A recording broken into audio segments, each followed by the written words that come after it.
Morning, Kenya. Welcome to this COVID-19 virtual conference 2020. The theme being County Government's Resilience in the COVID-19 era, reflecting on the past and building sustainability for the future. And this conference is graced and will be officially opened by His Excellency Uhuru Kenyatta, President of the Republic of Kenya and Commander-in-Chief of the Kenya Defense Forces. And now we are ready for the national anthem as well as the East African anthem. And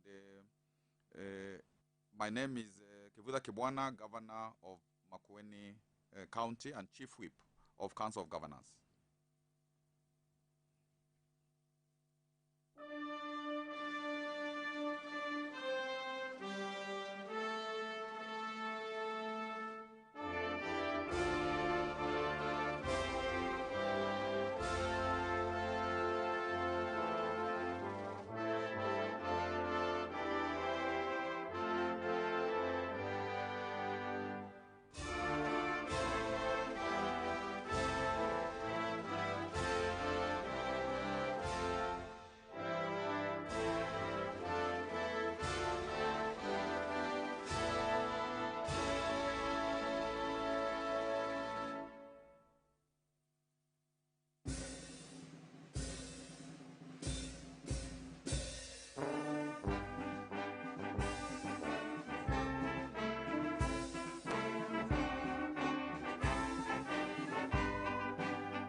And I wish now to request Father Joseph Mutie and Sheikh Yusuf Abu Hamza to offer prayers, and afterwards we shall have a tribute to the fallen COVID-19 Kenyans. Father Mutie Joseph.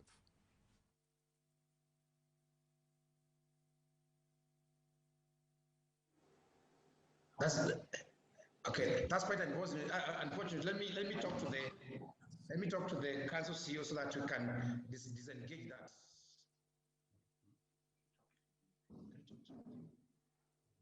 Jacqueline.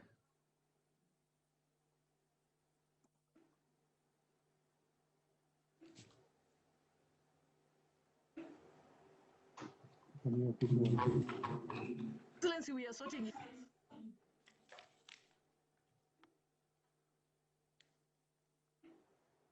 Why don't we give ourselves then maybe about 2 or 3 minutes so that that is sorted out, maybe. Maybe Chairman should tell everybody to mute before we proceed. I agree.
Sorry for the technical itch. We are very sorry. Let me again begin by welcoming you all to this COVID-19 virtual conference 2020, whose theme is County Government's Resilience in the COVID-19 era, reflecting on the past, building sustainability for the future. And this virtual conference is graced and will be officially opened by His Excellency Uhuru Kenyatta, President of the Republic of Kenya and Commander-in-Chief of the Kenya Defense Forces. And now again, let us have both the national and the East African anthem, after which we will proceed.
And now for the prayers by Father Mutie Joseph and Sheikh Yusuf Hamza, and after which we shall watch the video tribute to the fallen COVID-19 Kenyans.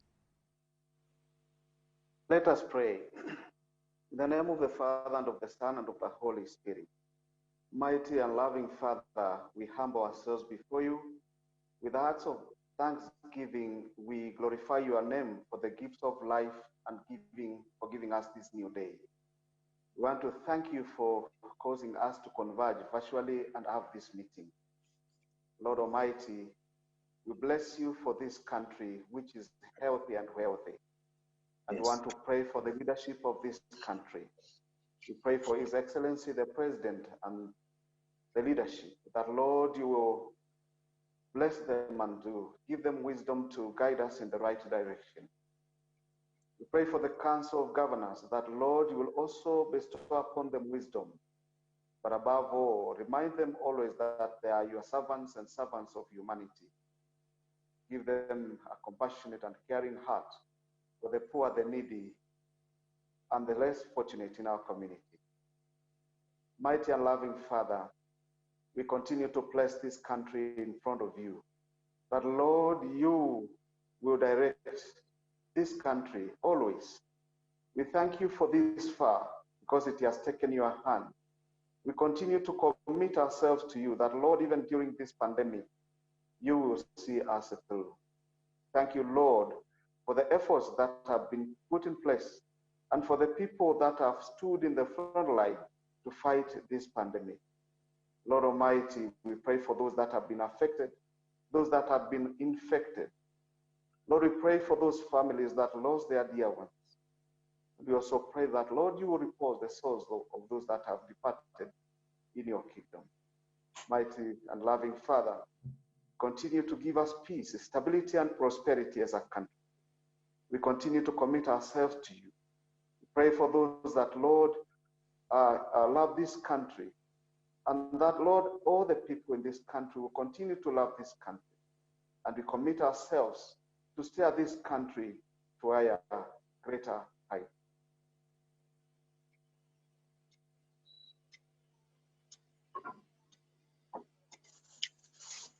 May we continue praying? Bismillahirrahmanirrahim.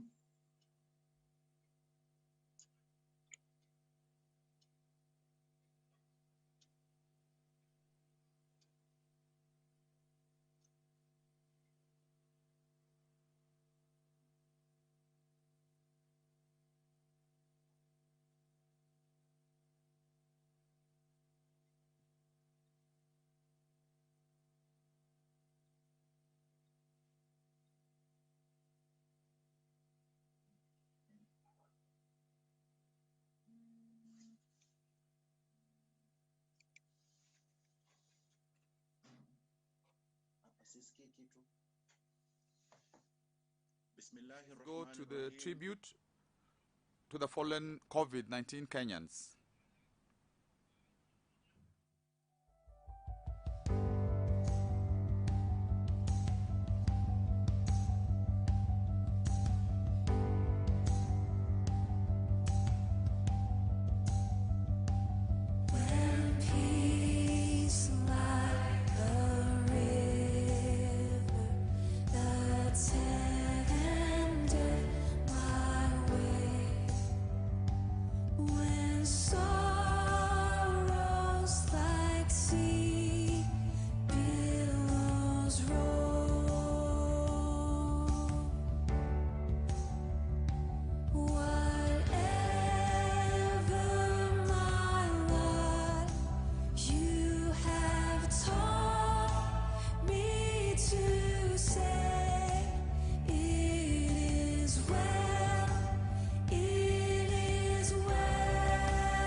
And now we go into the remarks by several speakers before finally His Excellency the President will be able to open the conference for us. And please, those who are making the initial remarks, a maximum of 5 minutes.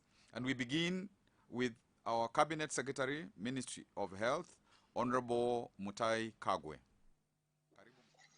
Thank you very much, Governor Kibwana. Your Excellency, the President of the Republic of Kenya, Honorable President Uhuru Kenyatta, the Chair of the Council of Governors, Honorable Wycliffe Betsa Oparanya, the Council of Governors, Cabinet Secretaries, Principal Secretaries, the Ambassador of Japan, Secretary General, Mr. Mbasi, representatives of the various development partners present, distinguished guests.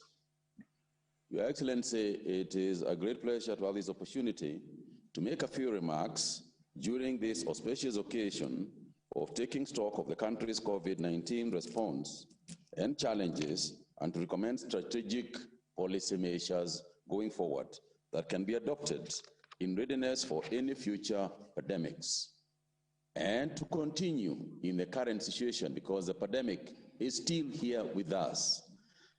Your Excellency, may I from the outset thank you most sincerely for the guidance, stewardship, and leadership and the way you brought us together during this very challenging period. I also want to take this opportunity to congratulate the Council of Governors, not only for the arrangement of this particular conference, but also for the cooperation that we have experienced since this pandemic broke out. And I would also like to take this opportunity, Your Excellency, to thank our partners, and on behalf of the National Emergency Response Committee, I would like to express my heartfelt appreciation to the international donors, business and philanthropic communities who, along with the countless Kenyans, have lightened our burden through monetary, in-kind, donations of skilled services, and say thank you to each one of them.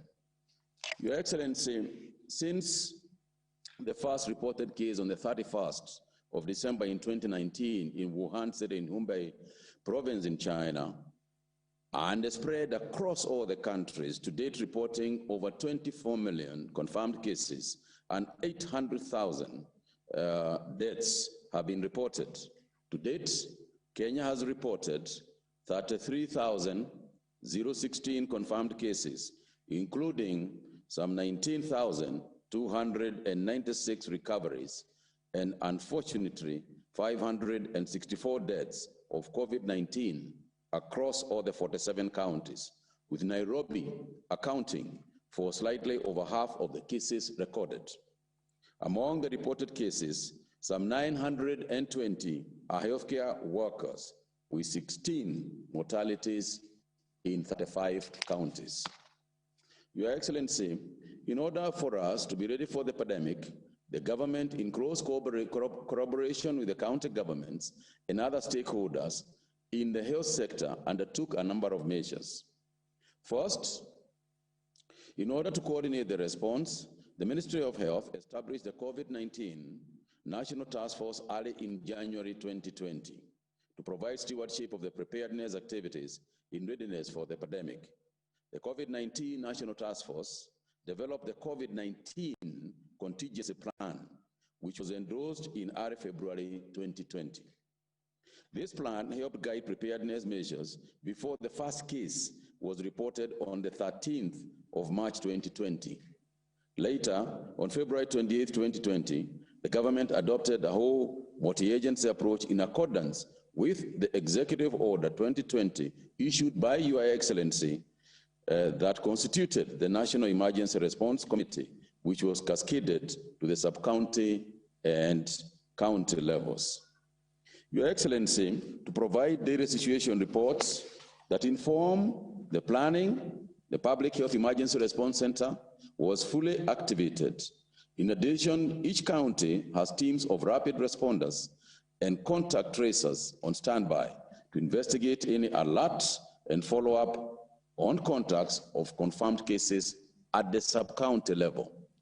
Further, the Ministry of Health has consistently reviewed status of COVID-19 pandemic in line with the International Health Regulations 2005. The country has also scaled up diagnostic capacity to a total of 33 public and private COVID-19 testing laboratories across in 12 counties to improve access. These are also mandatory screening of cargo vessels, crew at all points of entry, and to minimize the risk of importation of additional cases from other infected countries. Stringent protocols have been put in place to ensure that the situation remains under control. Further, the restrictions continue to remain in force with a countrywide dusk to dawn curfew, which began on the 26th of March 2020. Your Excellency, with regard to isolation and quarantine capacity, there are now 7,411 isolation beds and 312 ICU beds across the 47 counties. And this continues to be improved, and every day we get additional developments of the improvement of these facilities. This infrastructure is expected to contribute towards achieving universal health coverage and medical tourism beyond COVID-19 pandemic. In addition, the ministry has distributed over 24,000 complete personal protective gear from the ministry and a further number of an equivalent number from donors. Further, the government has fully engaged in Bakumi initiative committees to support outbreak response measures. The ministry is utilizing the community health volunteers to enhance the COVID-19 detection, reporting, contact tracing, and especially, Your Excellency, in the management of home-based care, which is a critical part of the management of this disease. Your Excellency, as I conclude my opening remarks, let me just say that the government has implemented multiple strategies to limit person-to-person transmission of COVID-19 in the country. These include all the measures that have been taken, including the closure of learning institutions, and so on and so forth. And this will be spelled out better when we come to the detailed discussions within the next program of this conference. And in addition, we are also enforcing further measures that are going to ensure that we control and contain the disease. Finally, Your Excellency, recognizing the call by the World Health Organization to find one vaccine for all to support the COVID-19, Kenyan scientists in the country have joined up with the others to be part of this global race to find an effective vaccine. May I also mention, sir, that the support that we have given the counties, including the initial conditional grant of 5 billion shillings into the counties, have gone a long way to ensuring that the structure of management of disease is further improved. Your Excellency, I want to thank my colleagues and to say that let's never forget where we were. When this pandemic started, we had 8 beds in the whole country. Today, virtually every county has got a higher capacity than the entire country had when we began this. And for that, I congratulate you, sir. I congratulate the Council of Governors. I congratulate Governor Oparanya and the rest of the team. I thank you. I submit. Thank you. And now, I would like to invite Cabinet Secretary Eugene Wamalwa for Devolution and Asal to also make his remarks. And thank you very much, Honorable Mutahi Kagwe. Thank you very much, Your Excellency, the President of the Republic of Kenya, Your Excellency, the Deputy President, Excellencies, Governors, and Ambassadors, and all our development partners present.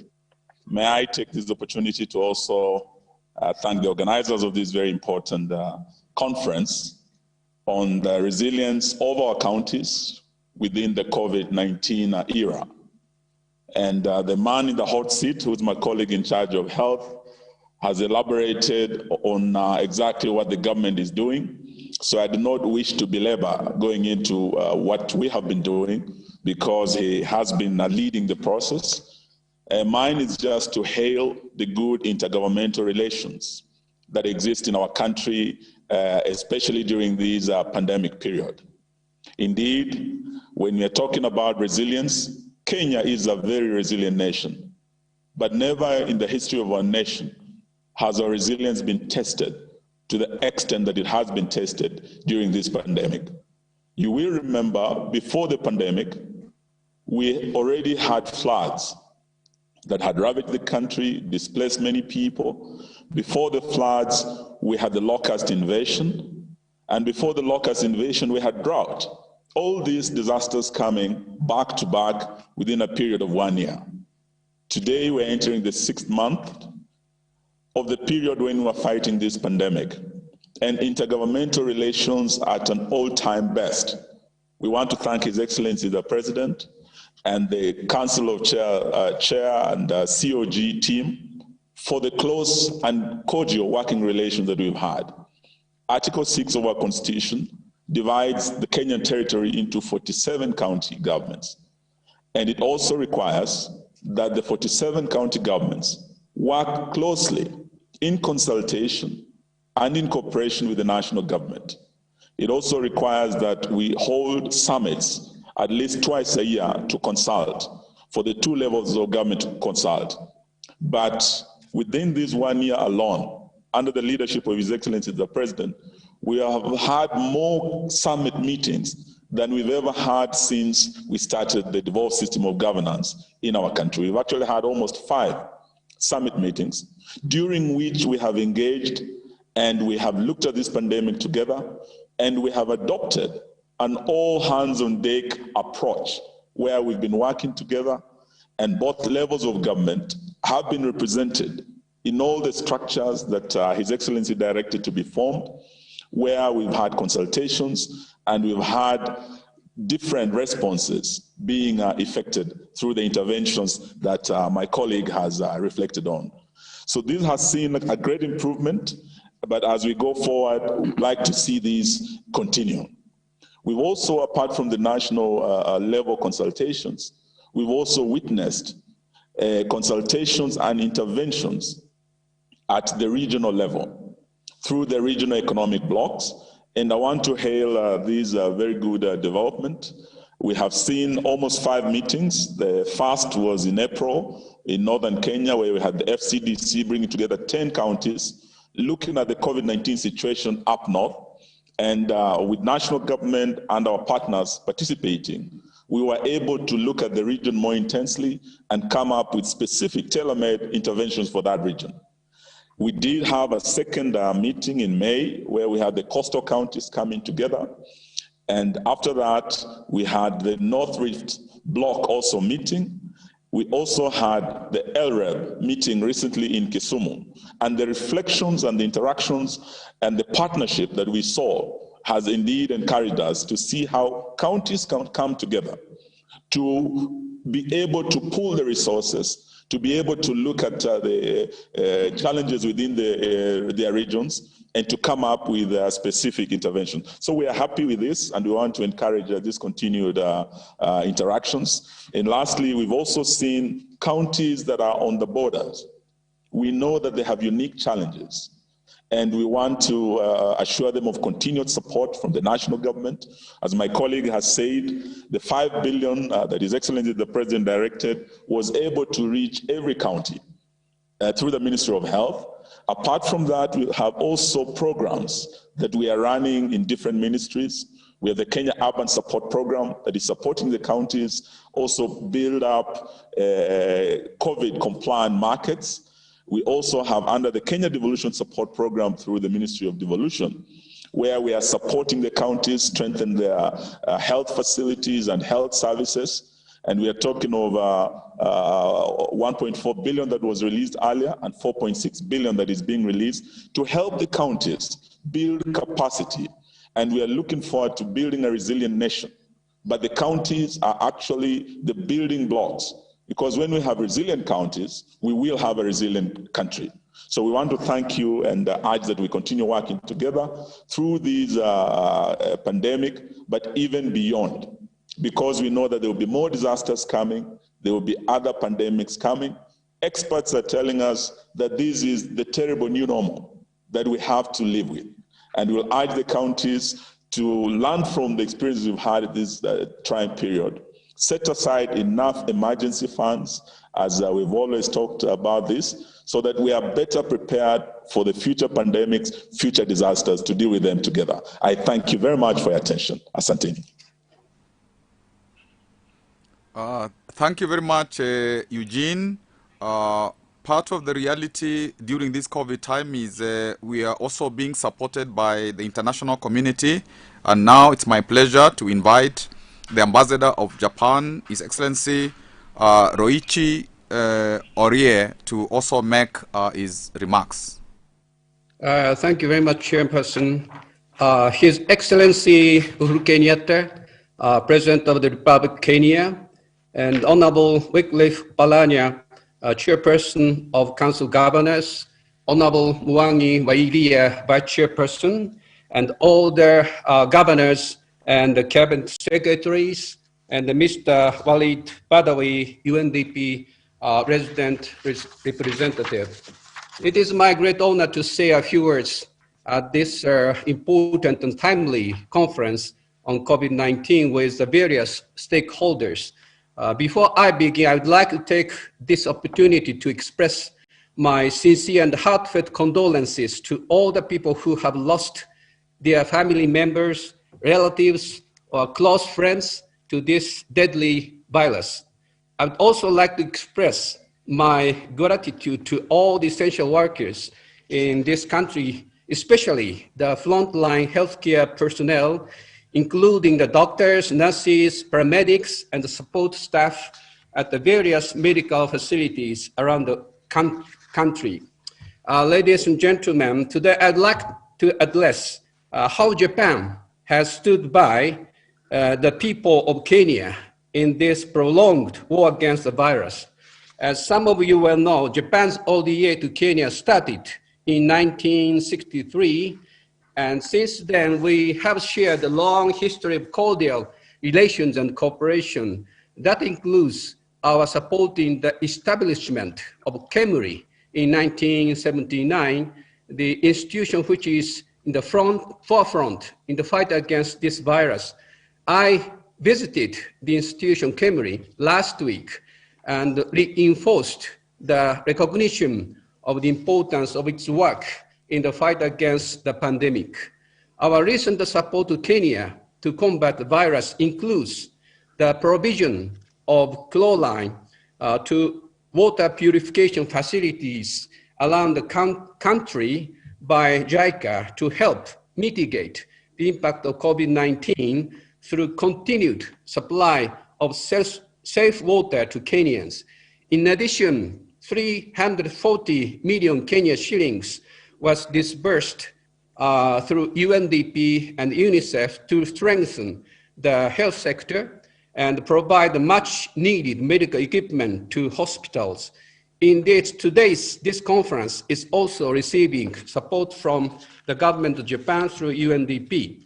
Last week on Thursday, I signed the exchangeable notes titled Health Sector Policy Loan for Attainment of the Universal Health Coverage Phase 2 with Honorable Yatani at the National Treasury, amounting to 8 billion Kenyan shillings. On the same day, I handed over PCR test kits with capacity of 50,000 tests to KEMRI through JICA, both of which will surely contribute to enhance the healthcare architecture of Kenya. Our support to Kenya does not stop here. We are planning another assistance in the very near future. I agreed with Honorable Yatani of Treasury to sign on this Friday other exchange notes for 3 projects, including disbursing Japanese grant aid for the provision of medical equipment to over 10 counties in Kenya. And number 2, aid for the improvement of power distribution system in and around Nakuru City and around Mombasa City. And the total amount of 3 projects will be more than 3 billion shilling. All of them are grants. And in addition to those grants, Japan will provide 10 ambulances to Kenya through the counterpart fund to enhance the capacity of county-level healthcare system. Mr. President, I have one request. Please instruct your secretaries and the Attorney General to just do it on Friday. That's my request to Your Excellency. The wide range of assistance reflects Japan's response and commitment to Your Excellency President Kenyatta's call for joint cooperation with county governments to fight against COVID-19. Your Excellency, Mr. President, I'd like to take this opportunity to present good news for you. The Ugongo Road expansion project, phase 2 in Nairobi, which was implemented by Japanese grant aid, was completed at the end of April this year. To promote strong, sustainable, and balanced and inclusive growth, and to enhance resilience of Kenyan society, as well as to contribute to the global efforts for SDGs. This project on Ugongo Road is one of the essential cases promoting quality infrastructure by Japan. One of the key hallmarks of Japan's infrastructure project is its distinguished quality. I think you have already realized the quality differences between Ugongo Road from Upper Hill to the end of Junction Mall, and the road from Junction Mall leading to Karen. I would not dare name any specific country here, but I hope to see Your Excellency soon on the occasion of the opening ceremony at Ugongo Road. Ladies and gentlemen, all the governors, I'd like to assure you all, Kenyans, that this assistance is part of our seamless contribution to Kenya through friendship and partnership realized and approved in the time of difficulties. While taking precautionary measures against COVID-19, Kenya has chosen the path to move the country forward. I appreciate the Kenyan people's courage and the tireless efforts in this endeavor. I'd like to commend the government of Kenya and all the county governments in taking timely measures to contain the virus, and as a result was able to keep the infection rate very low in the country. Finally, I'd like to thank all those who have contributed and were involved in carrying out this meaningful conference. Sisi wa Japani tuko pamoja na wananchi wa Kenya. Asanteni sana. Asante sana Ambassador, kumbe unajua Kiswahili. And we thank you for the support that you have announced, particularly to county governments. Thank you very much, sir. We now ask remarks from the Secretary General, United Cities and Local Governments of Africa, Mr. Jean-Pierre Elong Mbasi. Thank you, Excellency, for having invited the United Cities and Local Government of Africa to this very important meeting, chaired by yourself, the President of the Republic of Kenya.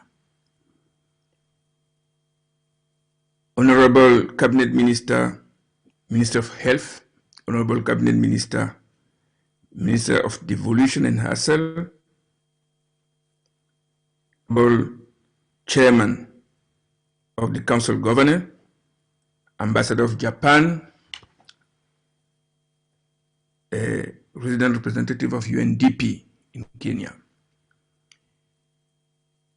I also want to convey, on behalf of the community of local and regional governments of Africa, the condolences of our organization to the people of Kenya, to the government of Kenya and to the county governors that have lost families, relatives, friends due to this pandemic. I really commend Kenya to have embarked into this devolution governance. And Your Excellency, this was a right move, and it showed during this pandemic. You know how working hand in hand with the county government has helped the country to address in a very competent way this pandemic. And I heard the report by the Minister of Health on the way efforts have been made for each county to be able to address this pandemic and to save lives. I want also to commend you, Your Excellency, for the fact that Kenya is among the 5 countries that are doing the best in handling decentralized governance in Africa.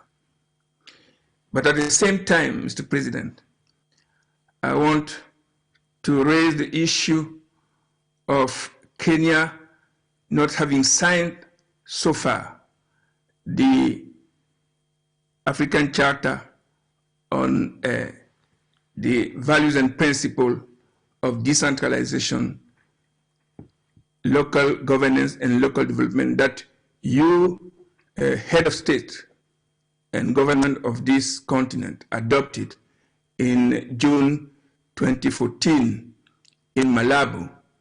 And we want to count Kenya among the first signatory and ratification of this charter. And I hope that this will be taken care of very soon. Let me also say that what is apparent in this COVID is that we lose sight of environmental health and hygiene, because COVID finally is an environmental disease. And it is very important that we bring back environmental health and prevention care on about preparing our local government and county government to handle the kind of pandemic that will still happen, the kind of hazard that, like the Minister of Devolution has rightly put it. Finally, let me also ask Your Excellency to pay attention on the fact that many of the county governments, and this is across Africa, many local governments will have a loss in their revenue of about 30 to 40% due to the home arrest, where many of our people were forced to be because of this pandemic.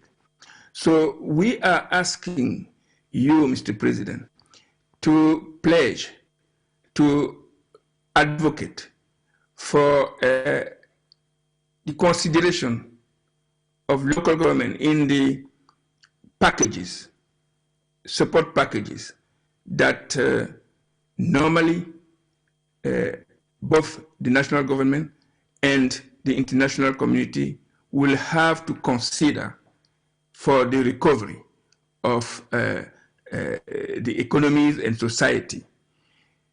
What also is important is that the compact, the social compact that everybody witnessed during this pandemic, give us an opportunity to renegotiate the way we will be building trust between the people and the public institution. And I think it is very important, Mr. President, that the county government be at the front line in the negotiation of this compact. And we ask that the local level, the subnational government level, be considered as the level that is the closest to the people, and where this new compact, this new social compact, will be best negotiated. I really want to commend your leadership, and I want to thank all the county governors for the effort they have put. And I want to mention that next year, we will be coming to Kenya to celebrate the Africity Summit in Kisumu. And Mr. President, I want you to be prepared, because for the first time, the Africity Summit that you hosted in 2006 in Nairobi will be hosted in a secondary city, an intermediary city in Africa. This is a strong message we'll be sending that it is the intermediary cities that are the bulk of urbanization in this continent, and that this is where we should start building the development of the continent from within. This is where we should start building the implementation of the Agenda 2063. I thank you for your attention. Thank you very much, sir. And now to represent the UN family, I ask the UNDP resident representative, Mr. Walid Badawi, to make his remarks. Good morning. Thank you, Governor Kibwana, for giving me the floor.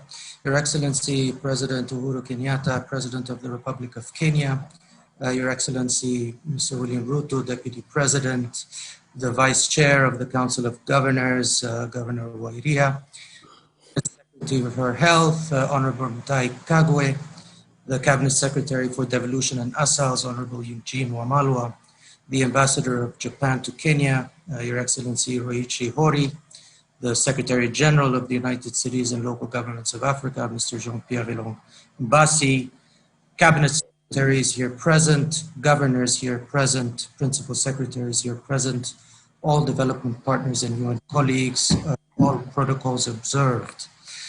It is really a pleasure to join you today on behalf of UNDP to give some remarks in this important and timely virtual conference as we reflect on the impact and the response to the COVID-19 pandemic in Kenya to build resilience.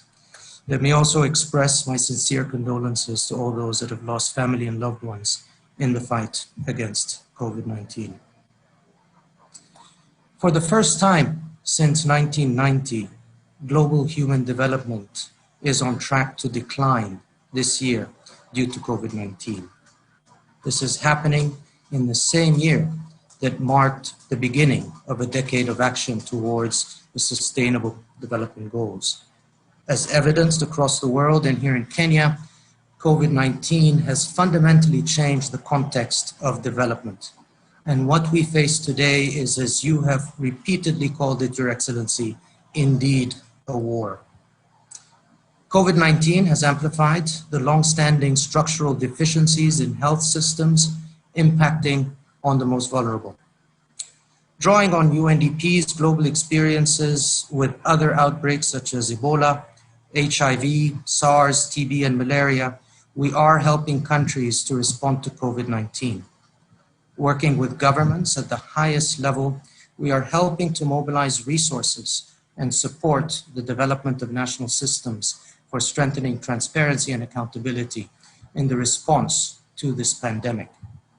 For example, recently in Nigeria, UNDP supported the COVID-19 Presidential Committee to set up a resource tracking dashboard to ensure greater transparency in the use of public financing for the COVID-19 response. In Kenya, working within the wider UN family under the leadership of our resident coordinator, UNDP is accompanying the government and the people of Kenya in efforts towards eradicating poverty, reducing inequalities, and building resilience to crises and shocks. On COVID-19, we are responding to the demands of our partners at both national and subnational levels, including ministries, the Council of Governors, county governments, the County Assemblies Forum, civil society organizations, and we are engaging the private sector on initiatives that aim to prepare, respond, and recover from COVID-19. This assistance is by no means exhaustive, but has included the following: providing frontline health workers in hospitals and medical facilities to counties most in need through our joint UN Devolution program, supplying PPEs across various institutions, providing medical waste disposal equipment to some 13 health facilities, developing and communicating factual COVID-19 to Kenyan citizens in local languages, promoting innovative digital solutions, working with youth in the areas of health, food security, and dignified work, enhancing business continuity of government through also digital solutions. We are also collaborating with civil society organizations to protect human rights, promote gender equality, and access to justice. We are working with the peace architecture in the country to mitigate potential conflict that could derail progress towards the SDGs. In the area of socioeconomic recovery, we are supporting the National Socioeconomic Recovery Strategy, which is linked to Vision 2030, the Big Four Agenda, MTP3, and of course, the Sustainable Development Goals. We are conducting socioeconomic research to inform county-level recovery strategies and integration into the CIDPs, including financing instruments for their implementation. We have developed a series of policy briefs on the impacts of the pandemic and are currently technically leading the UN's socioeconomic response aimed at saving lives, protecting people, and rebuilding better. Your Excellency, we have an opportunity to build forward better and greener, to restore balance between people and planet, designing and de-risking nature-based solutions as part of a new social contract for the world. Kenya, I am confident, can emerge stronger from this crisis with more robust, transparent, and accountable institutions in all sectors. UNDP stands ready to continue supporting your government and the people of Kenya. We have, I believe, the collective expertise and the experience to look beyond recovery and towards 2030 together. Your Excellency, ladies and gentlemen, let us be reminded that the young people of this great country are its greatest asset as leaders, as change agents, and as innovators. We must make sure that we prioritize solutions that put youth at the center of everything we do, with them and for them, as we recover from this crisis. We commit to leveraging and working under the GenU platform that Your Excellency launched earlier this month, and for which you are a global youth champion. As I conclude, let me summarize 4 key messages. While I wish to congratulate the government of Kenya for putting in place robust COVID-19 management strategies that we have heard about earlier, and these have been critical in containing the spread of the virus and minimizing losses, both economic and human, we cannot be complacent. We must keep our foot on the pedal. 2, as the world seeks to build forward better, we must ensure that the SDGs and its core principle of leaving no one behind, particularly our youth and women, remain our compass in devising our recovery strategies. 3, let us be reminded that this is a moment for all humanity to rise above business as usual and deliver the most efficient response possible with the highest standards of integrity.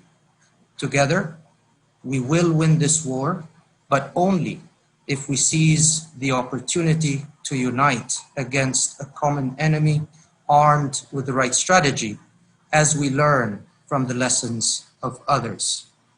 In closing, I wish to acknowledge and thank the government of Kenya, our bilateral and multilateral development partners that continue to stand with the government and people of Kenya in responding to the COVID-19 pandemic, and who have entrusted UNDP to serve as an implementing partner for many of their programs. Specifically, I want to thank the government of Japan through the ambassador, His Excellency Hiroishi Hori, for enabling UNDP to support this important conference, as well as other COVID-19 response and recovery measures being implemented through us. We will continue to fight this pandemic and stand with you solidly. I wish this conference every success. Asanteni. Thank you very much, Badawi. And now it is my honor and pleasure to invite our chairperson, Council of Governors, Governor Wycliffe Ambetsa Oparanya, who will make his remarks, and then he will proceed to invite our president. I had wanted to do that, but it is an honor reserved for our chair, and our chair will introduce our president. Oparanya. Yeah. Your Excellency, Honorable Uhuru Kenyatta, the President of the Republic of Kenya, His Excellency Dr. William Ruto, the Deputy President of the Republic of Kenya, Excellency Governors and Deputy Governors, Cabinet Secretaries present, High Commissioners and Ambassadors, representatives of the national and county governments, development partners, private sector, international guests, fellow Kenyans. On behalf of the Council of Governors, I take this opportunity to extend my most sincere gratitude, first and foremost, to the President of the Republic of Kenya, His Excellency Uhuru Kenyatta, and to each and every one of you for honoring our invite and choosing to participate in this virtual conference.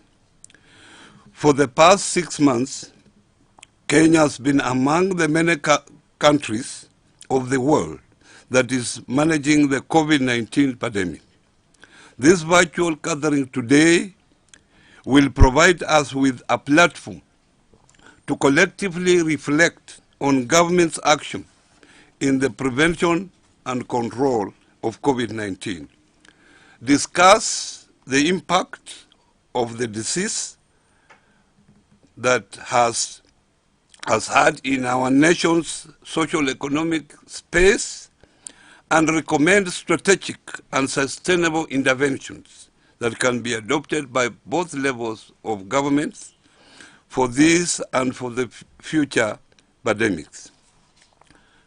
Allow me, Your Excellency, to convey appreciation to you for the effort to bring the national and county governments together with a view to forging coordinated national response to COVID-19.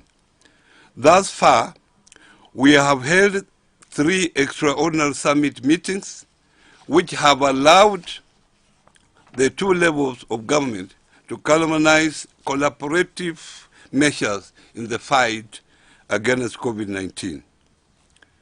Fellow Kenyans, more positive cases continue to be recorded every day. More deaths keep being reported.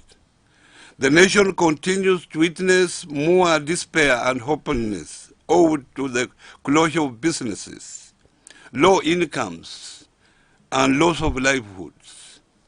Tourism, a bedrock of the Kenyan economy, has taken a huge blow from both domestic and international restriction of movement. Value chains that guarantees production and sale of agricultural products have nearly been paralyzed. Despite all this, we remain resilient nation. In the doom, let us be hopeful for a better future. COVID-19 has forced us to look forward, to look inward, and create a solution for ourselves. As much as the pandemic has shaken our systems, some good has come out of it. For example, Kitui County is now producing masks and personal protective equipment, PPEs. We have seen universities develop ventilators. Young people are producing locally made sanitizers and assembling ICU beds. Our working together has enabled us to achieve a lot towards the fight against COVID-19.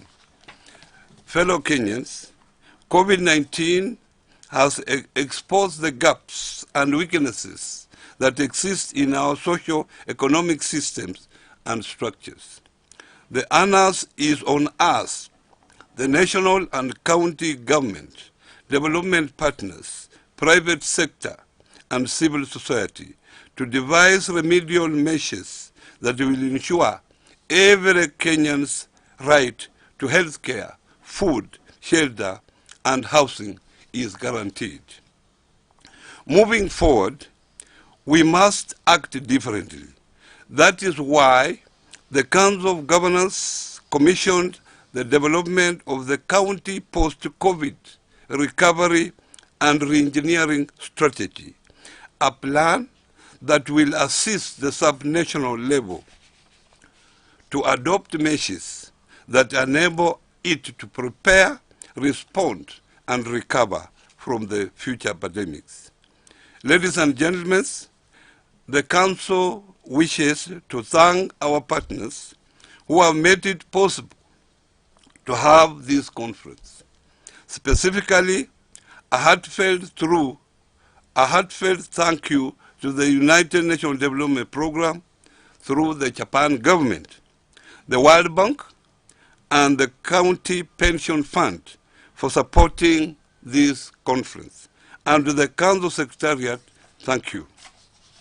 Distinguished guests, I wish you a fruitful deliberations during this conference. Ladies and gentlemen, I now welcome His Excellency, the President of the Republic of Kenya, His Excellency Uhuru Kenyatta, to officially open this conference. Asanteni sana.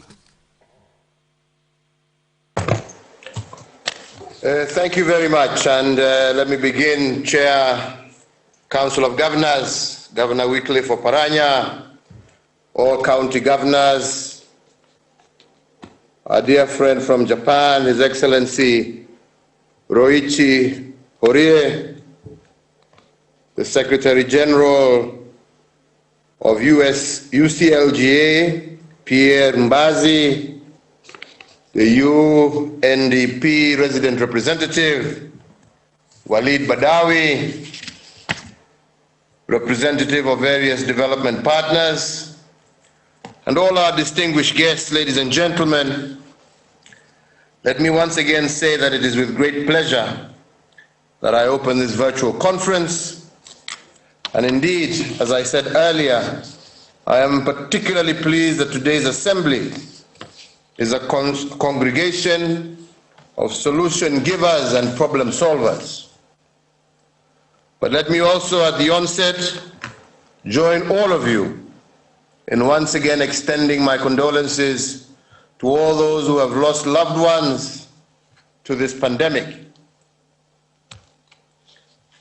Ladies and gentlemen, this conference brings together a multidisciplinary community of problem solvers, leaders, and a group of professionals and policy practitioners who have applied their minds to the COVID-19 pandemic for the last 6 months. I commend today, through you, Chair, the Council of Governors for bringing us together. This forum affirms the unique place of county governments in the structure of our governance and towards the realization of our national values, which includes public participation. Today's engagement brings together an assembly of our country's foremost brain trust on COVID-19. Everyone present here has agonized in one way or another in their area of professional practice over how to manage and eventually end this crisis. Many of you have experienced anxiety as you crunch numbers, rationalize models, and contemplate over what should be best or the best decisions for our country.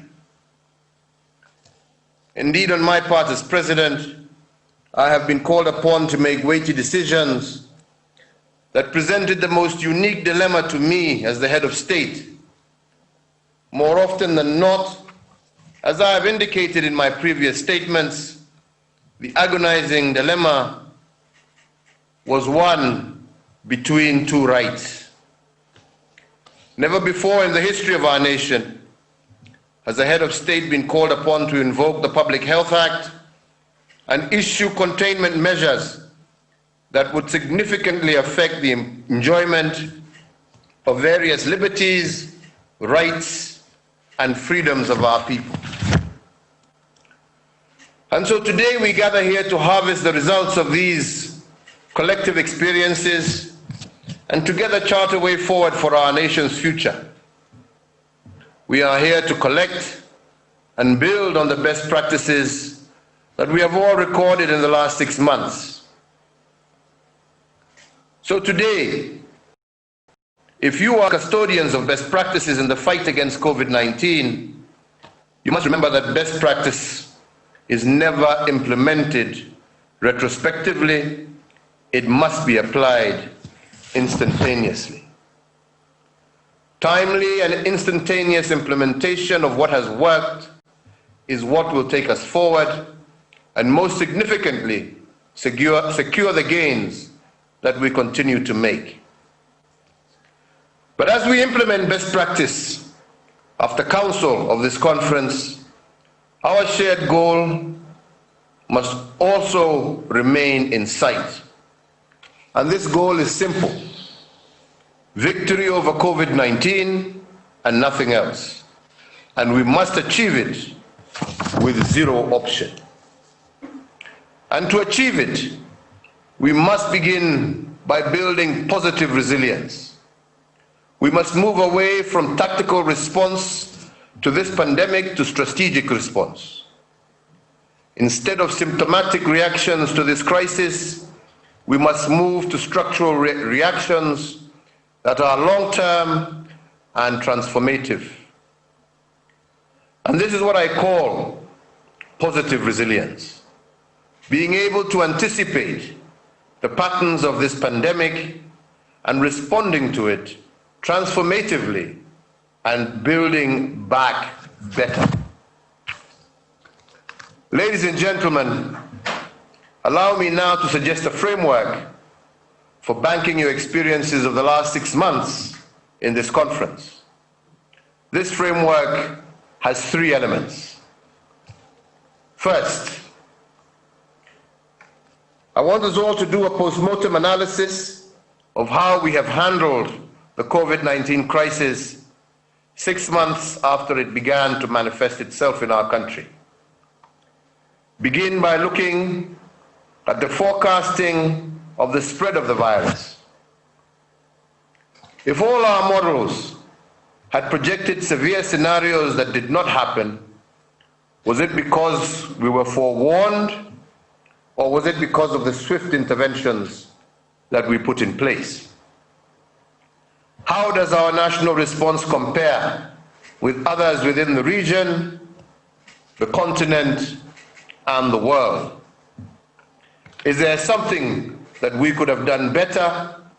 And are there lessons we should carry with us to the strategic phase of this war? Ladies and gentlemen, and I'm not asking you to ponder these questions because we have failed. To the contrary, I believe we have done remarkably well, and that is why we have begun to flatten the curve. But to do better, we must remain brutally honest with our approaches, because intellectual honesty is critical to building resilience going forward.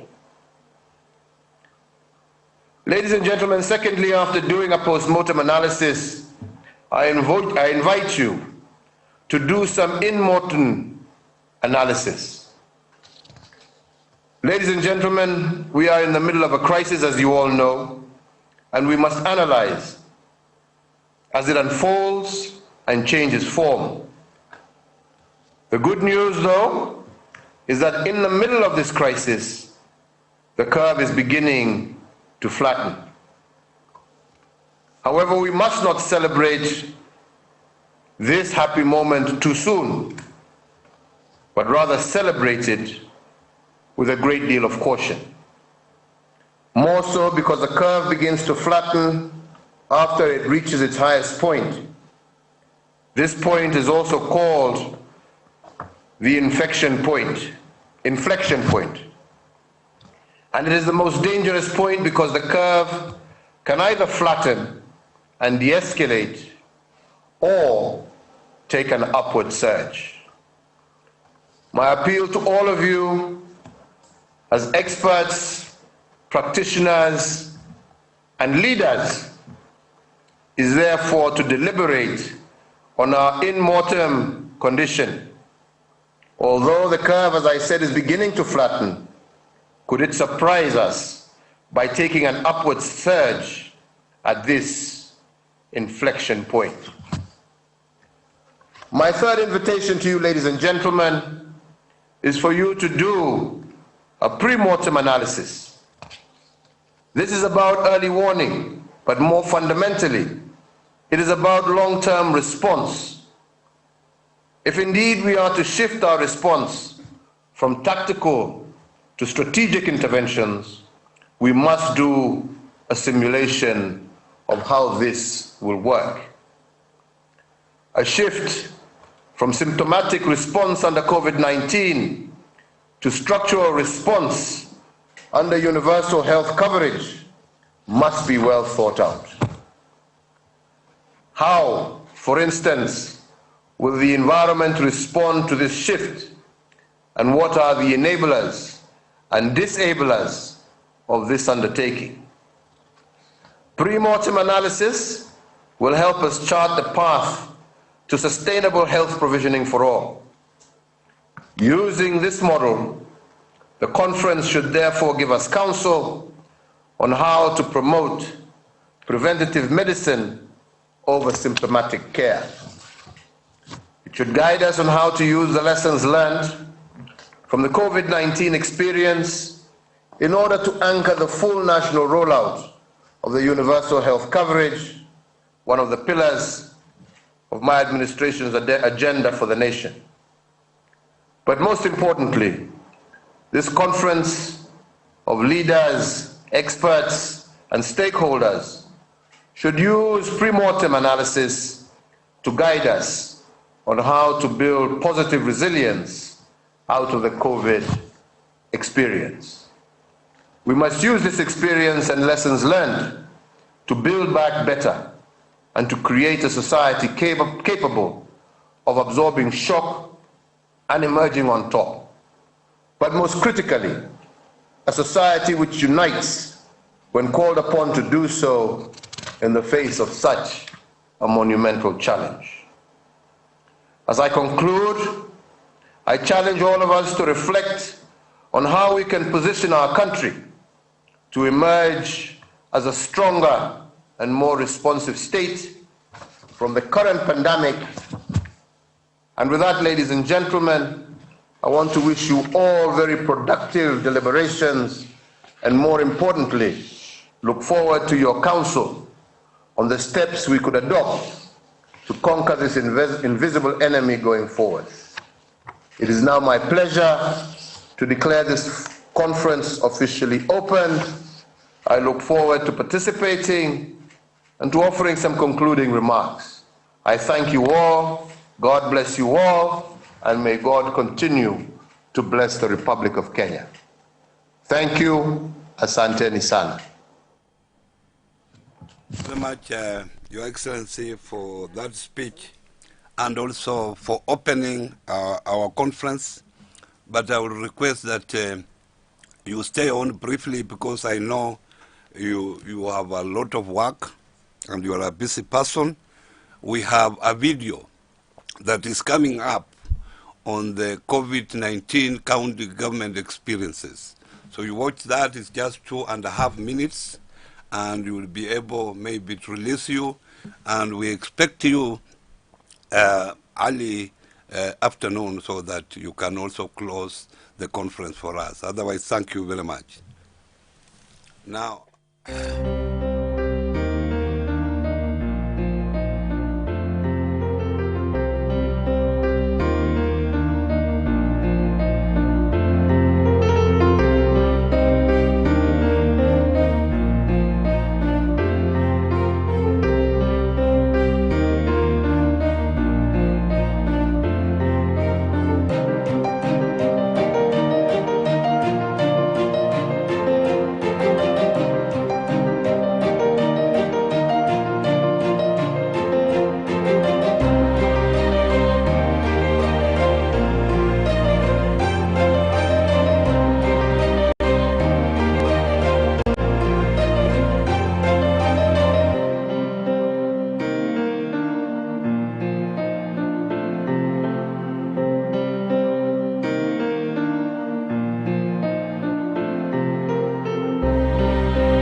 And now, without much ado, after the opening session, and we thank His Excellency the President for opening the conference for us, we now invite Adele Onyango, who is the moderator for the next session. Karibu sana, Adele. Asante sana. Thank you so much, Governor Kibwana.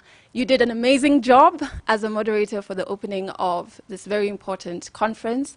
And for those of us who are just joining us, I want to welcome you to the COVID-19 virtual conference. My name is Adele Onyango. I will be your moderator for the next panel, a very important conversation. And we're about to dive into just talking about our preparedness and response to COVID-19. Ultimately, we're going to be reflecting on the past 6 months. So if you are following, and Twitter is your favorite social media platform, remember you can send through your questions for any of the panelists, or if you want to chime in on the conversation. The hashtag to use is COVID-19 Conference 2019. And if you are on Facebook, you can send through your questions as well on the Council of Governors KE. That's the official Facebook page. And those on our Zoom chat room, feel free to type through your questions. We will have a brief Q&A later on at the end of the panel. But to help me have this very important conversation, I have a brilliant panel, but we will start off by really looking at our public health care and emergency response, and the systems and what we need to redesign as we reflect on the past 6 months. What worked, what didn't, what do we need to change? And to start us off is Governor Mohamed Kuti, who is the chair of the Health Committee. Welcome. And I also have Dr. Githinji Gitahi, who is the Group CEO of Amref Health Africa. Thank you so much for joining us this morning to have this very important conversation. I would like to start off with you, Governor Mohamed. Of course, when you engage with the various healthcare workers who really are the lifeline of this fight against this pandemic, I just want you to share, what do they say is working, what do we need to change, and also to speak to their very valid concerns around their safety. We've heard concerns around PPEs, risk allowance. So perhaps we could start with you, Governor Mohamed. What are your thoughts on that space?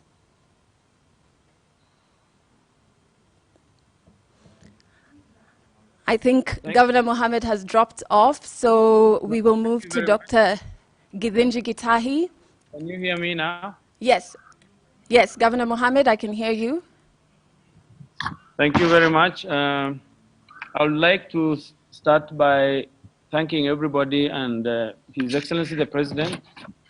I think the success of this country in terms of the performance is because of the way His Excellency the President had immediately taken leadership and formed the National Emergency Response Committee, which then cascaded to the counties, where the counties immediately formed the county emergency response committees. This actually brought together the leadership right from the top to the counties and even further to the sub-counties. Immediately also, Ministry of Health, I would like to congratulate CS Kagwe, because immediately several protocols were put together, and those protocols were immediately communicated to the counties, and beginning with the training.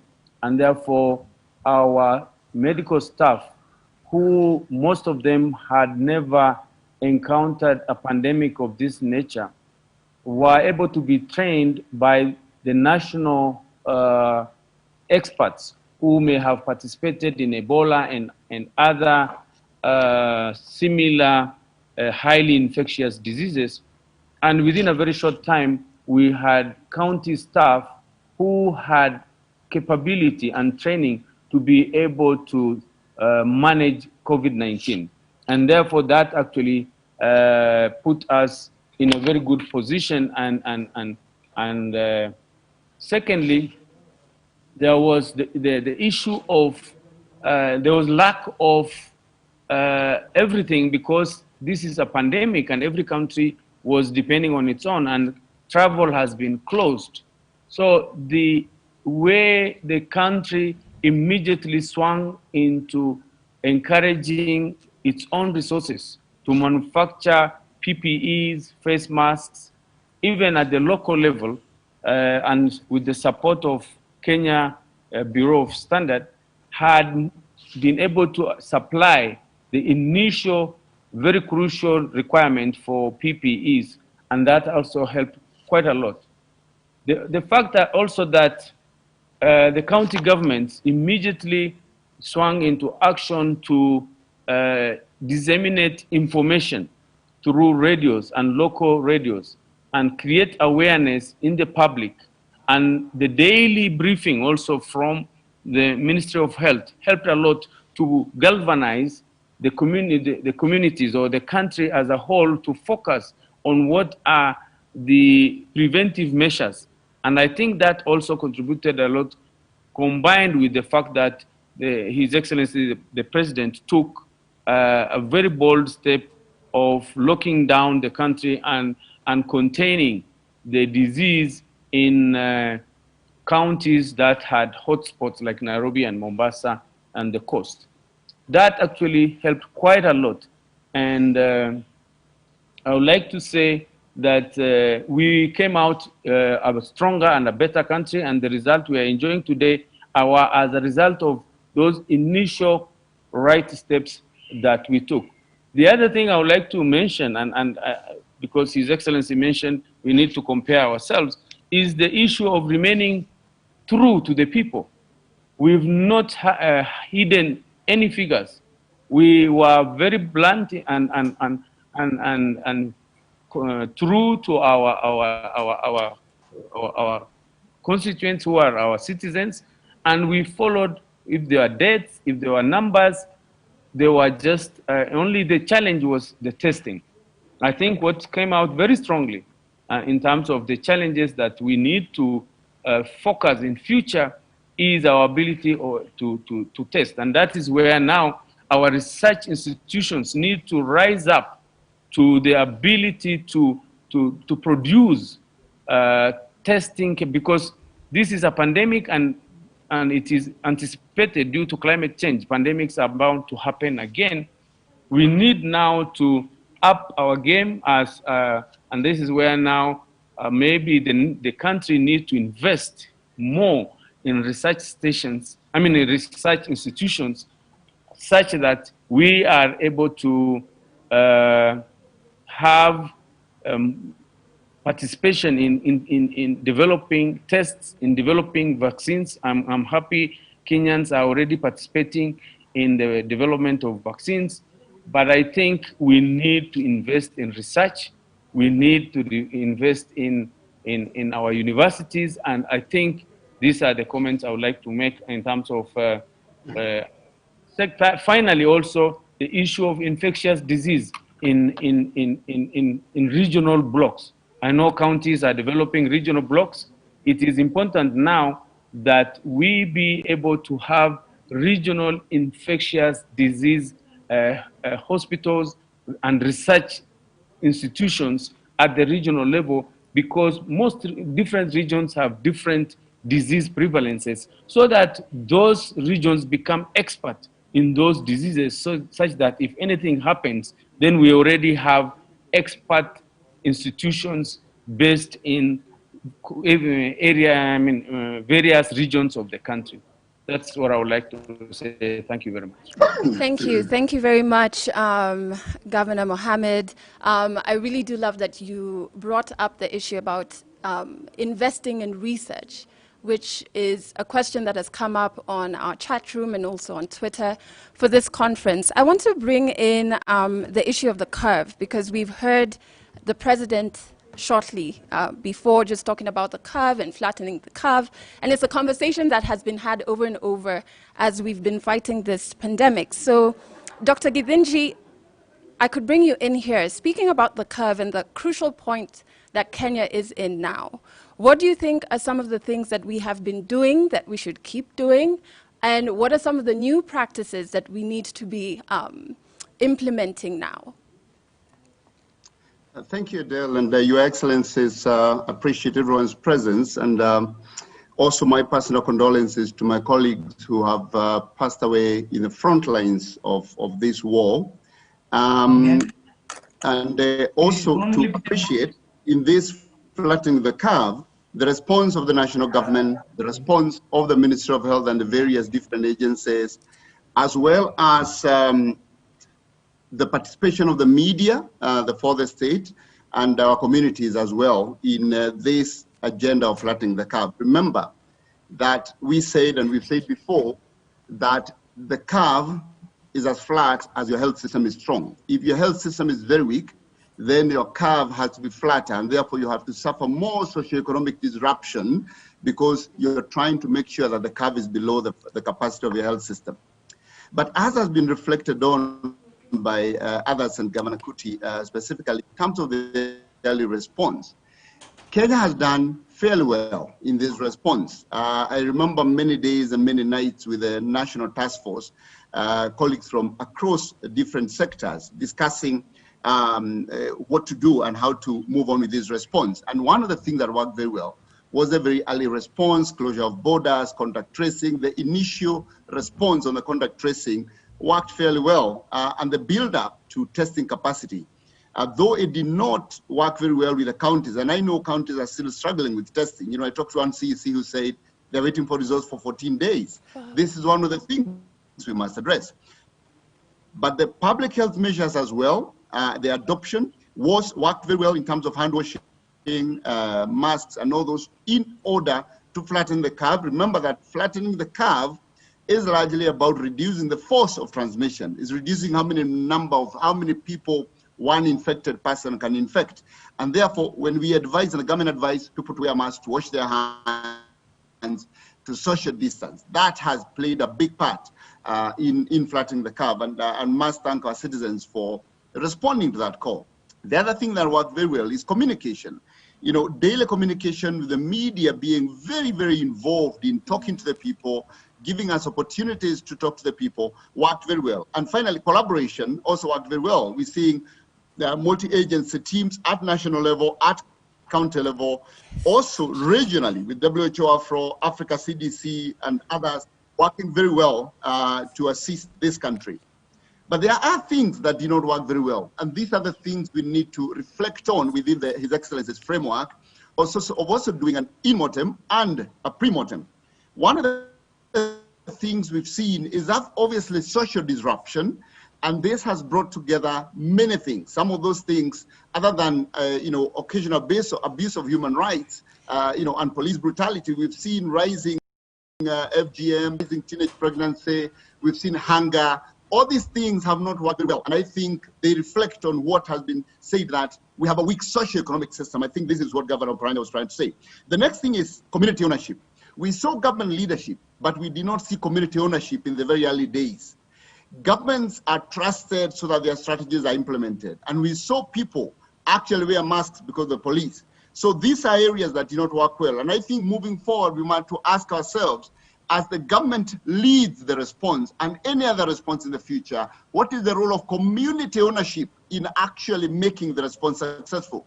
The next thing we saw that did not work very well is centralized supply-based response, where we saw the national government and all these other agencies sending resources to the people, sending PPEs and sending all these things to the hospitals.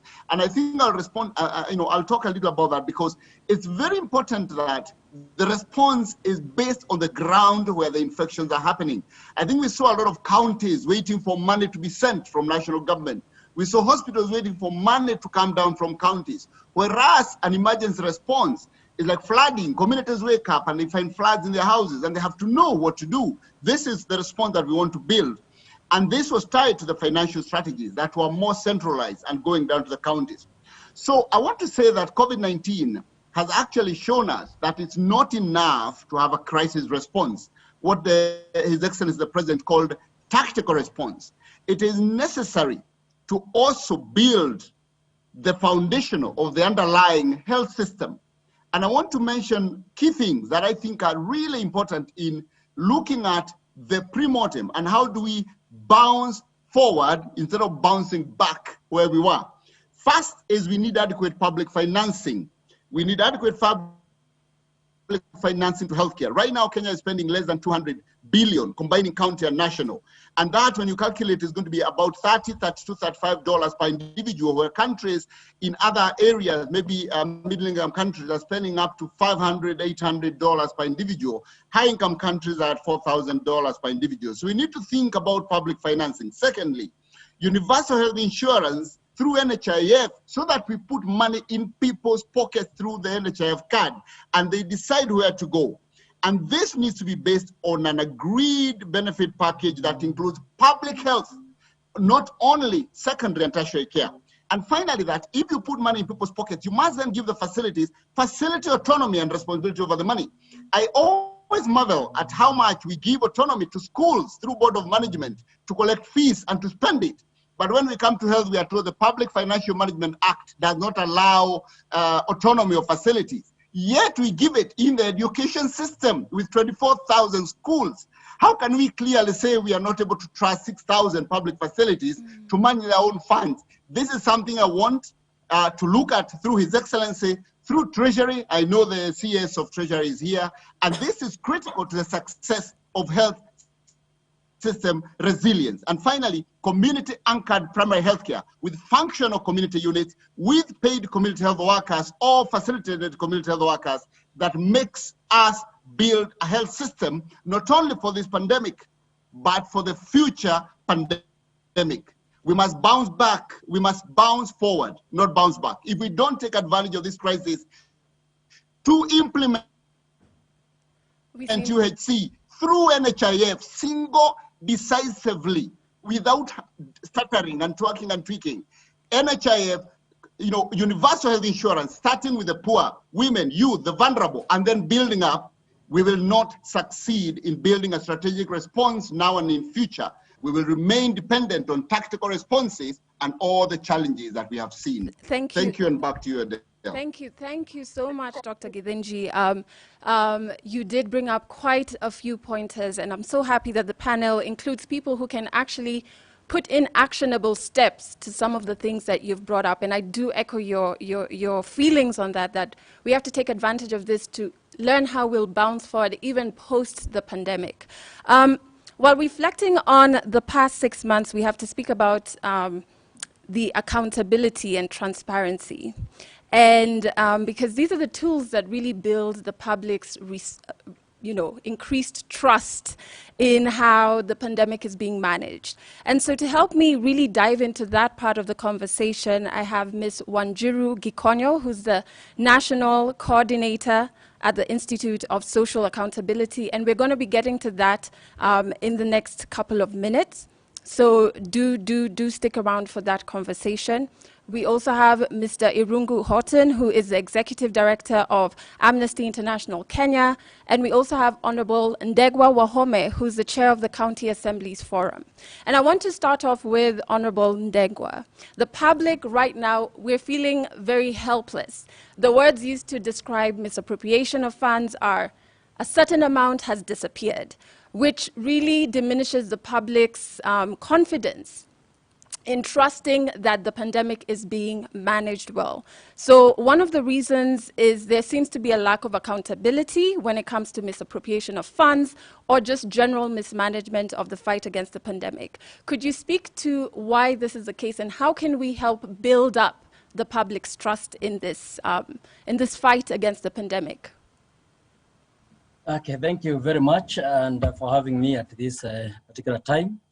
And when I speak, I'll be speaking for the 47 county assemblies and our experiences in confronting this pandemic that is COVID-19.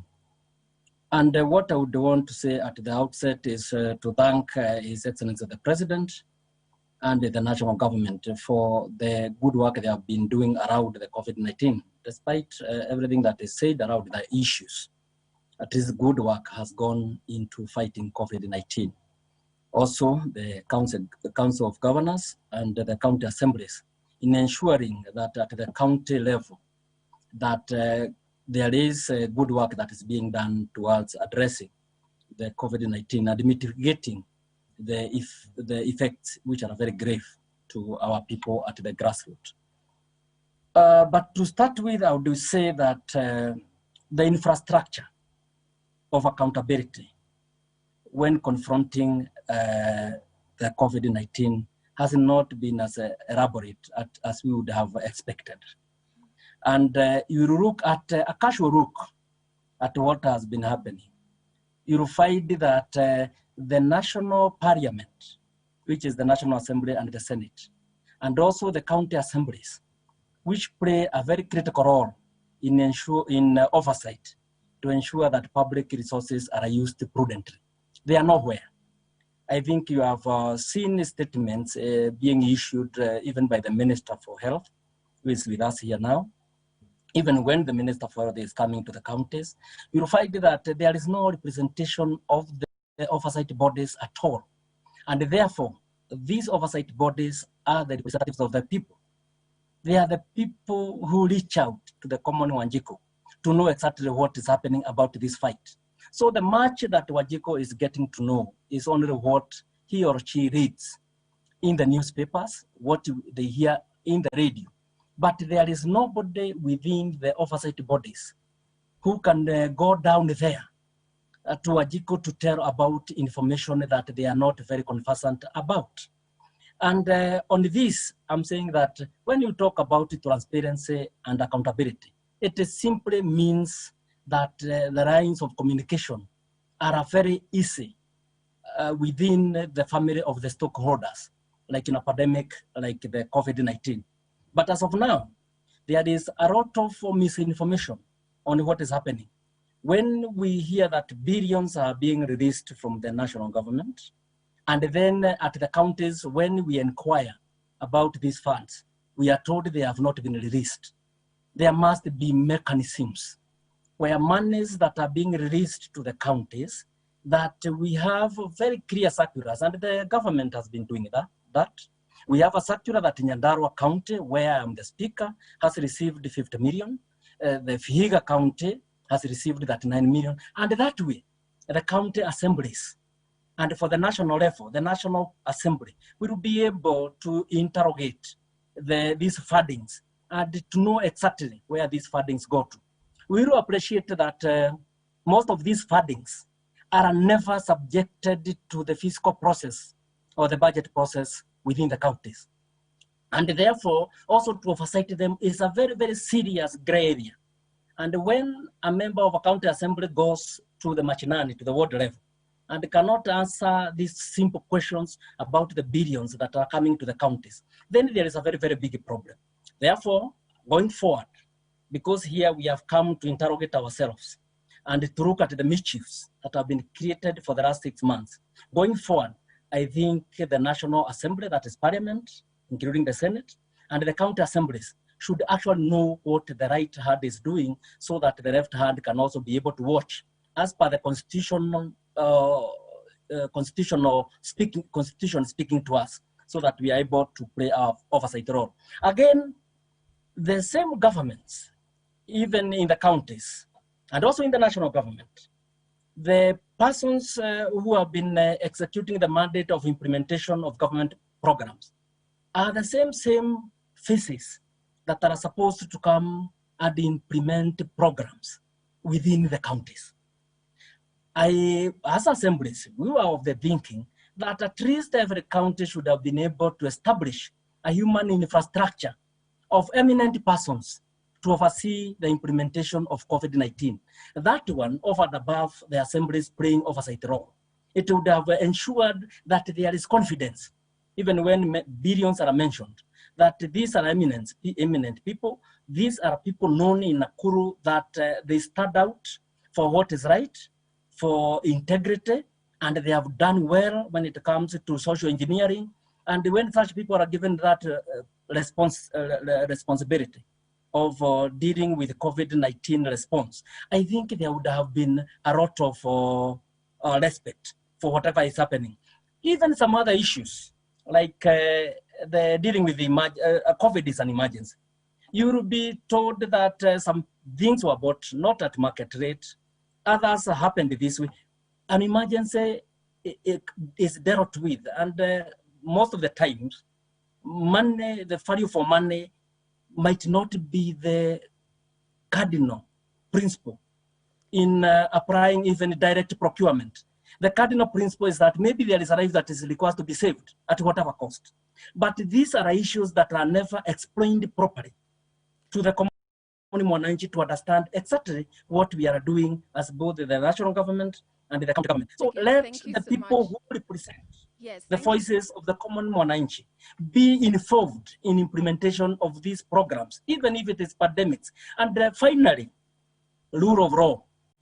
Whatever is happening, let the people implementing and those oversighting look at the law, let the law speak to them, and we shall not have problems when we are dealing with this issue. Honorable Degwa. On that note, I really do want to bring in Ms. Wanjiru Gikonyo, because this is really the work right down the alleyway of TISA. And I'd love to have you, Wanjiru, speak to what are some of the things government and institutions should do in increasing public confidence. Of course, Honorable Ndegwa has spoken on a few, and maybe you can add in some of the challenges in implementing these key ingredients to achieving public confidence. Thank you very much. I'm grateful for the honor to address this important gathering today. On behalf of civil society colleagues whose contributions I will cite today, I wish to make an appeal for people-centered governance as the missing pillar in the fight against corruption. A 2018 assessment report of Kenya's procurement system by the IEA tells us that most of the solutions to Kenya's procurement problems do not require significant technical amendments to law, but a mere adherence to transparency and open contracting in Kenya, a mere adherence. The World Bank reminds us that accountability is the degree to which governments have to explain or justify what they have done or failed to do. More transparency in governance means less scope for corruption and dishonest behavior. With those thoughts, we then turn to the African Charter for Popular Participation in Development and Transformation, as prepared in 1990 in Arusha. This is also given effect through the African Charter on the Principles and Values of Decentralization and Local Governance and Local Development, as cited earlier by the SG. And the Charter identified the over-centralization of power as a key impediment to the effective participation of the people in social, political, and economic development. The over-centralization of power has severely constrained and curtailed the motivation of African people to contribute their best to the development process. The over-centralization of power in Kenya persists to this day, despite our constitution and despite the devolved governments, and it persists at both national and county level. The over-centralization of power has alienated the majority of people from their own development to such an extent that large sections of the population view the theft of public resources as a justifiable means of income. The problem of corruption, therefore, is rooted not in law, but in a collective social culture that tolerates and even encourages it. The African Charter, crafted at a time when the continent was facing social and economic crisis fueled by overborrowing, runaway corruption, similar to today, reminds us that, as a solution, nations cannot be built without the popular support and full participation of the people, nor can economic crises be resolved with and human economic conditions improved without the full and effective contribution of the people. The Charter calls for a drastic change in countries' structures and patterns of socio-economic development. This was reiterated again in April of this year by African intellectuals who called for a radical change and urged African leaders to think of the crisis as a symptom of deep structural problems that Africa has to confront if it is to become a sovereign actor in the new global order. So what does this mean for us in Kenya? The pandemic has taught us, as has been said very eloquently before, that countries with strong local health and food management systems fare best. local health and food management systems. This calls for an increased investments through funding and appropriate decentralization. The Senate has prepared a community health bill, but we need to go further and look at the 2006 community health strategy, look at similar strategies in agriculture and other devolved services that support resilience. From an accountability, sorry, I'll increase the volume, I've heard that. Yes, yes, and I'll just ask you to just, be brief with your very important points now. Yeah. Right. From an accountability point of view, we need to embrace open contracting to build trust, value for money, and such. In Slovakia, a government contract isn't legal until it's published. And this includes the milestones and the performance. We need to apply open contracting at every stage of the procurement cycle. Beyond that, in Makueni and Machakos, we are seeing project committees that are given oversight over procurement, and you cannot pay a contractor until local communities have approved and verified that the goods have been delivered. Governments need to work with civil society, county budget economic forums to institute procurement, monitoring, and social audits. Thank you so much. Transparency. Last point I'd like to make kindly.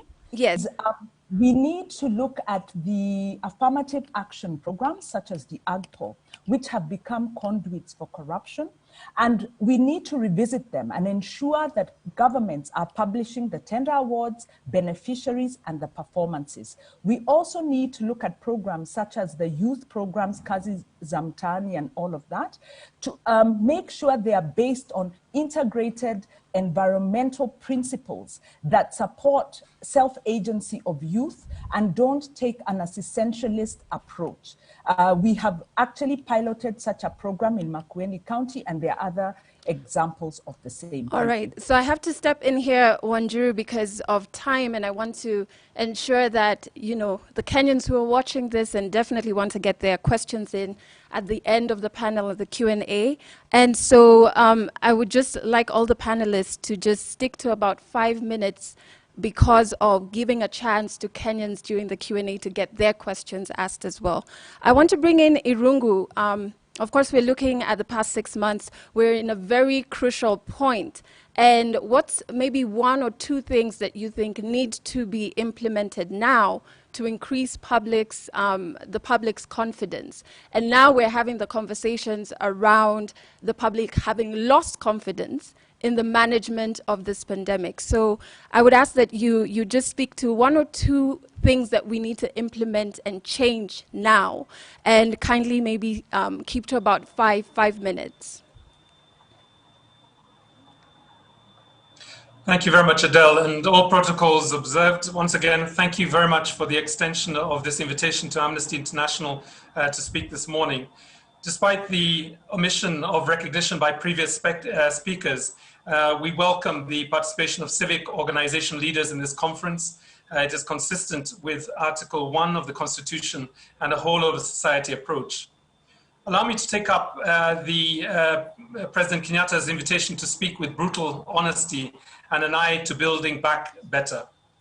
Firstly, I think we should probably start with the understanding that the only framework worthy of our attention this morning is Article 43 and the right to dignified, affordable, safe, and non-discriminatory health.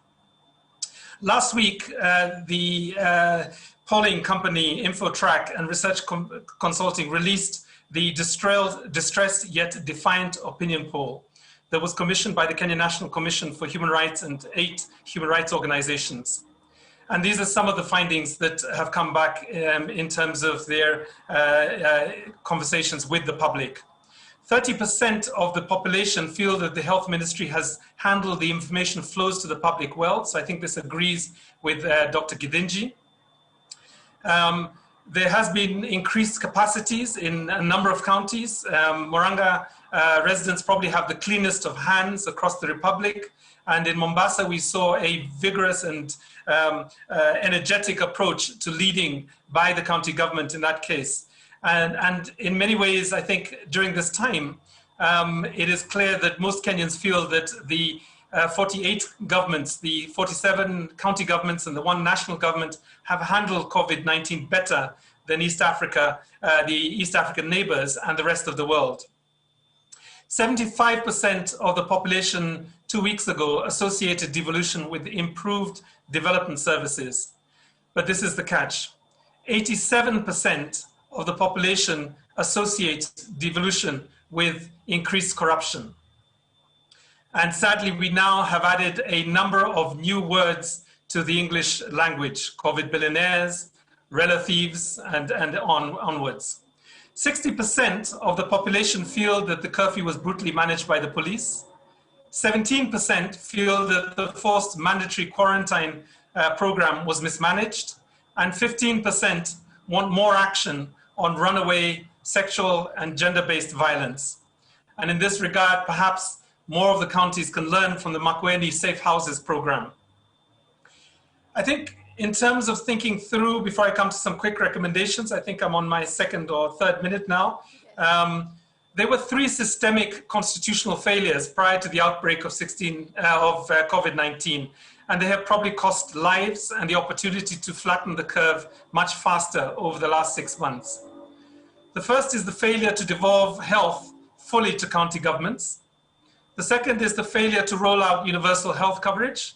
And the third is the failure to introduce transparent and open government contracting, as been said by Wanjiru. So there are probably 4 or 5 general policy actions that I think we could learn from. The first is that, I think the wisdom that we had at the beginning of the COVID-19, particularly in terms of the cabinet decision to use the Public Health Act, not the emergency or the state of emergency procedures legislation, was critical, and it needs to be applauded.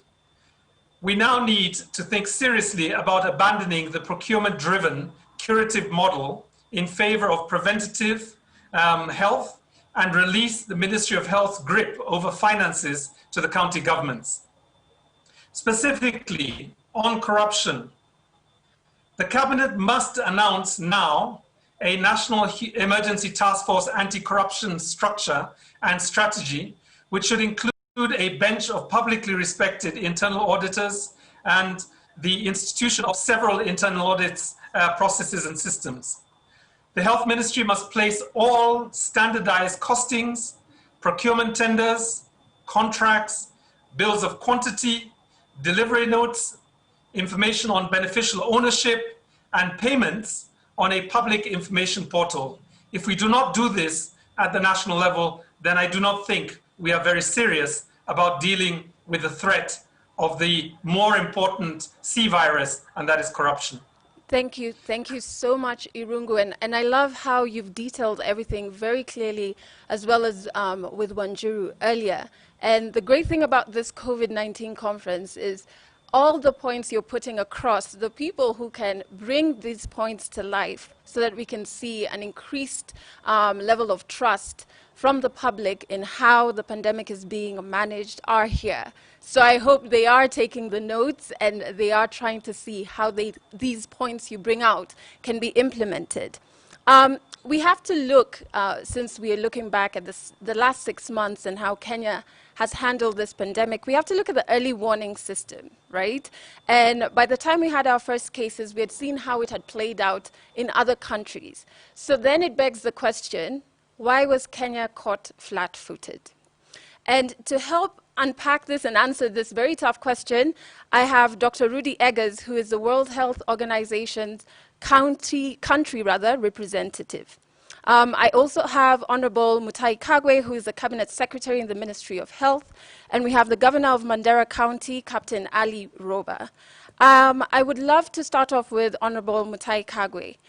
We've seen the early warning system, the role it played, and as Kenya's approach to the public, this public war against this pandemic, what would you say, looking back on the 6 months, was a failure in the management of the pandemic? And being at this very crucial point as a country, what do we need to change to ensure this failure doesn't repeat itself?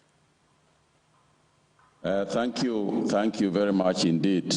Let me start off by saying that how grateful I am and appreciate the previous contributions that have been made, particularly by Wanjiro and Irongo, and to say that they had some good ideas which we will implement to start off, just to confirm that.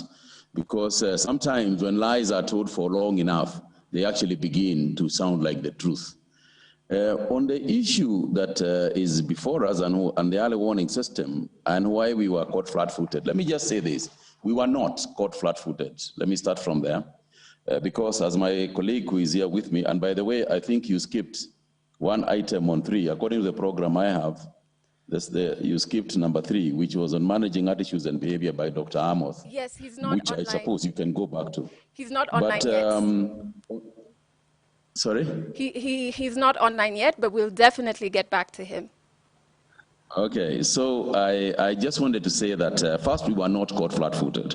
There was a lot of, as I had said during my remarks, I did point out to the series of events that took place prior to the first case that we got here in Kenya, all the way from the task force, the national task force being constituted in January.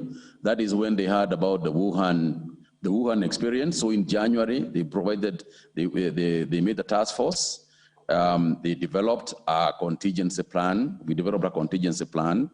And even before the first case was reported, like early in February, we adopted a whole government multi-agency approach because of the executive order that was given by the president. I think it is good to remember that the National Emergency Response Committee on coronavirus was constituted by the president before we knew that there was a case. And I remember saying to our people that it is not a question of if we are going to get a case in the country, it's a question of when we will get the case. So it is not entirely correct to say that we were caught flat-footed. We were not. But let me also put it this way. Let me also say this for transparency's sake. I don't think any country in the world can say without any fear of contradiction that they were completely and totally ready for COVID-19.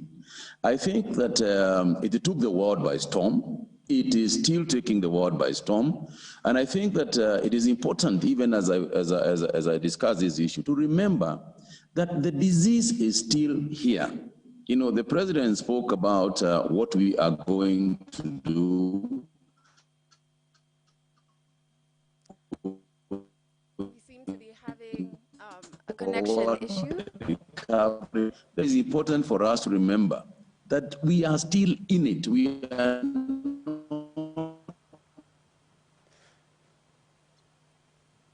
seem to be having a connection issue with Honorable Mutahi Kagwe. We'll definitely try and get back online with him. And as we do that, I want to bring in Dr. Rudy Eggers, who's the World Health Organization country representative.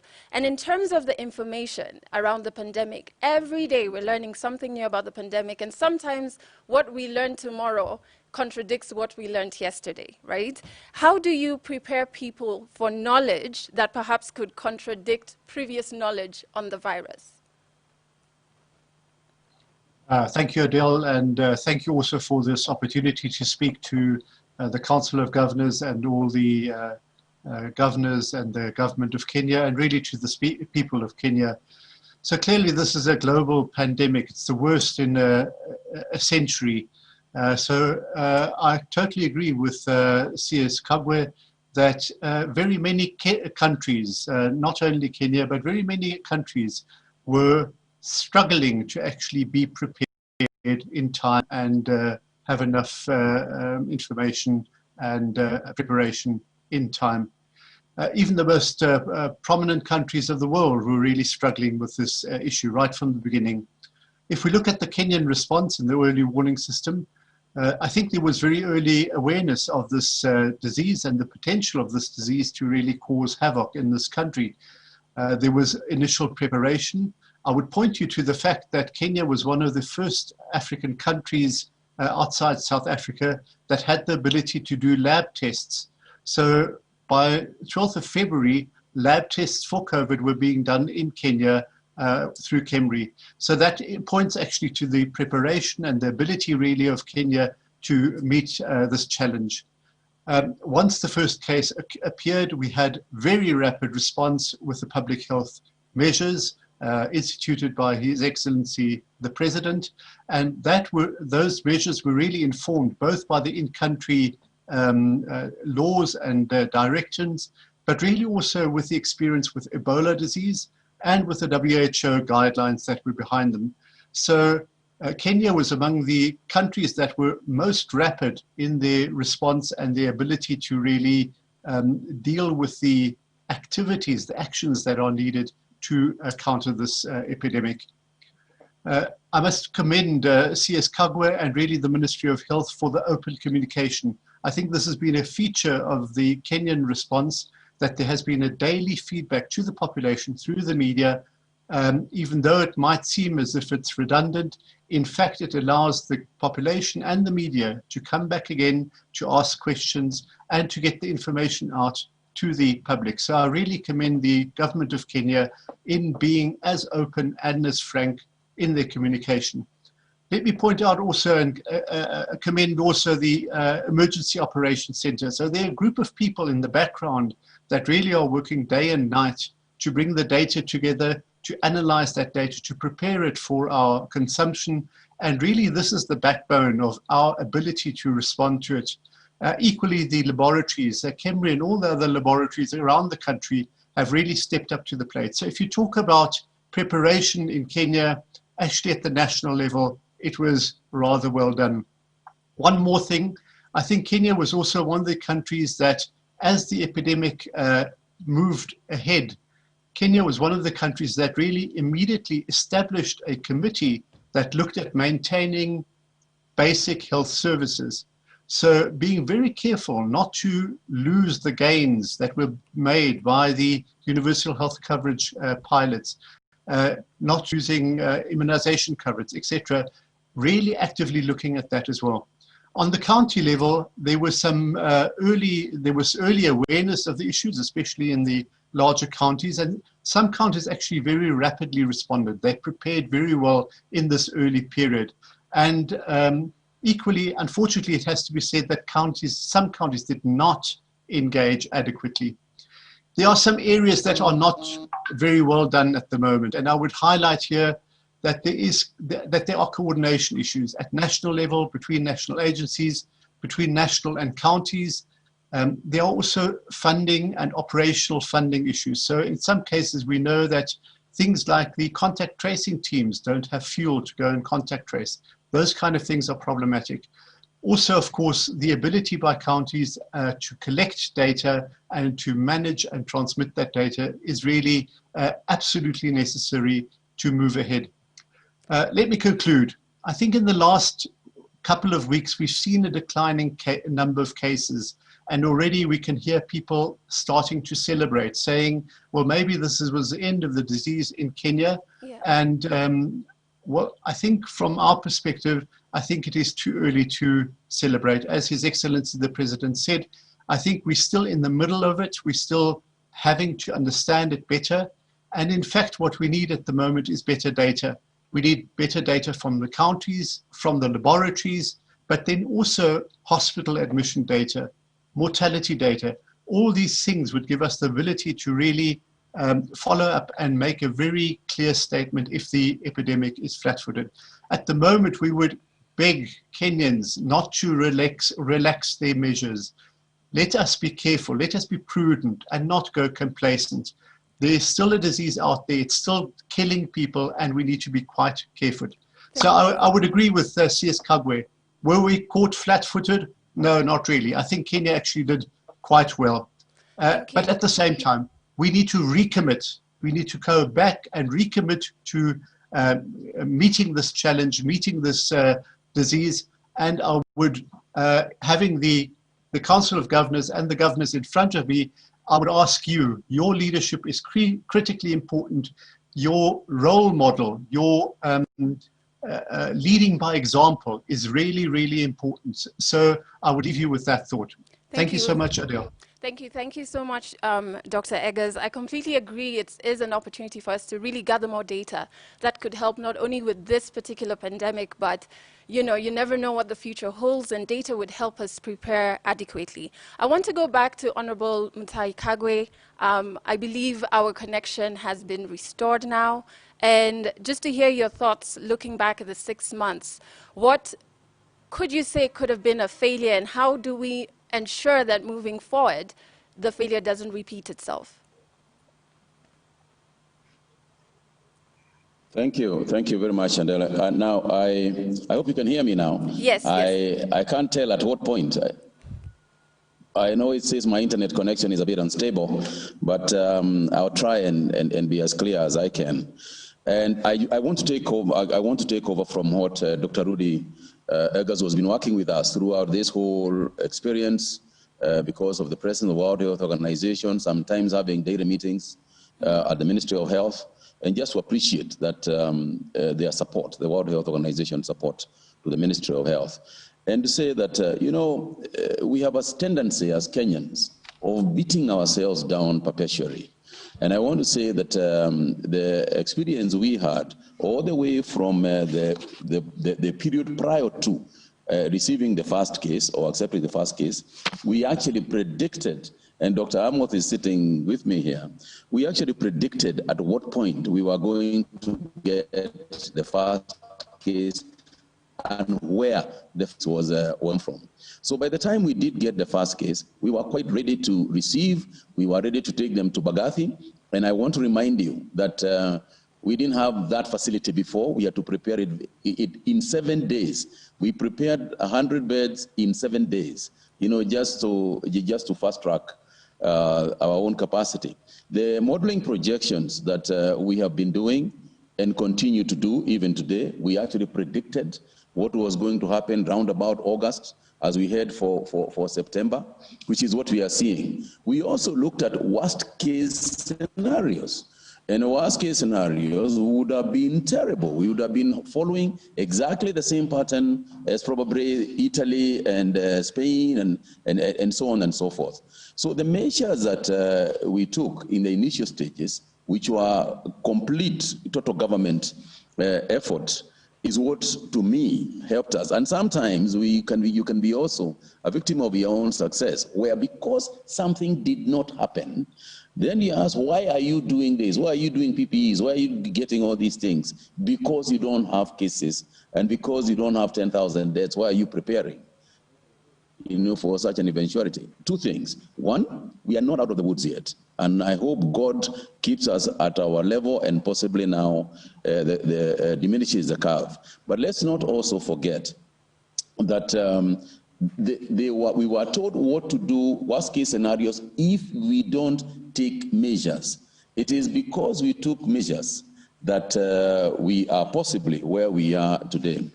I think it is also important to talk about the additional capacity that we have now that will really help us as we move forward into after post-COVID on a UHC program.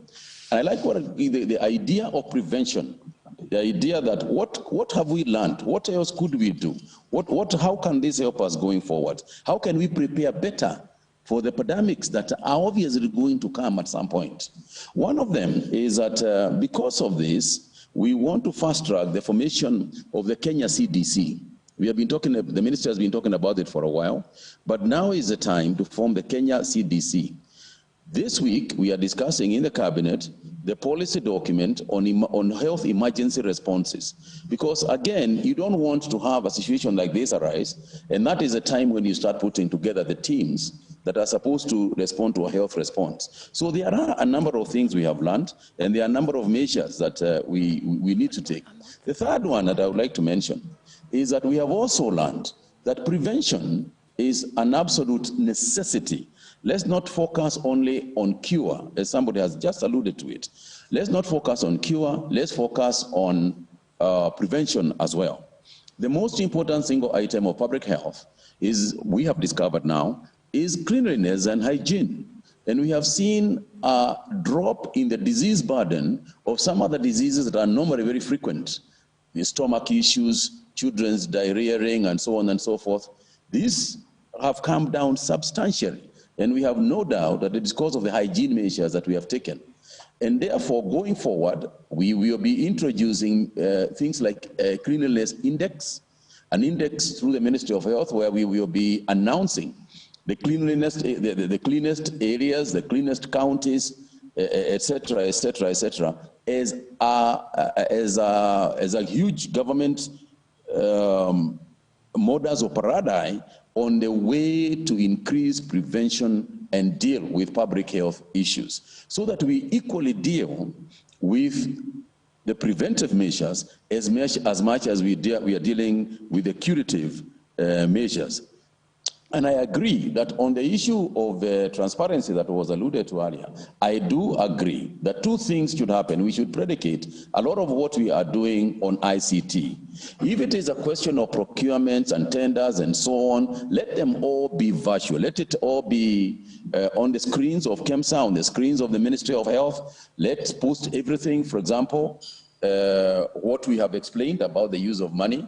Every day it is politicized, and we must also not be naive to the issue of the politicization and weaponization of the COVID issue, and that is a fact. We live in a country that is fairly political, and it is obvious that there is weaponization of the politics of it all, because it is the CS for health must and should and must continue to engage the executives in my parastatus. There is no way of gainsaying whether we are engaging KEMSA people, whether we are engaging KEMRI people, whether we are engaging the other ones. For example, as a measure of what we took, as of some of the preparedness measures that we took, we are the ones who told KEMSA they cannot continue importing PPEs.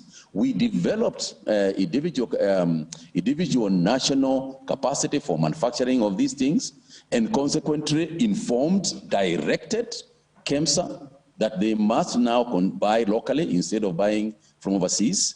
That measure alone brought down the cost of PPEs from 9,000 shillings to 4,300 shillings, and still going down. So when we say there is a politicization of these issues, it is a fact, and it is unfortunate when we are still in the middle of a pandemic. But I don't want to belabor that point. That's for another day. But I just want to thank the contributors and to say that the suggestions that we are getting are issues that we are going to implement. Some of them will be issues, will be measures that we are going to implement. I submit. Thank you. Thank you so much, Honorable Ntai Kagwe, for actually saying that some of the points that have been brought up by the other panelists are actionable points. And I do agree that transparency needs information flowing to Kenyans, even on how funds are used and even on the status of the country's fight against the pandemic. I'd like to bring in Governor of Mandera County, Captain Ali Roba. And I would love you to speak on things from a county level. There are very many ripple effects of COVID. And the next panel is going to unpack those further, but we can start by looking at how it has resulted in an increment in cases of gender-based violence. Livelihoods have been disrupted, and we saw that happen in other countries as well. So on a county levels, what are the measures that have worked to help cushion Kenyans against this and reduce this other vices, and which institutions need to help counties cushion Kenyans better? Okay, thank you very much, Dele. I want to request to maybe add a little bit on the issue of early warning, and also the issue of whether or not we were caught flat-footed from county perspective. And then thereon, I can go into the second section of the question that you just posed. And I want to say first, even though it was not unique to Kenya, it is a global position, the early warning systems have not been effective. You know, I say this because we are just lucky this disease outbreak happened in China, Europe, USA, and other areas. And that gave us an opportunity to close our airspace a bit early and delaying the outbreak of COVID-19. Otherwise, we don't have established regional disease surveillance and control centers within the country that is able to, predict the patterns and everything as we have.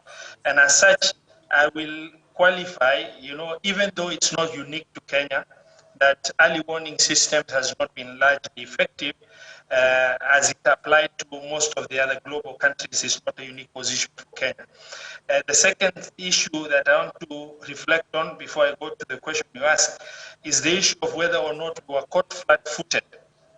And the answer, from county perspective, for me, the answer is definite yes. We were caught flat-footed because as a country in 21st century, it is critical, to reflect on some basic, standards of preparation that we ought to have.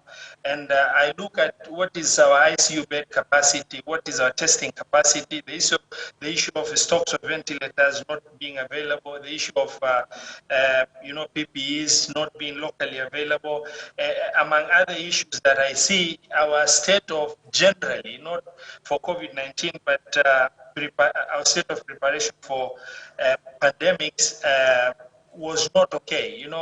We've, as a resilient country, we've done fairly well at the outbreak of the disease to try and mitigate. But in terms of whether we were actually flat-footed or not, the county perspective, we are actually flat-footed, when this disease outbreak happened. And we lost some opportunities at the advent of devolution, where there were wrangles between the council and Ministry of Health.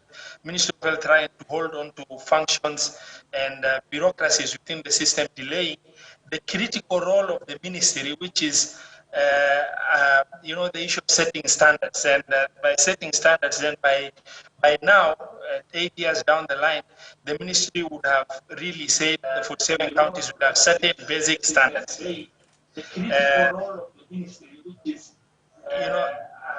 Yes, we can hear you. We can hear you, Governor. There is a bit of echo. Okay.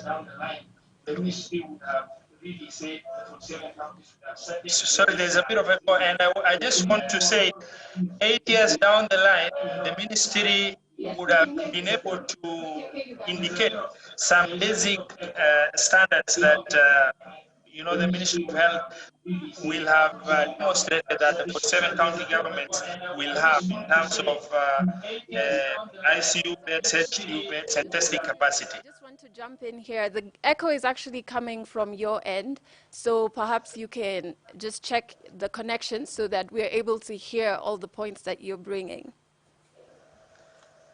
And maybe while Governor Roby is doing that, we can go back to Honorable Mutai Kagwe. We're receiving some questions coming in, still actually on the point of the spike in cases of gender-based violence, domestic violence during this pandemic.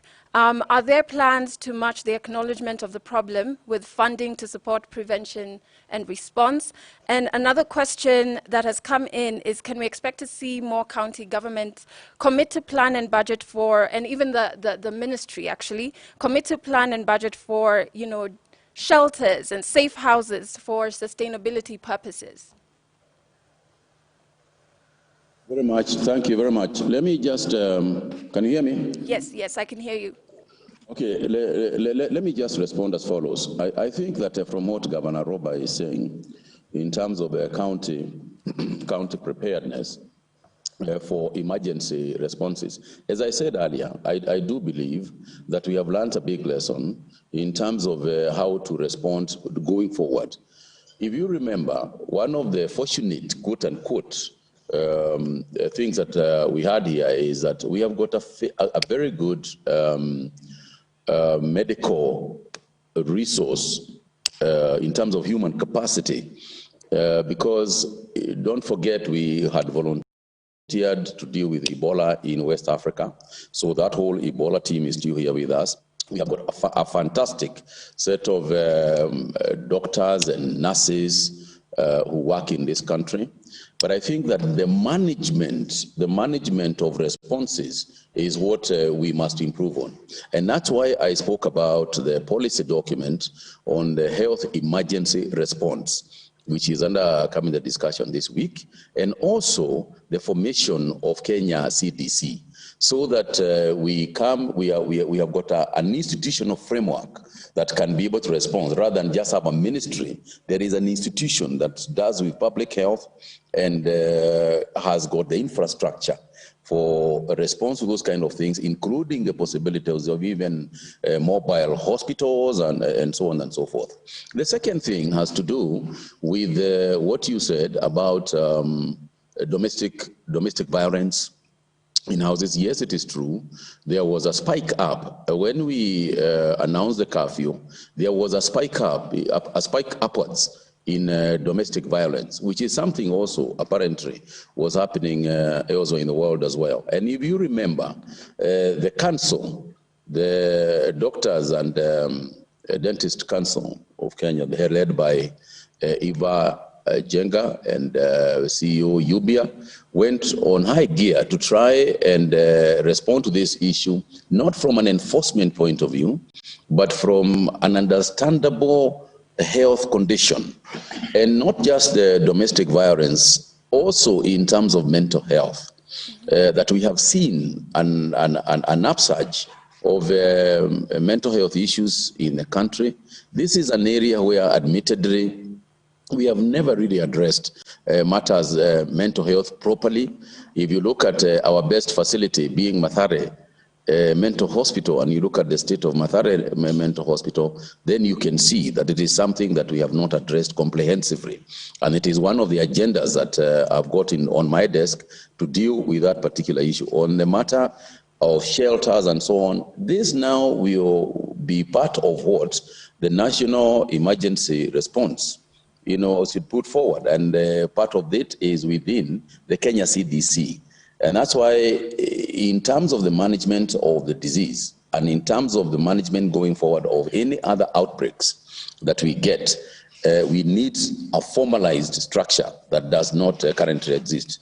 This emergency, the health emergency response policy and philosophy, coupled with the formation of the Kenya CDC, working with other multi-agencies, such as defense, such as agriculture because of food supplies and so on, devolution because of linkages with the county governments. I think this is where we can uplift and improve on what we already have. We have done a lot, but we have had a lot of challenges, but we have also learned a lot. And I think that if we can use the lessons that we have learned, the future pandemics, hopefully none comes, but we can also just sit back and hope and then just base our actions on hope. We have got to be prepared. And I think going forward, we will be better prepared as a nation than we would otherwise be. Now, the Kenya CDC envisages a situation where there are regional centers all around the country where we will be acting from. In addition to that, the government we want to start the Mathare Mental Hospital. We want to start working on this. We want to have a huge facility. In fact, the idea that we have is to move it away from where it currently is to better facilities and have also regional facilitation of mental health care. And we're not just talking about people who have gone to perhaps where they must be locked up. We are also talking about regular mental health checks. We are talking about teaching, improving the teaching capacity of our mental health facilitation, but also getting our community and health workers to participate in trying to resolve the domestic violence issues that we are getting. And we are also grateful to the religious community and the spiritual fraternity, because they have also been assisting us in dealing with domestic violence and in trying to resolve those issues amicably and teaching our people how to live together, even in spite of the fact that we continue to have this situation with us and we continue to have curfew. But essentially, we also need to understand each other and live in harmony. But yes, we fell short. I'm there, I think. All right. Sorry, Honorable Mutai. This is our new normal. I was about to tell him that there is no domestic violence currently happening here. So, and so maybe it's really great to hear you talk about mental health being something that you're actually actively looking at, because even globally, the conversation's being had that after COVID, the next pandemic is a mental health one because of the ripple effects of this pandemic. And so I want to switch back to Governor Ali Roba and just hear your thoughts on a county level. So maybe you can finish your point that was interrupted. I'm so sorry, but sometimes technology does this to us. So maybe you can speak to your point that you were making.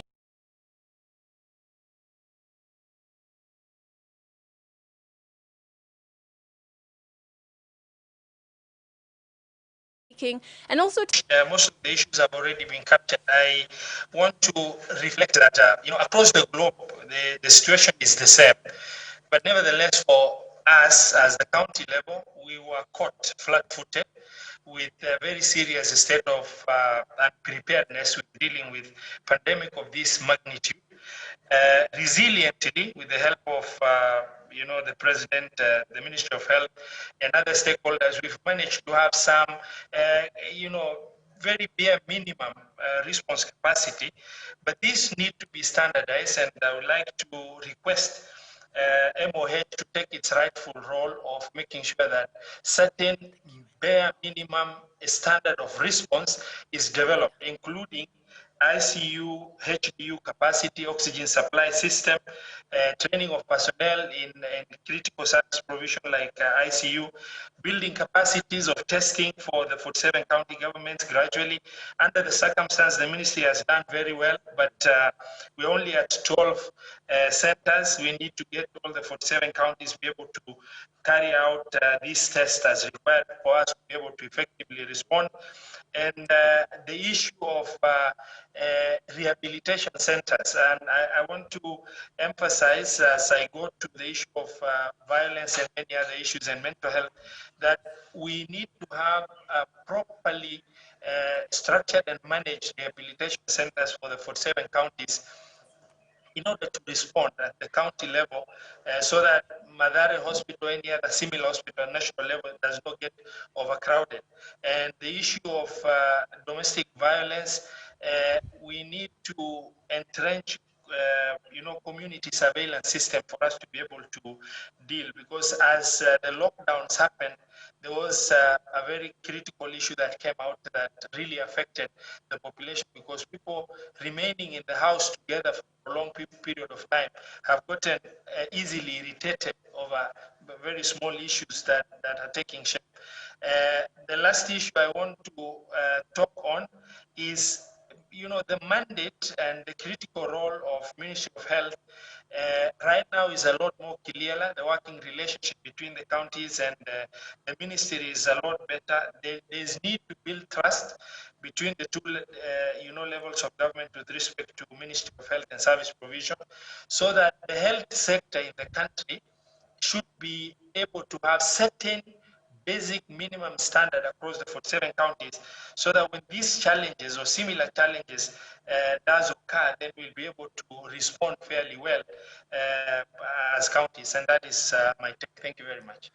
Thank you so much, Governor Ali. And I have to say a huge thank you to all the panelists who joined us today. We've gotten a lot more insights, especially when it comes to the pivotal point Kenya is at. How do we flatten the curve? We've talked about accountability and how do we ensure that the public has trust in the management of this pandemic. And I really do appreciate that the panelists gave quite a few actionable points. And it's my hope that, the various representatives of government can actually take some of those points and start implementing them so that we can continue to win this war against this pandemic. I also would love to hear more cohesiveness between the county and the national level, because On national level, we say we were not caught flat-footed, but counties are saying we were caught flat-footed. So hopefully this conference, because we have county reps and we have people from national government, can be a great place to have these two functions come together and work together so that, as the President said earlier, we bounce forward and not bounce backwards. My name is Adele Onyango, and I really do appreciate you who is listening. Remember, you can send through your questions on Twitter. The hashtag is COVID-19 Conference 2019. And in the next panel, we're going to be looking at the impact of COVID-19 beyond health. And the very brilliant Eric Latif will be moderating that conversation. It's been my pleasure. However, I want you to sit back, relax, and take a look at this video that documents the COVID experience.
Well, welcome to this second session. My name is Eric Latif, and a very good morning to you, and thank you very much for joining us in this continuing conversation. In this second panel, we are going to be looking at the impact of COVID-19 beyond health.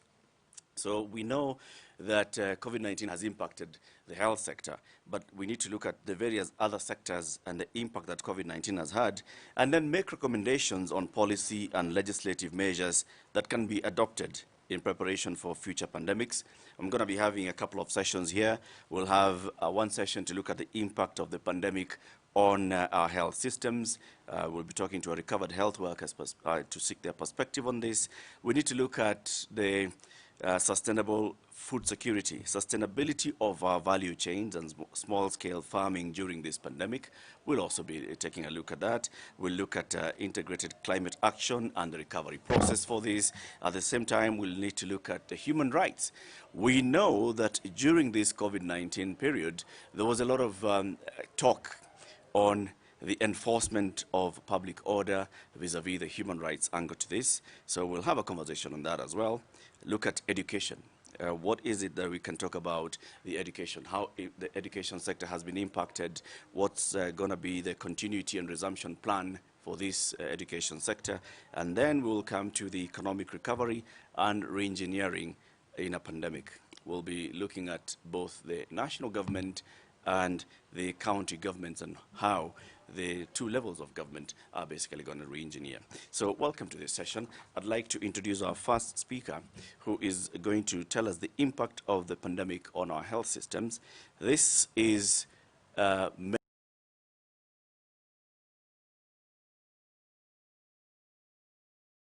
medical worker. She also is a medical advisor to the University of Nairobi Science and Technology Park. And this doctor actually had COVID-19 and she recovered. Let's hear from Dr. Nyashira Muthiga, a medical doctor, to give us her health worker's perspective. Thank you, Eric.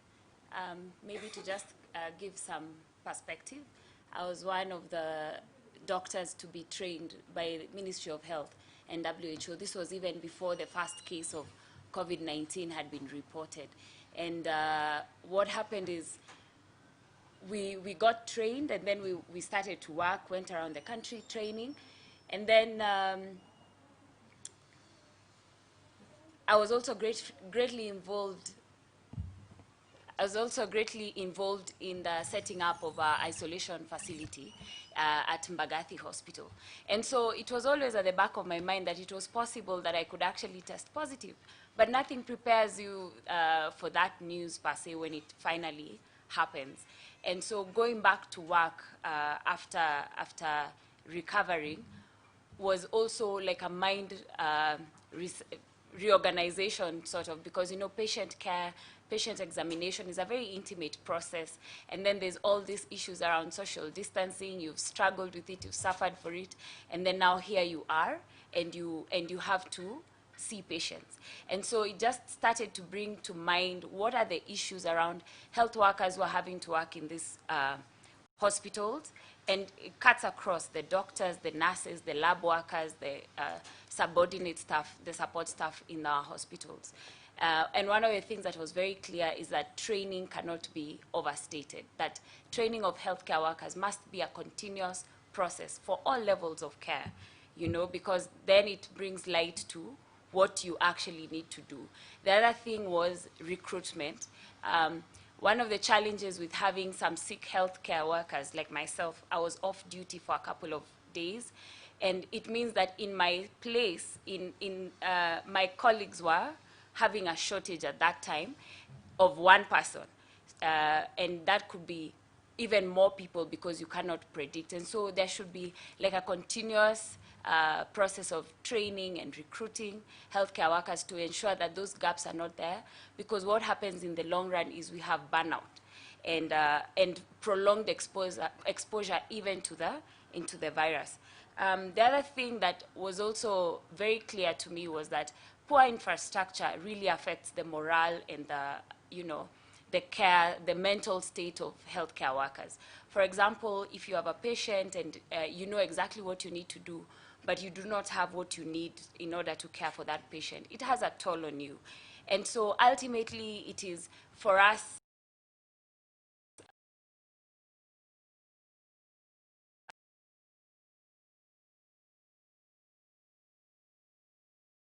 as healthcare catered to all levels of government, for there to be a place for collaboration with the ministry, with the professional bodies, medical professional bodies. We have the Kenya Medical Association and many others, so that there is the bridges can be closed to improve what is given back to the patient. Psychosocial support that has been discussed in the last session, the mental state of these healthcare workers, because while the rest of Kenyans are able to recover and practice, actually even be able to work from home, it's not the same case for us. We still have to physically be in the hospital, be physically present with our patients. And so psychosocial support, being able to ensure that they are actually, everybody in a hospital is actually looked out, they're being looked out for. Yeah? So for me, those were the things that were very, I'm very aware of them. I was very fortunate that staff at the facility where I work, I was not stigmatized. In fact, I received a lot of support right from the top to my colleagues, and which is something I really appreciate. And one of the purposes of this conference is to ensure that we are all speaking in one voice, we are all on the same page, because in the end, what we are looking for is quality care for our patients, for our citizens. Eric. Doc, thank you very much for giving us that perspective. And you have mentioned the issue of stigma, and I think stigma is one of the things that we've had to deal with as a country around this COVID-19. Looking at it from the healthcare system and that perspective, the issue of communication and proper training for the population on what they need to do, what we need to learn about an ongoing pandemic or epidemic, and the information that then goes also to the healthcare workers. So when you're approaching a health facility or a healthcare worker, and you already have this fear of you don't know what you're going to tell them that you have, and the healthcare worker also has this fear, how should we deal with this going forward in the future? Improved communication. You know, that's very important because, and we've come a long way, Eric, to be honest, we've come a really long way. At the beginning of the pandemic, when it first came to the country, we'd have patients who'd come and actually not disclose their symptoms to us. So you'd actually discover what brought them when you're seated right with them. And they've already passed the gate, they've gone through triage, they've dealt with so many people by the time they're coming to you. And we've come a long way, and one of the reasons for that is because there's better communication. So I guess being able to package the communication that's communicated to the citizens is very important. Being able to equip, to ensure that even our public hospitals have a communications department that is able to handle all these discussions around what's happening, what's going on, to ensure the messaging is correct. Because sometimes poor communication can lead to panic and hysteria, which happens a lot, yeah? So one of them is just continuous improved communication. Thank you very much, Dr. Nyashira Muthiga. Thank you very much for sharing your perspective on this. And it's good to hear that you went through this whole experience and you're okay. Thank you for sharing that with us. Let's move to our next session, which we want to look at food security, a paradigm shift in food security, sustainability of value chains and small-scale farming during this pandemic. And I'm going to have two speakers on this particular session. One is Professor Hamadi Boga. He is the Principal Secretary in the State Department for Crop Development and Agricultural Research. And Mr. John Masharia, he's a Country Director for the Alliance for a Green Revolution in Africa, AGRA. The two gentlemen are joining in shortly, and we know what we have been talking about. Looking at the value chains, when we had the curfew imposed, when the restriction of movement was imposed, although there was an issue of essential services and food was categorized among them, there was some sort of a disruption. What are the lessons that we've learned out of this, and what are we going to do in future in terms of policy, legislative measures that are needed to ensure that we have a smooth transition in the event of a future pandemic? Let me bring in our first speaker here. This is Professor Hamadi Boga, the PS in the Ministry of Agriculture. Prof, thank you very much for speaking to us, Bona PS. Looking at the value chains in agriculture, just start from the lessons that we learned and then tell us what it is that we can do going forward. Yeah, thank you very much, Eric. Sorry, I'm in a slightly dark place, but I hope you can hear me.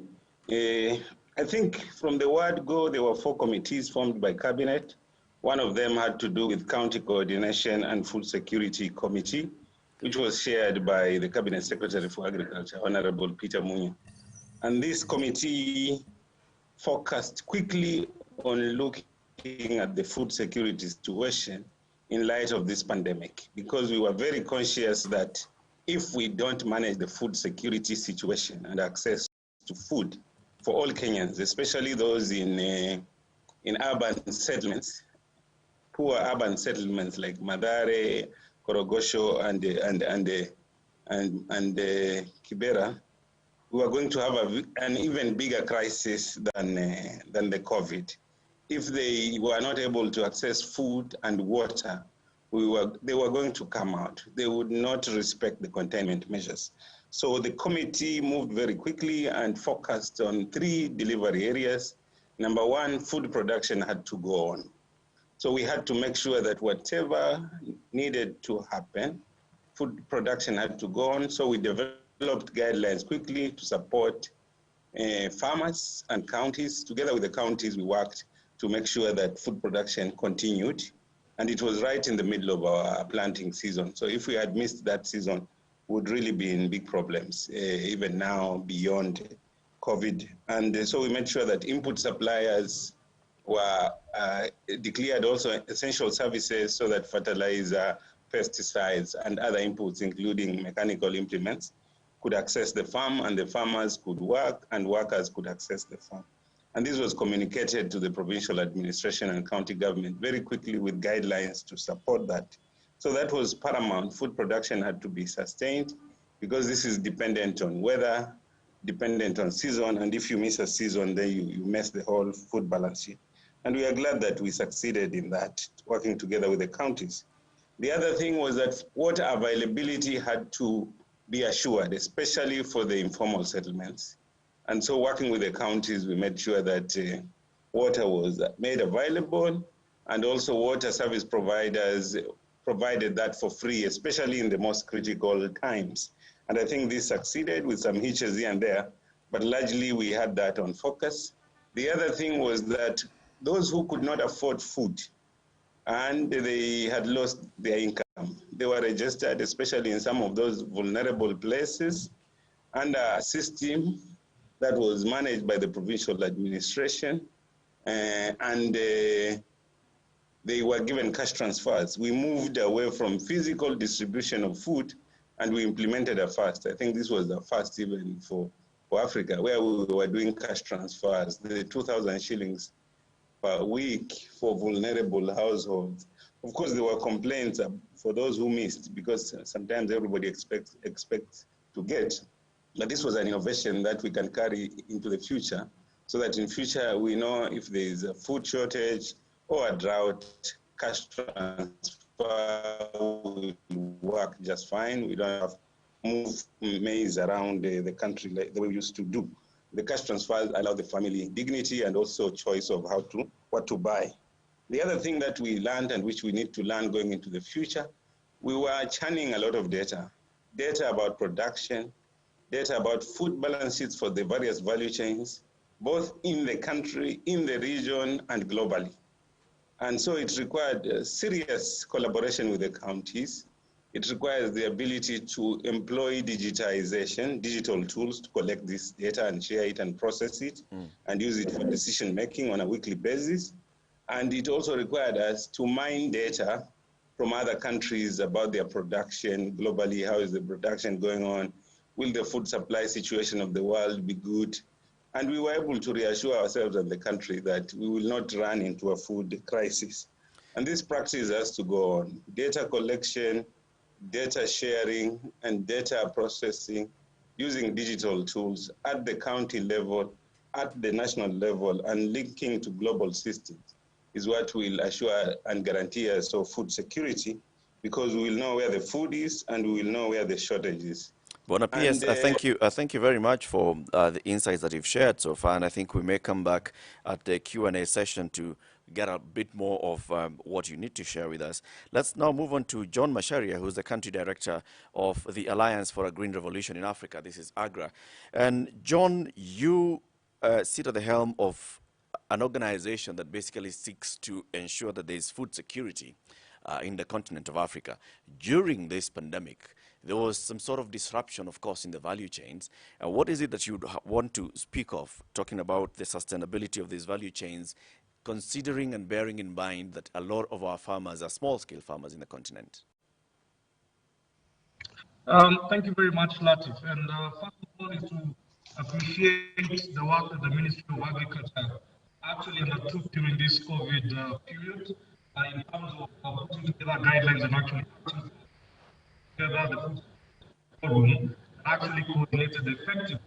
I think, John, sorry, we have a technical issue. We're not able to hear you well.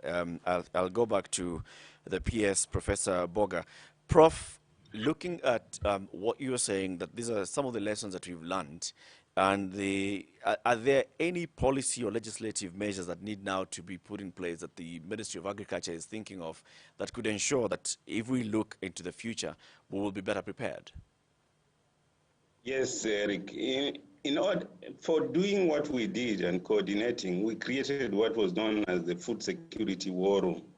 And the Food Security War Room comprised of ministry, private sectors, development partners, research institutions. Everybody was linked, and we were having daily, weekly conversations about particular problem areas for food production.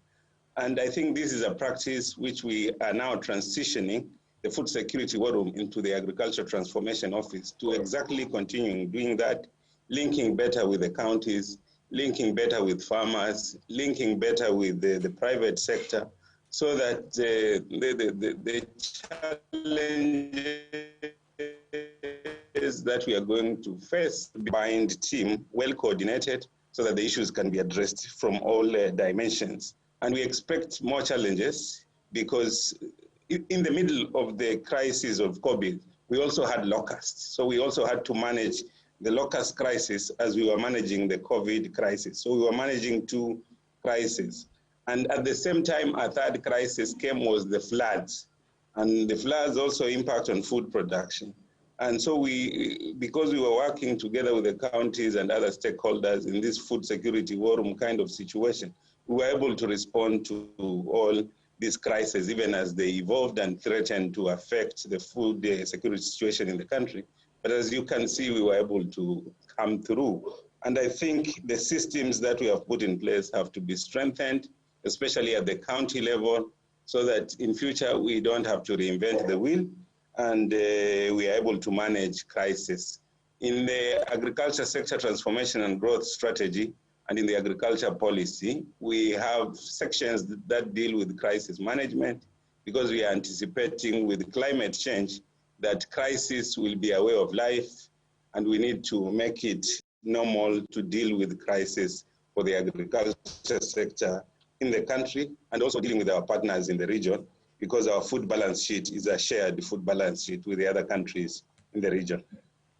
All right, so let's try and see if we have John Macharia on a better line now. John Macharia is the country director for the Alliance for a Green Revolution in Africa. John, let's try to hear you now. You had started raising the issue of what we can do to ensure that we don't face a similar situation in the future.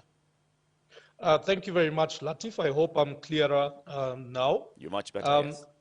Yes, I actually started by saying that we really congratulate the Ministry of Agriculture for the fast action they did in actually putting together the food security war room that ensured that there was effective coordination between the government, the national government, the county government, private sector and development partners in trying to respond, to matters food and agriculture and in relation to COVID. I also wanted to express our appreciation to the counties that actually kept the markets open and actually ensured that farmers were not only supplying food to the markets, but also consumers in Nairobi and other urban markets were actually able to procure food. In terms of thinking about a paradigm shift, I think I want to start by saying that we need to actually think about building resilient food systems as opposed to value chains. Because one of the things that the COVID pandemic has shown is the interrelatedness between, a disease, our health, food, education, and the infrastructure that we're putting together. And it's instrumental to know that, the counties have put down a lot of hard infrastructure, but there's a lot of soft infrastructure that is also required to help us actually have a food secure country. And what I mean by soft infrastructure in this case, I wanted to say this. In the last century, it was really about an agricultural transformation. We've seen investments being put together towards adoption of improved technology. In Kenya, our maize production is about 1.5 to 2 metric tons per hectare. We have an adoption rate of about 30 to 40 kilograms of fertilizer. However, in terms of the potential, we actually have varieties that can give us anywhere between 5 and 8 metric tons. So we are still below our potential. In terms of mechanization, I think the whole country has about 16,000 implements of tractors. And this is compared to 5,000 vehicles that are actually imported into the country. We need to have a paradigm shift, actually buy more tractors as opposed to buying more cars. The other thing that I think we've done well and we need to continue doing is around the coordination, what PS Boga has just talked about. We need to see the efforts of the food security war room, the analytics that went in, getting the food balance sheet actually domesticated at the county level so that we are all working together. We also need to strengthen the joint agricultural sector coordination and communication mechanism and ensure that we are all working together and we bring everyone on board. The two last things I would want to talk about is about extension and the use of digital. As we talk about a pandemic, it is vitally important that we connect research and where the farmers are.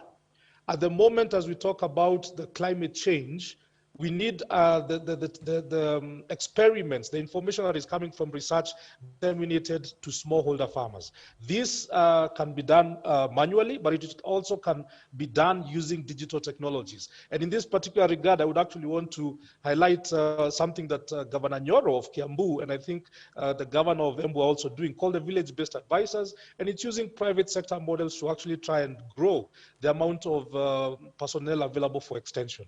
The last thing I think that is important is actually linking up policy and private sector efforts towards sustainability.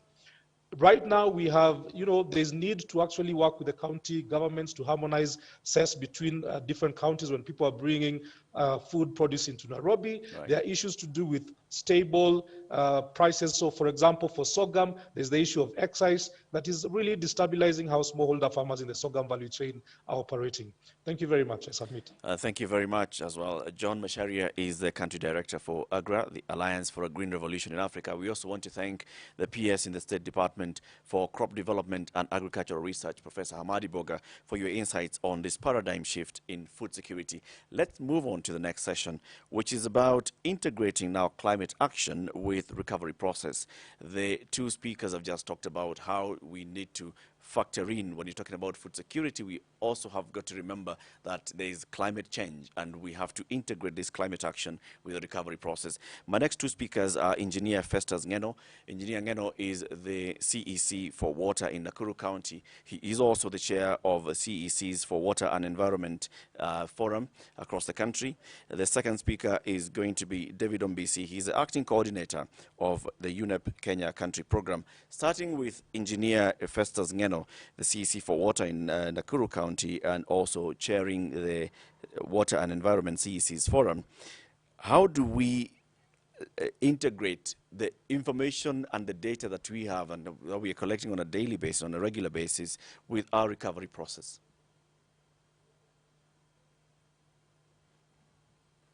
Thank you, Eric. On the onset, I will be looking at the climate change and the COVID-19 recovery from the WASH perspective and also from climate change. And one of the key things that came upon us during when the first case of the pandemic was announced was that water became the first line of defense for the for fighting the pandemic. But as earlier alluded by some of the speakers, the infrastructure as caused by flooding that came into being into the country destroyed quite a number of the infrastructure, the WASH infrastructure that was the first line of defense then for fighting of the 19 pandemic.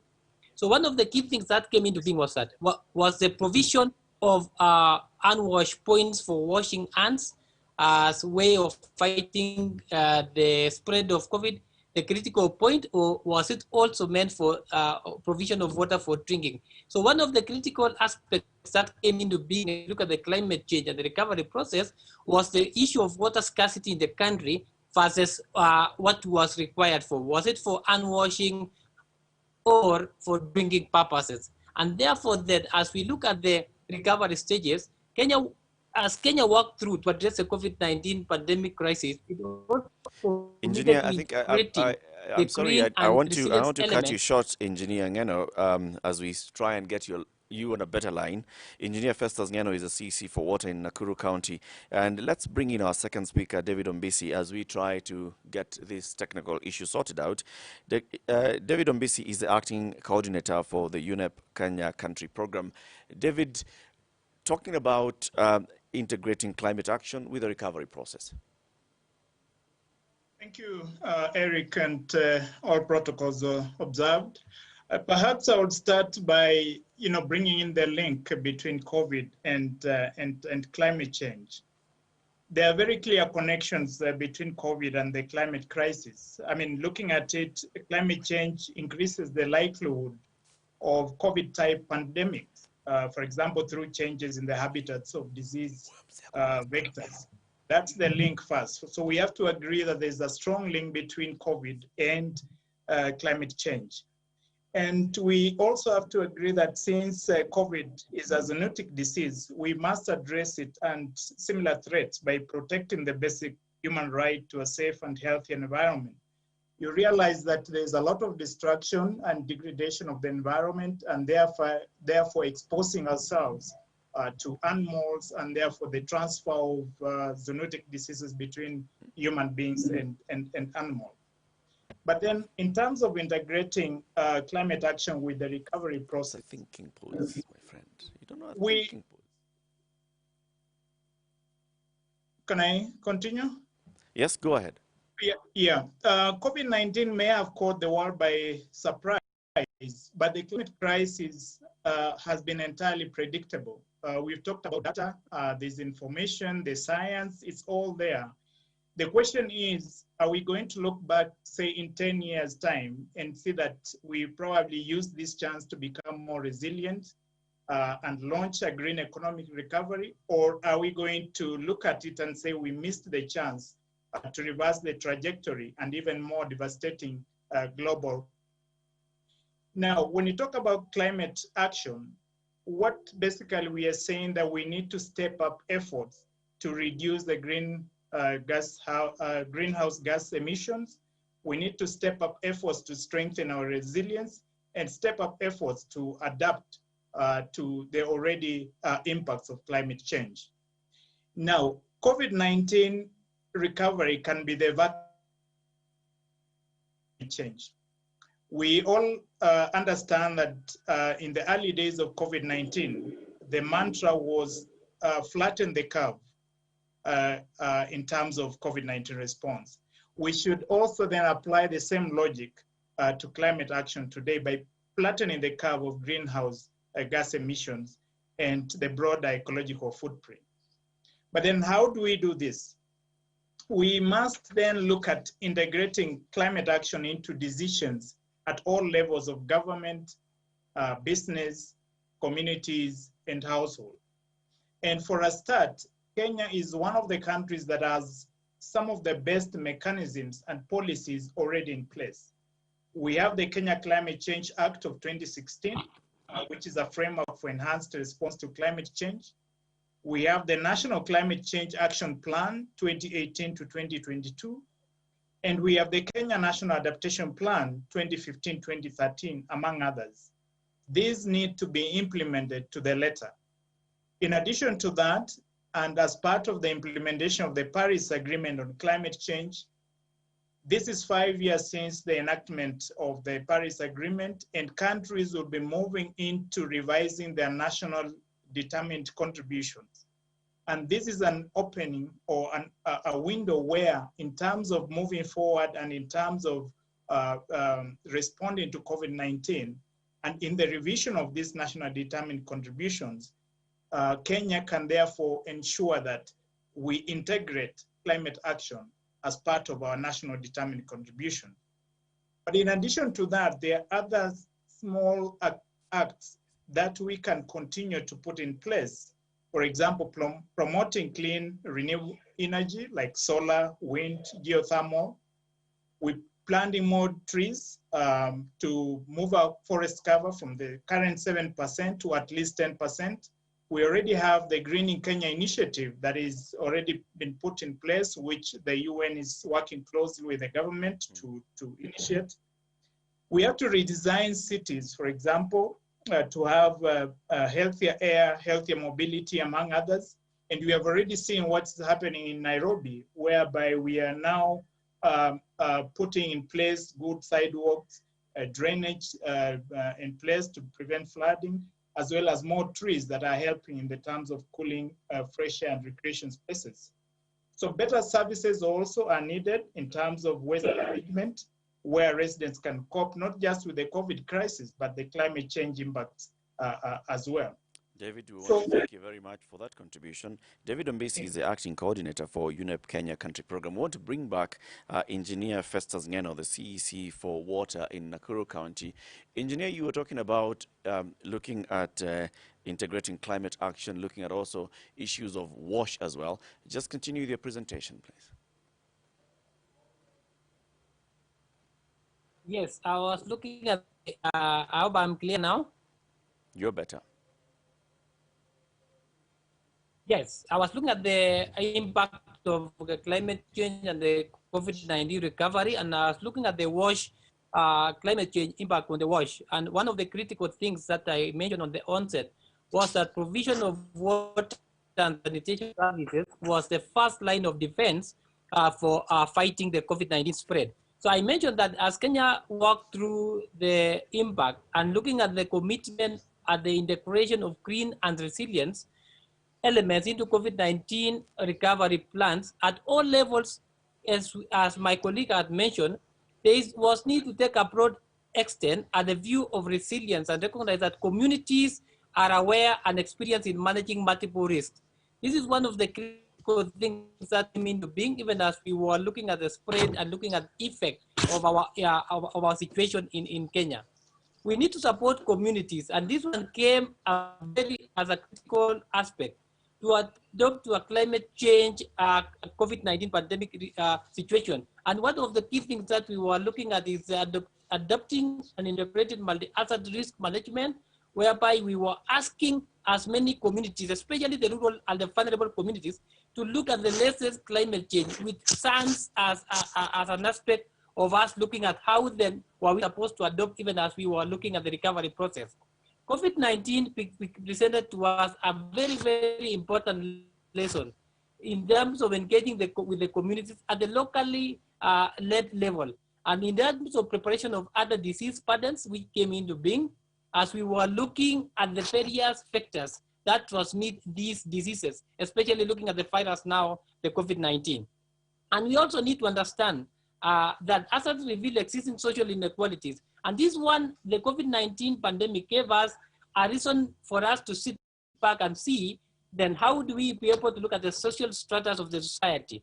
If we are going back to talk about sustainable recovery from COVID-19, we need to understand and address the pre-existing social, political, and economic factors that have contributed to the vulnerability of the poor and also marginalized in the first place. This was a critical element that came into being, because one of the key things, as I mentioned, when we talk about WASH as the first line of defense, we were looking at the provision of water and sanitation services to the vulnerable, to the low-income areas, to the poor in the society, people who had no connection first, even for water for drinking. So how then were we able to connect and fight the pandemic at that point in time? We know that the poor and the marginalized people are more affected by the impacts, whether flooding, whether drought, or whether this disease that has come into as a burden to us.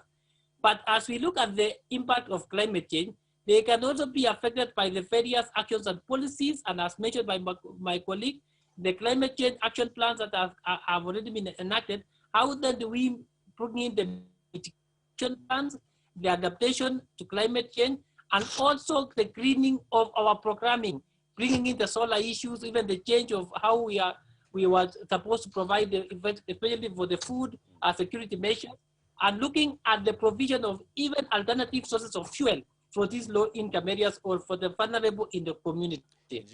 Our recovery from the pandemic should pay special attention contribution. Engineer Festus Ngeno is the CEC for water in Nakuru County. Unfortunately, we have had an issue with the link with Engineer Ngeno. Let's now talk about human rights and the place of human rights in a pandemic vis-a-vis public order. During this period, we talked about, we had the issue of police brutality. There were even protests and demonstrations against police brutality, issues of the enforcement of the curfew and what the law enforcement officers had to do, the extent that they had to go to. Names like Yasin come up, names like Vaite, a homeless person in Mathare, come up, the arrests, arbitrary arrests by police officers, but also what the role of the citizen is during such an issue where we are dealing with a pandemic and there's public order. To talk about this, the place of human rights in a pandemic vis-a-vis public order, I'd like to bring in the Executive Director of the Kenya Human Rights Commission. This is Mr. George Kegoro. We're also hoping to get to link up with the police spokesman, Charles Owino. But I'll start with you, George. And I want to thank you very much for joining us today. The place of human rights in a pandemic, you advocate human rights at all levels and all times. What did you see and what are lessons that we can now carry forward after this pandemic? Okay, thank you very much. And I'm grateful that the Kenya Human Rights Commission has been given an opportunity to participate and speak in this conference. President Uhuru Kenyatta announced a dawn to dusk curfew as one of the measures to stem the spread of the COVID-19 pandemic. In enforcing the measures, police swung into action, and we have had a very well-documented period of significant amounts of violence. The Kenya National Commission on Human Rights, which is the official commission that looks into human rights issues, has done some documentation of police action and the consequences that they had on the population. According to the report that covered the period March to end of June, police were responsible for killing 10 people across the country, and the police action also resulted in very severe injury to another 25 people. The Kenya National Commission on Human Rights also recorded that at least 222 people were the subject of police brutality of a less severe nature. The Independent Medical Legal Unit recorded 19 deaths in the hands during the as a result of police action, and they recorded more than 70 cases of torture and ill treatment during this period. The coverage of the cases is spread across the country and demonstrates its widespread nature. So there isn't a particular part of the country that you say was spared from this experience.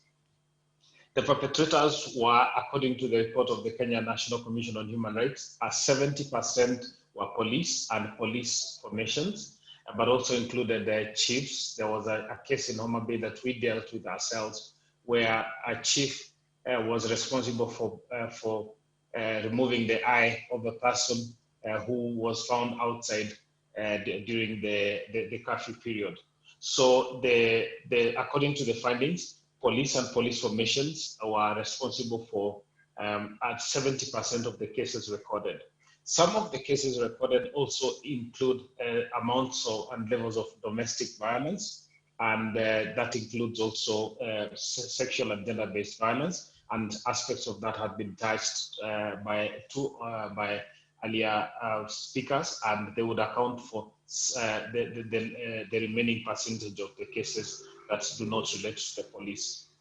The context of the violence was during the curfew, in the context of enforcing the curfew, but there was also violence in the context of enforcing quarantine, when quarantine was also imposed, and when it became a legal requirement to wear face masks. The violence was also witnessed in the context of enforcing the requirement to wear face masks.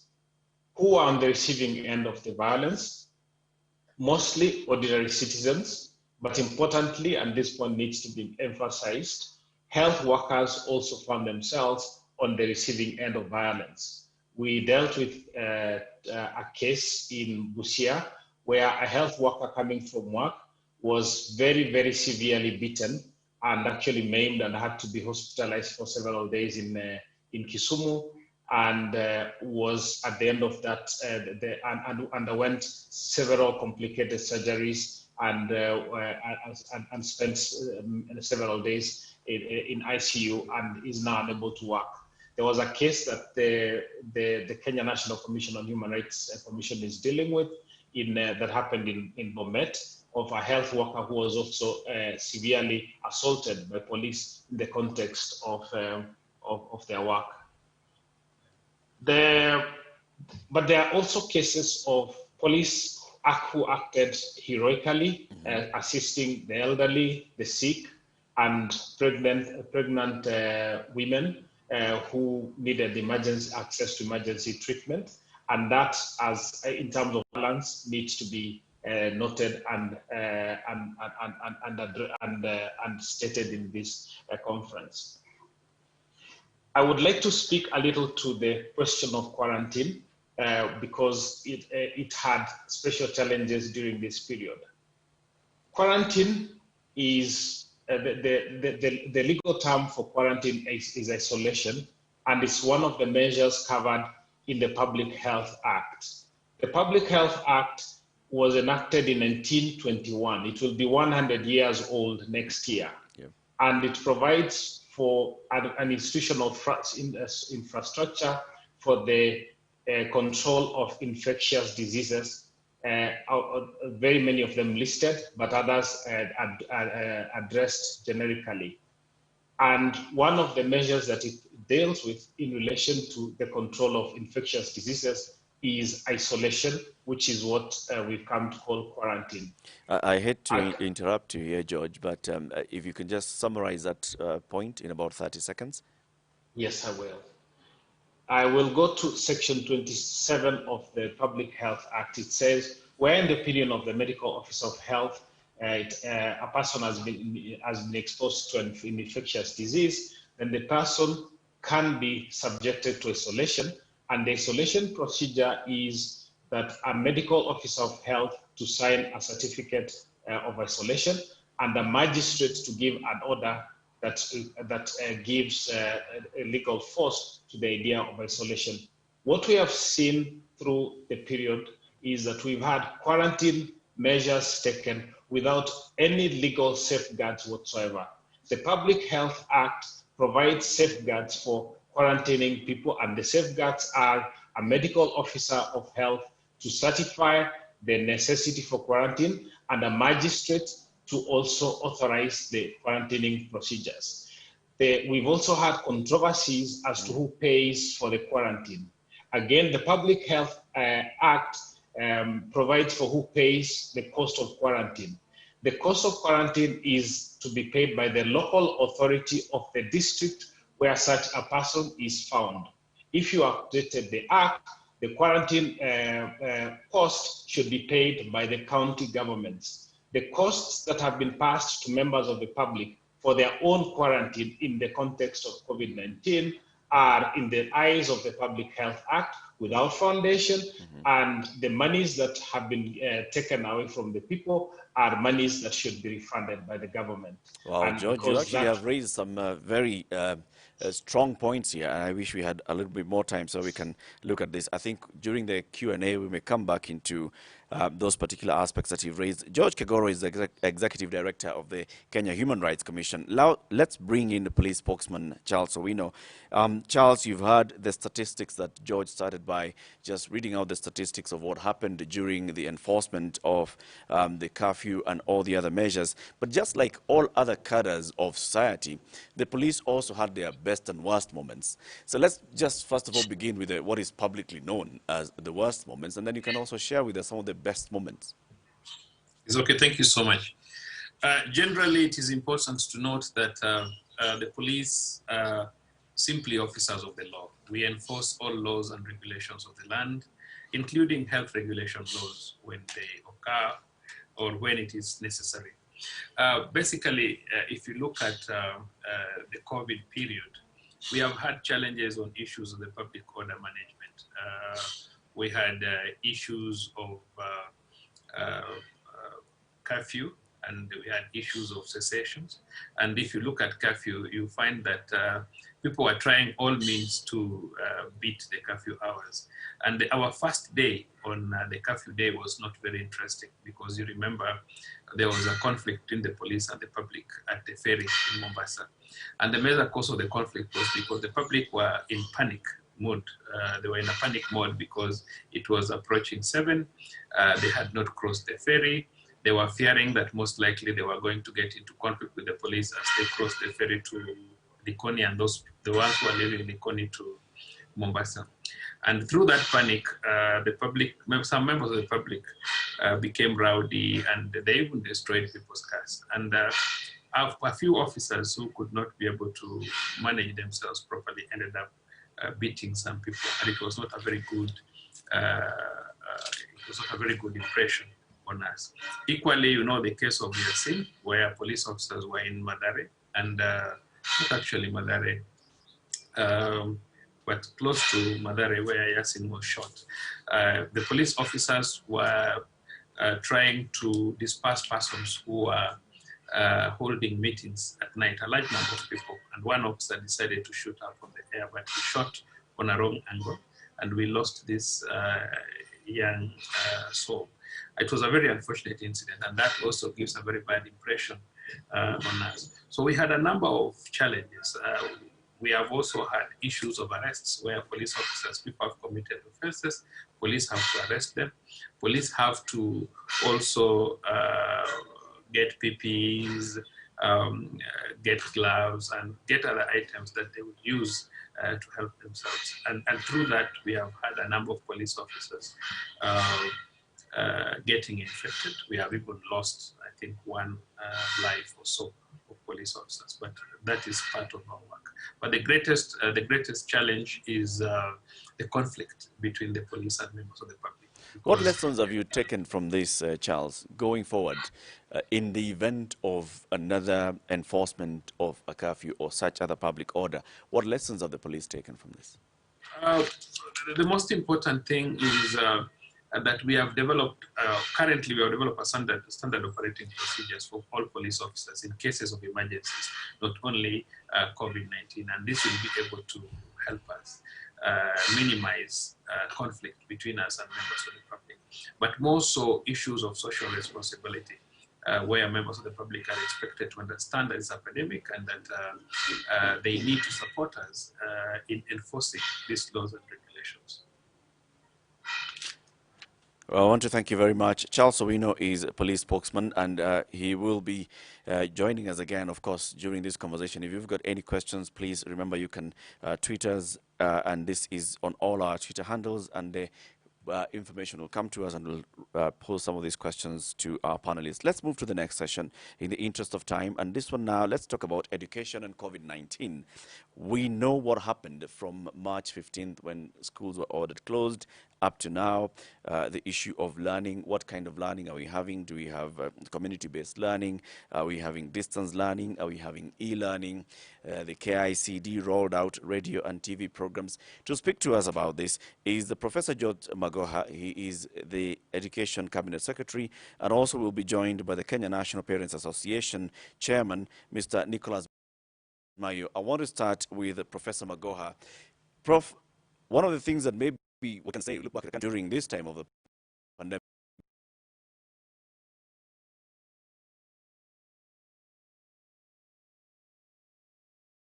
is that the educational impact of measures that need to be taken. But at the same time, there was about the public. What would you say are the main lessons that the Ministry of Education has learned, and what do you have for continuity and resumption of education? Excellencies, the governors, excellencies, ambassadors, and high commissioners, distinguished ladies and gentlemen, it's now in the public domain that the schools were closed in the 20th of March as a result of this pandemic. It is also true that I have a conflict of interest because as a trained physician, I am now tasked with the duty of running the education sector in the country. Therefore, perhaps I understand a little bit more than I should. And this sometimes comes to cloud my mind in the line of duty. Nevertheless, after the government closed schools, the Kenya Institute of Curriculum Development developed excellent programs which were sent through the TV, radio, YouTube, and other media. The first problem that we developed in this area, or we made in this area, was that we are not able to reach all the children. Adoption of virtual learning in the other centers, especially universities, has had a phenomenal impact because the universities adopted very quickly to increase their abilities to engage in this area. The suspension of face-to-face learning for the basic education sector has been the greatest challenge. And this is because in the wisdom, His Excellency the President had made us implement 100% transition, and therefore all the children in Kenya that should be going to school are actually in school. And I would estimate that they are about 150% instead of being 100%. Therefore, our greatest problem has been the issue of social distancing, which we are dealing with, and which is going to be very difficult to implement. But I think what we must look at as Kenyans is the safety of our children, the safety of the children and the teachers. And the onus is for us to ensure that our parents understand this, because there's a slight disconnect where people think this can be done, and it is our culture, and the culture has come to into play here, where people think that one person called Magoha can shut schools and open schools. I want to make it very clear, Honorable Governors, that we have stakeholders, education stakeholders put their heads together, and I'm glad that I'm here with my brother Mayo, who is among the many stakeholders that we have. We have infrastructure in schools which require that if we are to comply with COVID-19, we would have challenges. And therefore, there is this group that has been saying, what about examinations? Why have we not just opened schools to allow the student classes, standard 8 and Form 4, to come back to school? The issue of equity and equality comes into play because in the standard 8, we have 1.2 million children waiting to take exams, while in Form 4, we have only 750,000. So assuming that we are able to get them to do exams, what then happens to the standard 8? Because we don't have capacity for them to go to the next class. Because even if we were to use the capacity for 4, it will be almost 500,000 children less. These are things that must really be understood by one. And then the most important thing that I would want to bring to a point here is that we are dealing with a medical problem. It is not political, it is not a professional problem. And this is a novel virus, because even after my 42 years of being a physician, I have never seen a virus like this. Therefore, we must listen to what the physicians are saying. And up to now, the virus has been behaving in a particular manner. And we are starting to see that the incidences are coming down. And this is what we have said all the time, that even though we said we are close until 2021, it was not cast in iron or concrete. We said it will depend on the behavior of the virus and the information that we get from the Ministry of Health and our state of preparedness. So as we look, I've been observing very carefully, we're just about to hit 5%. It may look like we are flip-flopping. We are not flip-flopping. It is a virus that is flip-flopping. It is not possible for anybody to stand and say that we shall open tomorrow, because those who have tried so have rolled backwards. It's also important to remember that still up to today, more than 100 countries are still completely shut as far as schooling is concerned. So we are moving in a very unfamiliar environment. When people say one should be very specific, I think they are being unfair to both government and everybody else. So as far as we are concerned, we are going to watch. In his wisdom, His Excellency the President has said that we should call an all-inclusive conference where everybody will be there. And we shall look at the post-COVID time together, including the education sector. And therefore, the basic education issues can be discussed there. If by that time, the curve has flattened, then we shall be asking ourselves, is there any reason for us to keep shutting down the schools until 2021? What the country must understand is that we are going to require a lot of resources, because all the children must have masks. Some may be able to buy, but between 50 and 60% of the children may not be able to afford to buy the masks. So the government and the benefactors must be prepared now to empower us to get the masks. On the issue of social distancing, it is going to be difficult to achieve. And that is the more reason why we must make sure that all children are masked, and there is a lot of running water, and there's a lot of sanitizers. Ladies and gentlemen, in terms of hand washing, I would want to thank entities like the UNICEF who have been with us and World Bank. But if you are to ask me, as we promote more virtual and blended learning, the greatest constant is going to be the mask. And I would like us to approach this together, because if one expects the national government to buy the masks, we shall require 1 billion shillings. So perhaps if this was decentralized to the counties so that accountability is spread and any other risks that come with decentralization are spread out, and also to ask our colleagues, I'm sure the World Bank people are here, and there are other donors, this is actually the time to make the money available. We have created a prototype mask with good material, with the help from the Ministry of Health, and it costs 35 shillings a pair. If we are going to open a little bit earlier, that shall not happen unless we can mask the children.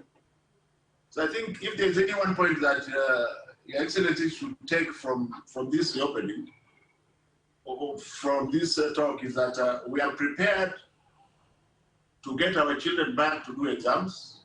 It depends on what I've told you. We are also prepared to reopen, depending on what I've told you. And we are also prepared to reclose if there is need to reclose. We have avoided this up to this time. If we are going to bite the bullet in about 3 weeks or so, then the money for the masks should be coming out now from everybody, from the governors, from the donors, and from the national government. So that each child has 2 masks which are washable and which can last at least 6 months. Because if we are unable to provide social distancing, which is going to be a problem, then the children must be properly masked. I want to leave it there unless somebody has any quick question, except to say that we have another stakeholders meeting on the 14th of this month, the education stakeholders meeting. That will have given us another 2 weeks to just look at how the virus is behaving, so that when we go to the bigger meeting, we'll have something concrete to offer. I think, from my point of view, I am very proud that as people make a lot of noise that there are issues about closing pregnancies and what have you, all our children are alive and safe. And that is the bottom line. Maybe I'm opinionated as a doctor, but I think life is more important, far more important than anything else. I kindly leave it there for the time being, ladies and gentlemen. Thank you very much. Thank you very much, Professor George Magoha, the CS for Education. Indeed, just stay right there, because we are getting a number of questions coming in from our digital platforms, and we'll be asking you those questions shortly. Nicholas Mayo is the chairman of the Kenya National Parents Association. He now joins us. Nicholas, you've heard what the CS has said. I mean, you've been having conversations with him. You've also been having conversations with your members. Where do we lie as parents with regards to continuity and resumption of education? Thank you, Eric, for having me. As you say, that National Parents Association is actually the umbrella of all the parents. It is formed in the Basic Education Act 55, that is 2013, section 55.2, and any parent who has admitted a child in school is a member of the association. The advent of coronavirus era in Kenya destabilized our public health norms, leading to the initiation of radical measures in the education system, central to them being the closure of all schools and colleges in March, as said by our CS for Education. Parents and caregivers are desperately supervising and facilitating some form of learning through radio, TV, digital platforms like Zoom, Google, YouTube. In instances where parents are teachers, one-on-one learning has been engaged. The national and the county governments, through the Ministry of Education and Public Health, have been making attempts to address the situation through constituting an expert task force, which was done by our education CS, initiating and executing formal consultation with all the stakeholders, management and responding to hints and mixed signals channeled through our social media, and lastly, institutions and execution of community-based learning, of which as parents we support, because it was an assistance to those parents who don't have electricity, who can't be enriched with online learning. Apparently, a hastened decision to reopening of learning institutions without sufficient consideration is overly contentious due to the following considerations. One, the trends observed in some cases, studies and some case studies across the world that considered reopening leading to new waves of infection like in South Korea or China. Number two is lack of sufficient political and social support to facilitate effective learning and facilitation of required infrastructure compliance standard. Reopening is likely to suffer a false start due to our education system and available infrastructure is far from achieving the international set standard and guidelines for reopening. I want to give 3 examples. We have a school called Miranda. Miranda has 2,400 students with 40 classrooms. To achieve the 15 or 20 classes, students in a class is hard because the 2,400 students, if you subdivide with the 40 classes, you'll have 60 of them in one class. Number two, we have a private school called Olympic with 5,000 pupils. So to realize social distance, as said by the CS, is unheard of. So these are the challenges we have. Number two is sustainability challenge based on early results on reinfection amid strict containment measures. And the last one is inability of parents to afford the cost associated with learners, like fees, due to interruption of their sources of income by the COVID-19 pandemic. We have some proposals by a National Parents Association, and these are the following: owing to lessons drawn from reopening in other countries, with strategic consideration of UNESCO and WHO health guidelines, we are endeavored to collect views of parents across the country to have their viewpoints towards reopening of schools. And these are their recommendations,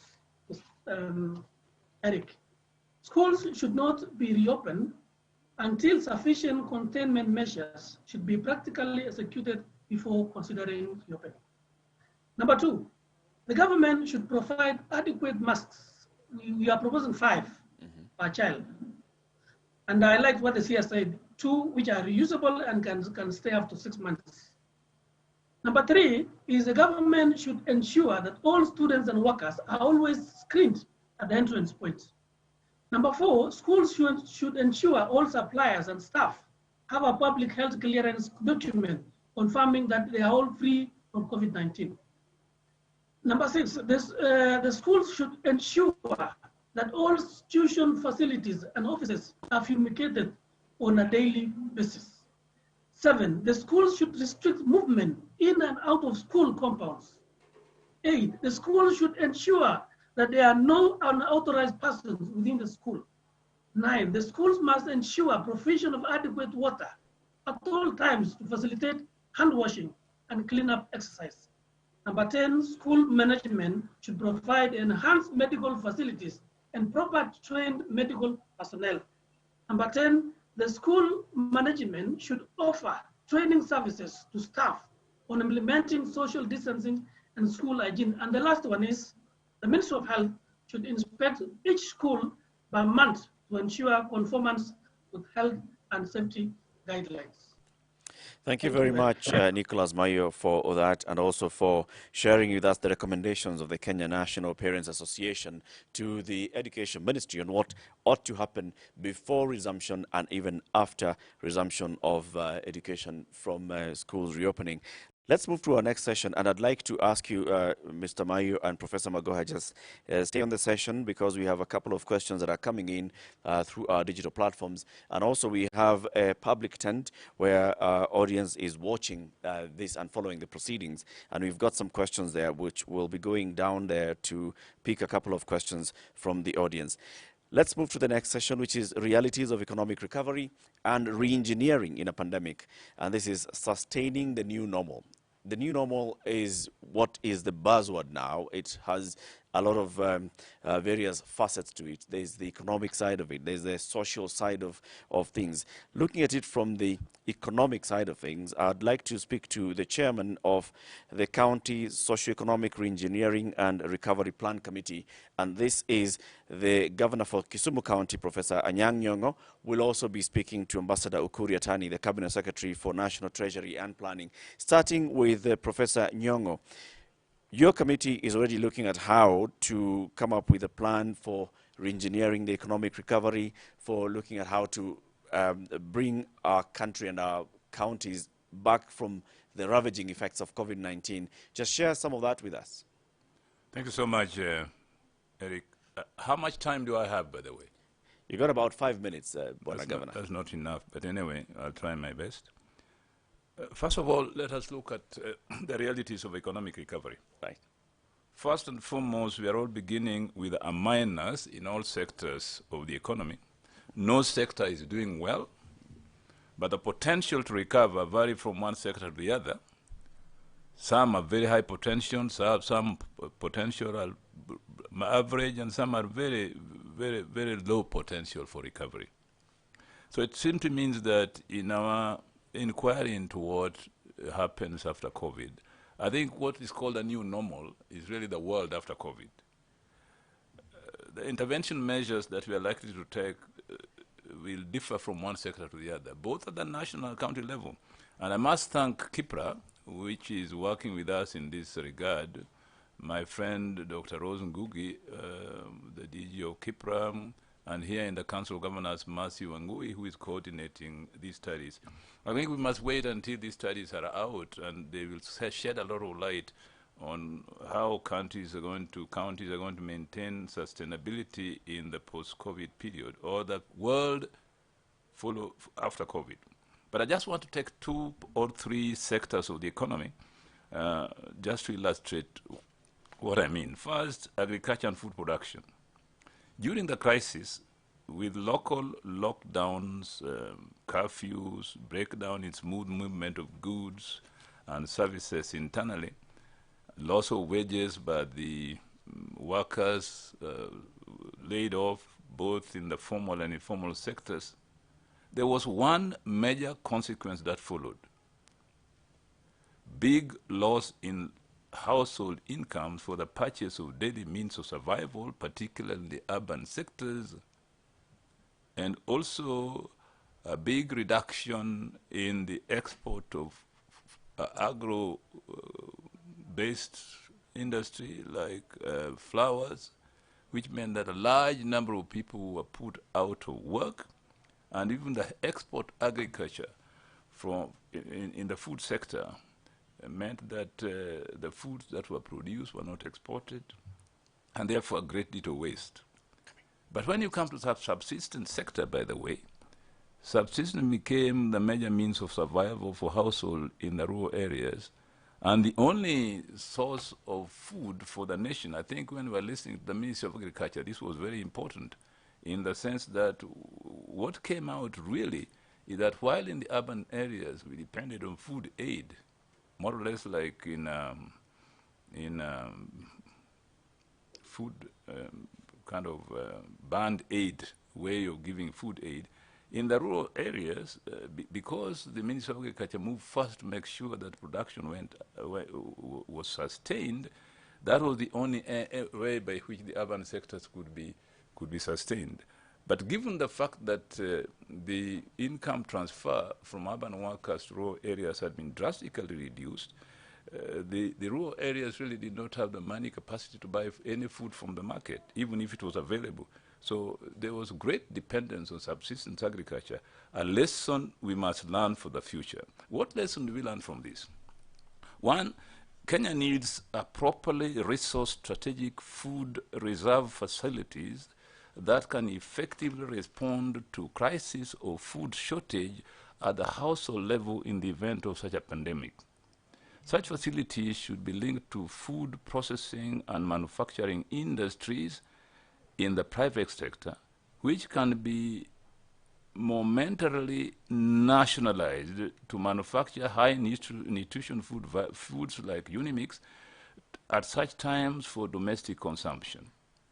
This may look radical, but you realize during the pandemic, when there was a lot of starvation in urban areas and there was a band aid distribution of food, the source of that food was either from the donor sectors with the imported food that was available, but most importantly, if we can link our own domestic food production to manufacturing high-value, nutritious food that can be used in the urban sectors at that point in time, this will not only lead to improved productivity of food in the in rural areas and therefore improved incomes for farmers, but also sustainability of the household in the urban areas. Second lesson is that while subsistence economy has been regarded as backward by conventional liberal economics, subsistence economy supported by proper infrastructure, factor inputs, and scientific knowledge proved to be more sustainable at times when markets break down, such as we witnessed during this pandemic. In Kisumu County, for example, we have launched what we call a recovery program called Reinforcing the Household Economy as the key objective of our COVID-19 socioeconomic recovery agenda. We have found that the household economy in the rural areas has a very high potential for recovering as compared to the household economy in the urban areas, which is much more beholden to the vagaries of a ravaged market in terms of jobs, flow and availability of money, and availability of goods that can be purchased. When those goods are not available in the market, starvation follows. The second lesson that we learn is that the financial sector, a healthy financial sector, is very important for the improvement of agricultural production, for example. Given the tremendous stress that the national government has had in managing financial flows due to external indebtedness, inefficiency in managing the flow of funds to counties, reduction in collecting domestic revenue, etc., the counties have been the major culprits of this stress. Not only has the impasse on settling the division of revenue bill adversely affected the counties, our resource to utilizing locally collected revenue was even more adversely affected by non-collection of rates and so on during the COVID period. Yet the two governments, national and devolved, must be seen as necessary partners in driving the Kenyan economy. Resource shed should follow function, not to do a good turn to counties, but to make sure all national and county functions are effectively performed by both governments to fulfill the overall mandate of their constitutional obligation, that is, building a prosperous Kenya for all our citizens who live in counties as citizens of the Republic. What lesson do we learn from this? The cooperation between the national and county governments during the COVID crisis, largely as a matter of health care delivery, ought to be replicated in all sectors of our economy, particularly the financial sector, to ensure that the people of Kenya, without distinguishing whether they are in this county, that, or county, that, are engaged in the economy in terms of productive activities and sustenance. Dynamic structures and institutions of and beyond the Intergovernmental Relations Act ought to be established in every sector of the economy. For example, roads. A lot of resources are wasted by importing territoriality between the national government and the county governments in service delivery. There's no reason why roads that are being built in the rural areas in every county should necessarily be done by the national government, be they bitumen roads or not, if indeed the function of counties in that area is to build such roads. The national government should concentrate on national highways, even where those national highways are in counties, because highways cannot be in heaven, they have to go cross counties. And when the national government concentrates on that, we shall have many more national highways in Kenya than we have at the moment. Thirdly, and finally, what do we learn from water, health, and sanitation, plus education? so-called WASH. The protocols enforced by both the national and county governments to prevent the slow down of COVID-19, such as washing hands, wearing masks, keeping social distance, and regularly measuring body temperatures, will not necessarily end when COVID-19 subsides. Indeed, one expects washing hands, which has already had a tremendous positive impact on public health, to continue on in all public places, be they schools or otherwise. That reduction of diarrheal diseases as well as mother-child visits to health facilities is attributable to improved hygiene through washing hands. Further, pupils staying at home drastically reduce the spread of flus, particularly among children. You do remember that we must relook in our education system the relationship between boarding schools and day schools. Whether the problem of social distance is enhanced more in boarding schools or whether it is reduced more in day schools. What lesson do we learn? Availability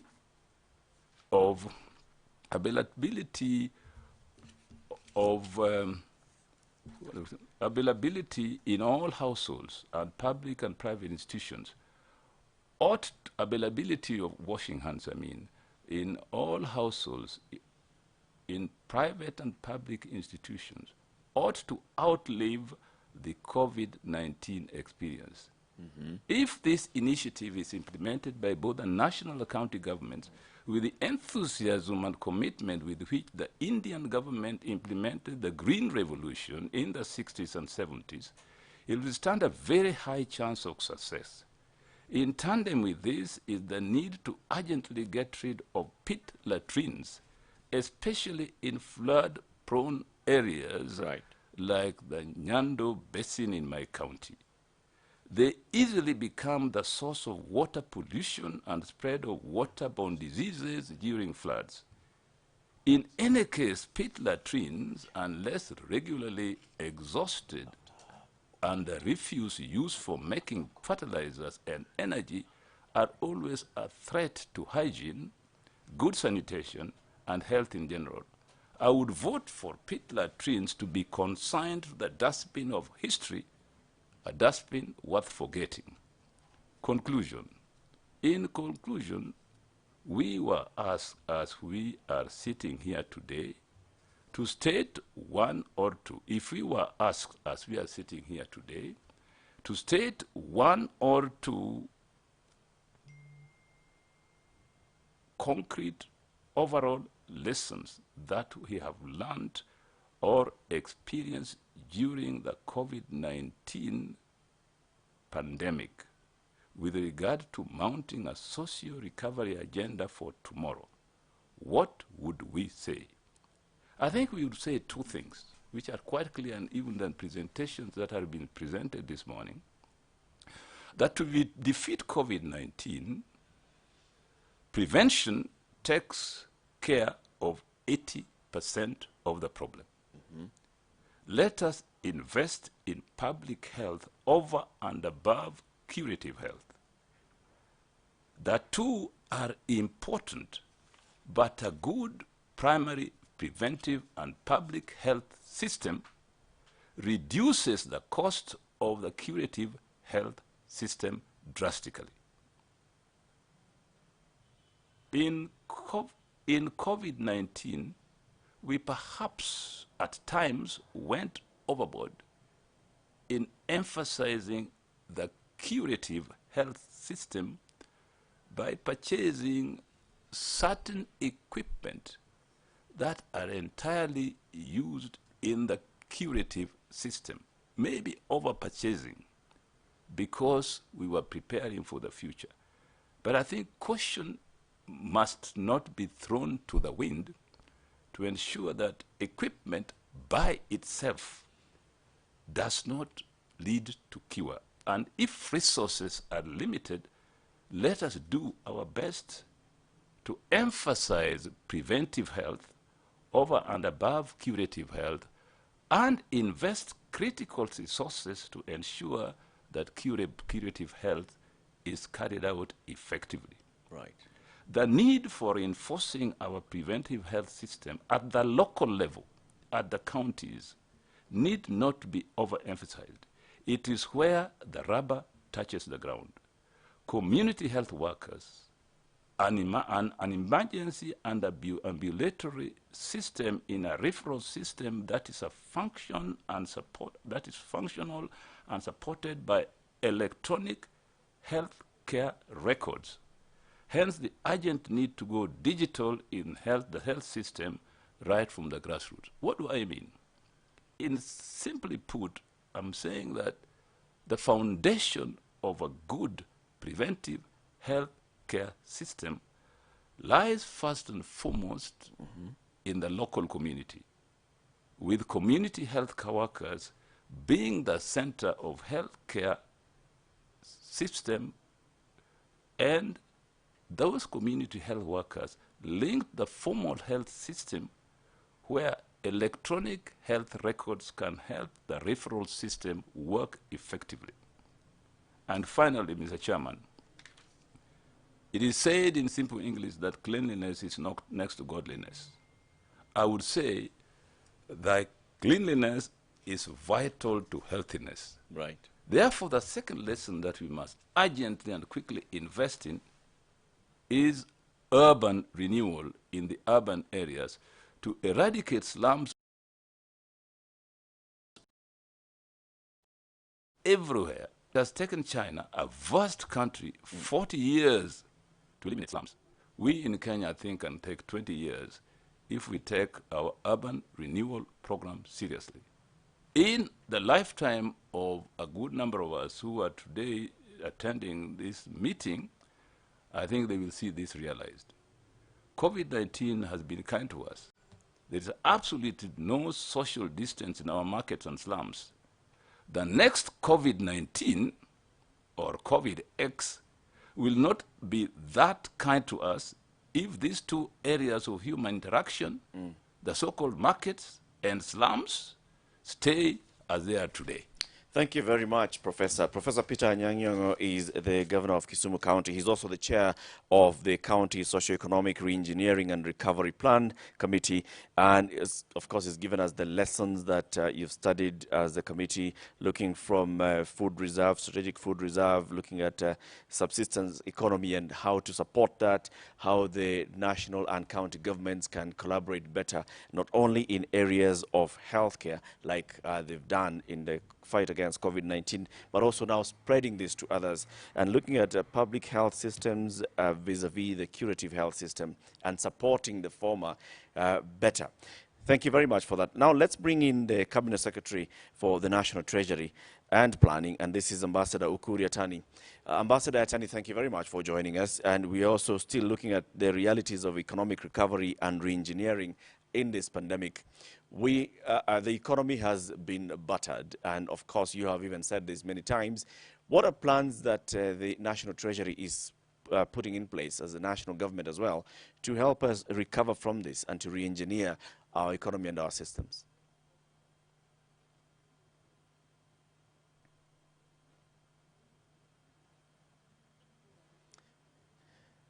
Sorry, I think I did not unmute my... Yes, now we can let hear you. me take this opportunity to thank you sincerely and also for inviting me to share with you my thoughts on a number of areas that you had mentioned earlier. My area of discussion will be based on looking at the impact, the response, and also the recovery plan as a result of the challenges we have at hand. It's foremost is important to note that the pandemic and the attendant containment measures aimed at saving lives have disrupted business environment from international trade, leading to loss of livelihood for millions of Kenyans, for millions of people globally. This is not unique to Kenya. It's affecting every part of the world. And the attendant interventions have as varied as we have had and we have seen. Kenya has not been spared the effects of the pandemic. Evidently, the pandemic and the swift containment measures that led from the closure of airspace borders, curfews, some cessation of movements in a number of counties affected lives and livelihood, but to a great extent, business. And you know, the health of any economy, in my view, is one of the most determinant in as fast as how fast we can recover from this challenge. So following the closure of borders by world economies at the onset of the pandemic, trade, tourism, agriculture, manufacturing, and other related sectors were greatly affected, negatively affected in very many situations. With the confirmation of the first case sometimes on 12th of March in this country, trade, particularly both import and export, tourism and others fell dramatically due to the containment measures that actually have been put in place by government. The agricultural sector was affected by low demand for agricultural products, especially horticulture, tea, and coffee. We have also noted later on some recovery of agricultural export following partial reopening of key export destinations, mainly in Europe and also in the Far East. We are now actually seeing some positive progress in terms of the uptake of supporting the exports. The reduction in imports of raw materials and intermediate goods mainly from places like China and other countries has significantly impacted on the manufacturing sector because quite a number of inputs, spares and the rest, we've been to a great extent dependent on imports rather than on our own production process. The most affected sectors of our economy are in areas like tourism, transport, storage, wholesale, retail, and mainly manufacturing sector. The education sector has also been impacted negatively following the closure of schools to ensure safety of learners and teachers. Revenue performance for the financial year 2019-2020 was also negatively impacted by the low import-related taxes. We depend on taxes, and the taxes are varied, and they have a direct correlation with import, exports, and when these ones are not doing, we are unlikely to realize that intended projection in terms of the revenue inflows. At the same time, other domestic taxes have shrunk due to declining incomes and depressed consumption as the government enhanced COVID containment measures, including restricted movements in and out of a number of urban centers at the initial containment procedures in this matter. So the net sum of all these has a direct bearing on reducing our tax revenue. In addition, the adverse effect of COVID-19, our economy also experienced two other shocks. You know them, the invasion of desert locusts, and at the same time floods, sometime in the course of the year, that led to loss of livelihood and led to massive destruction of infrastructure, therefore impacting negatively on facilitation of movements of goods and services. Taking into account the impact of these shocks on the domestic economy, growth is now projected at a very minimal figure of 2.6%. But this one, if you compare to the global projection, is quite fair. Globally, the growth rate of GDP is projected at minus 1.6%. And for us, we still remain positive, 2.6%. This will be a reduction from 5.4% that we've experienced before the onset of COVID. Why are we different from the rest of the world? Globally, if you look at countries like, let's say, the Indian Ocean countries like Mauritius, Seychelles, they are majorly dependent on one sector, like tourism. And tourism all over is doing poorly. But Kenya is blessed because Kenya's economy is quite diversified. If you look at, to a great extent, we are depending on agriculture, and agriculture, we receive enough rain, we have a good harvest, and this is able to cushion. And most of our manufacturing sector are agro-processing factories, farms, and to some extent, we're able to mitigate against the harsh reality of them. We are quite optimistic that the economy is going to rebound in subsequent year, and we are looking at about 5.3% in 2021. This is very positive, and we are already seeing signs of recovery with the reopening of the economy to a great extent, and this is quite positive. The projected growth in 2020 takes into account available indicators for second quarter of 2020 and the reopening of the economy in the second half of 2020. It also takes into account the strong growth of 4.9% that we were able to see in the first quarter, which ended in March. We were actually expecting lower position, but we are lucky because the first is at 4.6%, 4.9%. Despite the uncertainties around the COVID-19 that slowed down economic activity in key sectors of the economy. Kenya's response to the pandemic. How did we respond to this? Cognizant of the magnitude of the multiple challenges, particularly as a result of the COVID-19 and all those other areas, the government swiftly intervened and implemented a range of measures to mitigate the adverse effects. You know, is within your knowledge. And the particular collaboration between the national government, the county government, development partners, private sector, and all other stakeholders having joined together to mitigate, to fight this pandemic has helped to cushion the state of the economy. And this is quite positive because we are all seeing it from one perspective and it's been doing very well. In the immediate and the short-term period,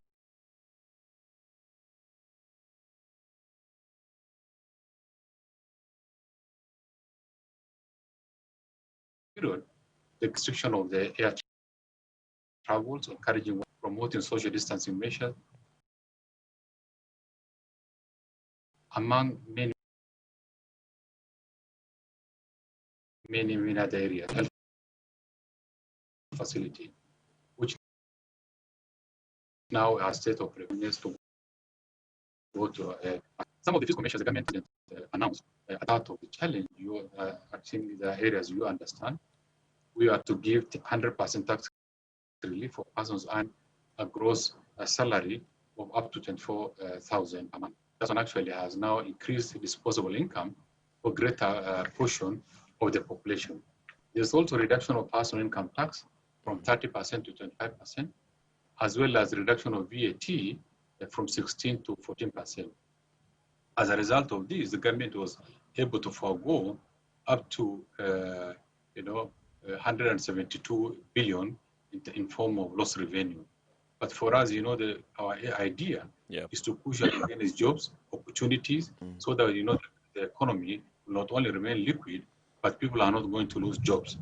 Addition to this, there are also certain monetary policy intervention where the central bank reduced the central bank rate from 8.2% to 7%. And also the reduction of cash reserve ratio from 5.2% to 4.2%. The net sum of all these is that now there's more money with the commercial bank for onward lending to the private sector, mainly the SMEs. And as a result of this, there's liquidity in the market, and we're able to fill it, and we're able to push on the economy at all this. Additionally, there was also restructuring of loans of almost 800 billion of loans have been actually, those ones, the private sectors, individuals who are experiencing challenges in repayment, in current repayment situation, were given a break. And we are also able to alliance with the central bank and came up with, a provision that the Credit Bureau now suspends the listing of all these. At this one, we were able to cushion. Additionally, also we were able to cushion the vulnerable segments within our population, mainly the urban poor, the urban unemployed. As a result, if you look at the traffic of people going to the industrial area from Kibera and this other informal settlement every morning, then all of a sudden, the onset of COVID, a number of them lost jobs and they were living from month to month. They were dealing on their daily wages. And we came up with a cash transfer program where at the initial, we set aside 10 shillings and they were to get support at the end of this. Now, in addition to many of these, what are our plans for the economic recovery? We've come up with a stimulus package of 57 billion in this financial year that's going to target a number of thematic areas in infrastructure, improving education outcomes, enhancing liquidity to businesses, improving health outcomes, agriculture and food security. But the net sum of all these is to provide, is to put money in the pockets of as many Kenyans as possible. That's why we are targeting moving away from machine-based constructions to labor-based, labor-intensive, labor-based, constructions. A lot of this is going to target local labor, local material, and the idea is just to generate short-term employment. What you see now, the Kazi Mutani, the constructions within, opening of drainages, doing roads, doing facilities, repairing, painting, or social amenities like social halls, health facilities. And additionally, also you can see that the government within the last 2 months alone have drilled over 100 boreholes within informal settlements in Nairobi here. And we have also set up close to 20 new hospitals in those informal settlements. They are currently under progress. The idea is just to now to take a lot of load from a facility like Kenyatta, and also opening up of the road, making that hygiene within those informal settlements better. Now we are also aware, as soon as the school open, we are going to have a heavy load of maybe because of the lost time, the need for more facilities, more infrastructure, more desks, more equipment are going to rise. And to that effect, we have also set aside money. Agriculture and food security remain the core, the backbone of the economy of this country, because sectorally is contributing the highest, GDP because of food, because of agribusiness, because of agri-manufacturing, a lot of these. And that's why we came up with a voucher system to subsidize the supply of farm input through provision of the e-voucher to the people. Indeed, Bonasias, I think these are very, very well thought out plans that the National Treasury has come up with. And we thank you for sharing them with us. And we'll ask you to please stick around, because we may get a couple of questions coming to you from our audience. There are people who are sending in questions from their social media. 1 minute, I want to mention. You'd like to finish? Yes, go ahead. Yes, in addition to the currently ongoing economic stimulus package, we've come up with a post-recovery economic strategy that's going to handle a number of things, from social micro-policy framework to adequate local and foreign resource mobilization. Additionally, we're looking at the role of the private sector in the economy. We are now empowering more the micro, small, and medium-term enterprises and making it, the most important segment in as far as putting creation of wealth among our people. We also looked at the issue of ICT and digital infrastructure, because one of the critical areas that we have seen in the nursing business, when people now retreated to homes and movements were restricted, people went to the ICT. The ICT platform became one of the most instrument and facilitator of trade and business. So we want to invest more on this so that we can have that required expansion with a view of spreading the benefit. So among all these, we have come up with our documents, our roadmap already, the economic strategy plan, and we are going to launch very soon. Thank you very much. Thank you. So Ambassador Ukur Yatani, the Cabinet Secretary for the National Treasury and Planning, and thank you for sharing all those insights with us. We'd now like to open up a session for a couple of questions which would go to any of our panelists. I'd like to go to our public tent where we have an audience that has been following the proceedings. And let's hear from there. You have a question. Please give us your name, where you are from, and also the question, who you'd like to direct your question to. Thank you so much, Eric. My name is Samuel Njoroge, representing KBC, and I direct my question to Cabinet Secretary Ukur Yatani. Now, Waziri, 5 days ago, you stressed on the need to plug in financial markets when it comes to a post-COVID recovery plan. How do you devise a collaboration that will go? Sorry? Waziri, can you hear me now? Waziri can hear you. Please go ahead. Oh, thank you so much. Now, around 5 days ago, you stressed on the need to have financial markets focus on a post-COVID economic recovery plan. How do you intend to devise a collaboration with county governments and financial markets to drive financing of small and medium scale entrepreneurs? Waziri, you can respond to that. Is me? Yes. Unfortunately, I lost, I didn't get the question. I only heard of the SMEs. Was that the question? The SMEs and how financial markets can provide financial gain and need to SMEs. Thank you very much. I think I should have mentioned when I was discussing this area, we've come up with a credit guarantee scheme where government has set aside the initial 10 billion shilling as a guarantee for onward lending and to give also support to the various banks.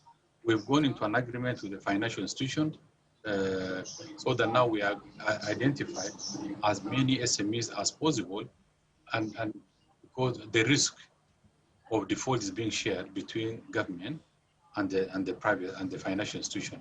So I'm confident that this is going to not only increase the scope of available resources, but also will motivate the SMEs to have now more confidence in the financial market system to access this.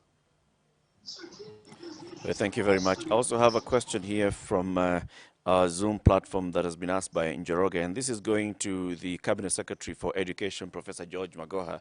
I hope he's back in line. But before I do that, we have another question from our audience downstairs. Please go ahead and ask your question. Name your name, where you're from, and the person that you'd like to direct your question to. Right. My name is Ben Kerera from K24 TV. And my question is directed to the Cabinet Secretary for Education, Professor George Magoha. And my question will be, we are looking at possible school reopening, as you have mentioned, in accordance to the trend of the pandemic, or rather the COVID-19 virus. And you have mentioned that provision of masks will be heeded to school-going children. Now, my question is regarding on how you're going to gain parent confidence for a parent who has seen the COVID-19 numbers rise exponentially over the past 5 months, and with even citizens putting on masks. So how are you going to tell these parents that my son is going to be safe in an overcrowded learning institution with only a face mask, coming from you as the CS, probably saying that social distancing will be an issue? Is it that you have exhausted measures to perhaps achieve social distancing that you can now say social distancing might be an issue? We have perhaps construction of infrastructure such as extra dormitories, extra classrooms, just to ease the burden of overcrowding in learning institutions. So basically, how are you planning to gain parent and student confidence once schools resume? Are we looking at a situation where parents might restrict their children from going to schools? Thank you. All right, Professor, before you respond to that, there's also another question that is to be directed to Professor George Magoha, the CS for Education. Please remember, we'd like to know your name, where you're from, and who you'd like to direct the question to. I understand this question is to be directed to Professor George Magoha. Please go ahead. Thank you very much. My name is Japheth Ochieng. I represent Standard Media Group. My question goes directly to the CS Education, Professor George Magoha. We realize that in some counties, we have challenges with the WASH programs, facilities at the school level. As we discuss reopening of the same, are there plans in place to improve on the facilities that are currently there and improve on schools that have no capacity to provide water for their students? Thank you. All right, I think, Professor, you can respond to those two questions. I did not hear the second question, so you will have to repeat it for me to hear. It was with regards to WASH and the WASH facilities around the country. You mean the availability of water and the running water? Yeah, probably. Jacob, you can respond. You can ask the question again for him. If I may repeat, sorry for that, Professor. My question goes to the issue around WASH in schools, particularly schools in the rural sector. now that we are discussing reopening of the schools, are there plans in place by the government to improve on the wash facilities that are currently available in schools and also equip those schools that lack the same? Thank you. All right. You got that now, Prof? Yes, I think I did. Okay. And let me perhaps start with it because it is more direct. I think with regards to the availability of running water and wash facilities, one of the things that the government has done is that we have mapped out all the schools. And what we mapped out first was to find out which schools have water storage facilities, and we were happily surprised that the majority of our schools, both in primary and secondary schools, have water storage facilities which have been purchased by government through the various local members of parliament. We also found out that there are a sizable number of schools with boreholes and others with running water. There are, however, some challenges with a reasonable number of schools where we have to think of, apart from harvesting rainwater and storing, how we are going to continue to maintain a good flow of water in those schools. And the government is dealing with those issues. That's not even the biggest issue. There are also some entities like the UNICEF, which has been moving with us in identifying the most vulnerable schools and providing wash facilities from boreholes to piping, what have you. In terms of dealing with COVID, it is not just running water. We also inspected schools right now and seen that many schools have made reasonable strides with regards to providing facilities for the washing of hands and purchasing of sanitizers. Speaking as a physician, we are very careful to find out that the schools are not duped when you produce sanitizers that are not up to standard. So we keep on sending officers there to check. We are also aware that a small number of schools have been marooned with overflowing lakes like Lake Bogoria, Lake Baringo, and Lake Victoria. And my officers were there just last week, including Dr. Belio Kipsang and the Director of Secondary and Director of Primary School. Later this week, I will go to the ground myself to assess what is required. For the school that was destroyed completely in a place in Marakwet, the government has provided adequate funding and the school is being relocated and will be built afresh. If we are not ready by the time we open, the children will be transferred to other schools as a temporary measure. So we are very much aware that we have to make sure that there is running water in schools. The government of the Republic shall make sure that that happens. It's not a very big issue. On the first question, where, you know, the mind of a surgeon works like this. It's either black or white. There is no gray area. So I feel that it is important to tell Your Excellencies, the governors and other people, the truth as it is. As we move with every weapon that we have to increase physical space, let me take the boarding schools as an example. And about 30 to 35% of our schools are boarding. And we should first of all commend government for ensuring that every child who deserves to be in school is in school. So if you go to a cubicle in a typical boarding house, you'll find 2 or 3 double decks, which will carry 6 children. If you are to apply social distancing, you can only take 2 of them at a time. So even in January, we shall not have built 3 times the capacity of the boarding houses. That is the truth, and I think it is better that it is known that way. Our hope was that in January, the requirement for the physical distancing may not be as important as it is now. So it is not that government is not aware, and the parents that you want to have confidence in government, they must have confidence in government that tells them the truth. The decision as to when to open the schools will depend on whether we have guaranteed the safety of the children. I've said that again and again. Nobody is going to ask a parent to take a child to school when we are not ready to guarantee their safety and that of the teachers. So everything depends on how the virus behaves, and you have seen it. You saw some schools in the United Kingdom where some children were able to go to school and some were wearing masks, some were not wearing masks. For us, we are going to insist that the children must wear masks all the time until such a time that we are sure that they can be safe. So it is not a situation of either this or that. We are moving together as a nation, hoping to solve the problem depending on the circumstances on the ground. If we are going to risk opening a little earlier, it would be for the examination classes where social distancing may be achieved. But that is after all the stakeholders have agreed that after they have done their exam, then what do you do with them?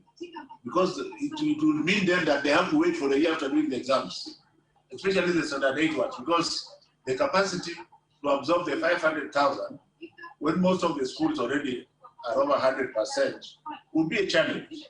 So it is not my problem, it is everybody's problem, including the person asking the question, because he must be a parent or a related to a parent. Maybe Mr. Mayo, I can see you are there, they should allow you to help me to answer this one, because everybody has a stake in this one. It is not Magoha's problem, it is everybody's problem. And I think it's better to tell you the truth as it is, rather than sugarcoating. I submit, and please allow Dr. Mayo to add something to it.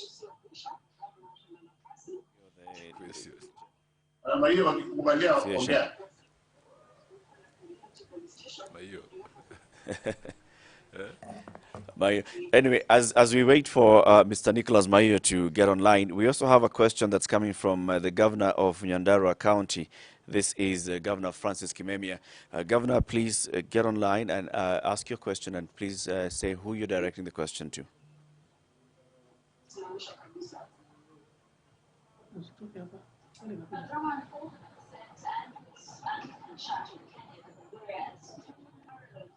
Can you hear me?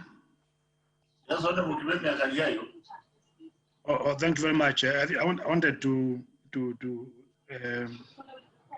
give my question to the Minister for Health. Oh, thank you. For Health. Yes.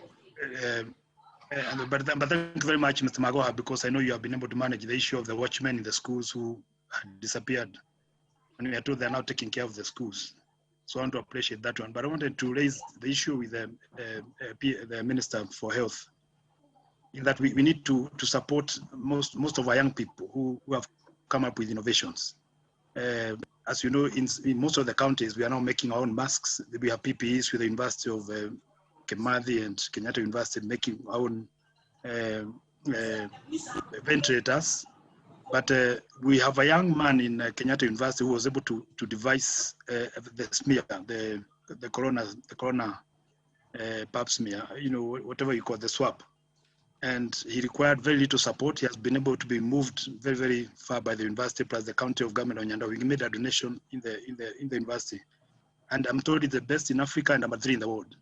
But we don't seem to be supporting our innovators, particularly the young people who have come out very, very, very handy in terms of preparing, coming up with masks, coming up with sanitizers, preparing soaps, educating people, the volunteerism that we have seen. If you could think about that issue, how to support such a young man in Africa who has been able to come up with the one of his type in the world, the first in Africa, I think that this would be a good celebration as we move forward. But I want to appreciate the issue of coming up with a CDC for Kenya. But I think even as Africans, I think this conference should also have looked at the initiatives that we can make as a region and also as an African, you know, community. Can we be able to also come up with a CDC so that in future, just in case we say we have a biological attack that targets Africans, could we be able to respond in research and development, put more money, which I support, and be able to defeat this kind of pandemics, or even a biological warfare. If it came targeting, say, a country like Kenya, you can be sure we are not prepared at all for a biological warfare, which this one came to attack the whole international community, so it didn't target Kenya. But these are the things, the fundamental things that I thought would look at as we move on. Then for the Minister of Agriculture, I think the support we got as a county, we didn't see prices of milk or potatoes or cotton or tea or rice or foods grown across the country getting better pricing. We didn't see fertilizer coming up to support farmers. If this COVID had really taken on this country the way we have been told, I think we'd almost end up in a hunger situation in this country. So I don't think in terms of food security, even though there was that house we are told that was prepared, I don't think we are really ready for a major attack that comes and antagonizes the small scale farmers on how we can be able to leverage our advantages as a country and be able to overcome. Because I think food and water security become very, very major threats for this country. So those are the points I wanted to make, moderator. I think there may be another issue. I didn't hear us discuss the issue of the family.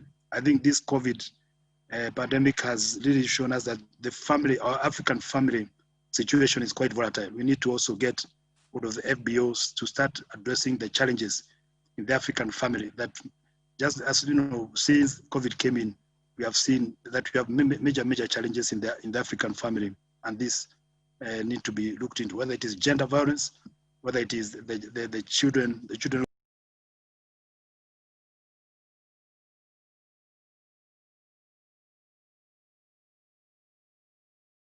who are getting pregnant, and they know how to handle these issues. Maybe I can stop there to give others. I know home-based care was not talked about. I think yet it did very well. So I think that these are some of the best practices I thought would also have picked as counties. Thank you. But as Thank you counties very much, that Governor. And are I think farmers.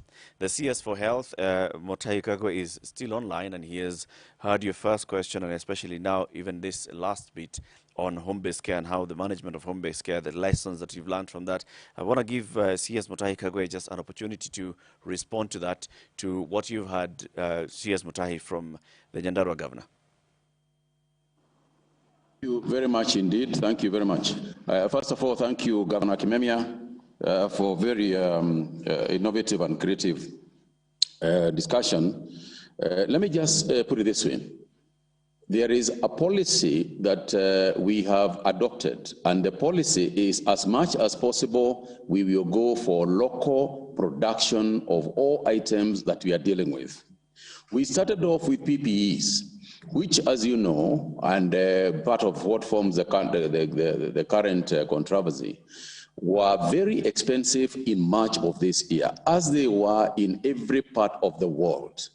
And it is true that we were buying those PPEs. In fact, initially, when I remember a few of them that actually came at 15,000 before they stabilized at 9,000. The rest of Africa was still buying those things at those prices when we started our local production and reduced them by more than 50% of the cost. And that is part of the innovation and part of the support for local production. We estimate that as we speak, there are probably some 5,000 people who are currently employed and working as a result of the fact that we started local production of PPEs, and we will continue to do that. But of course, there were people who had imported those PPEs. Some of them were not very happy about the fact that we stopped the purchase from KEMSA, and I instructed that that be the case, because there seems to be this notion that a CS is not supposed to talk to the CEOs. The second point, Governor Kimemia, that you raised us to do with the innovation of our young people. You will remember that when we started off, we were importing everything until Kemri actually started making the vital transport medium, or combining materials so that they are able to make the vital transport medium. I remember once when we had stopped for 2 days, no testing for 2 days, just because we did not have a VTR. So the VTM. So the innovation that we have seen has assisted us substantially. As we speak, Kemri has also now developed a rapid test kit, basically an antibody test. Obviously, going forward, this is something that they will scale up for use in the future. But on the issue of generally pharmaceutical products, there is one lesson that we have learned in this country, Number one is that you can have all the money in the world and you do not have the medicines and you do not have the commodities. And we experience that in a very graphic and illustrative manner. For example, the machines that we use at Cambridge, a lot of them are American machines, essentially the Cobas machines that use only Roche reagents. And it was impossible for us to get Roche reagents. We instructed KEMSA to go and try and get Roche reagents from the manufacturers so that we can be able to be using our machines. And it was very, very difficult to do so, which means that even if we had the money, because the Americans were saying those reagents they are using for their own products, for their own people. We have got in this country gene expert machines, which we have not been able to use yet, and yet we have the machines. But we cannot, up to this day, 6 months from the start of this pandemic, 6 months from now, the Americans have yet to allow us to purchase gene expert reagents from the US for COVID-19. So you can have all the money, but you'll not have the products that you're looking for. At some point, we had to go diplomatically for diplomatic intervention to try and get India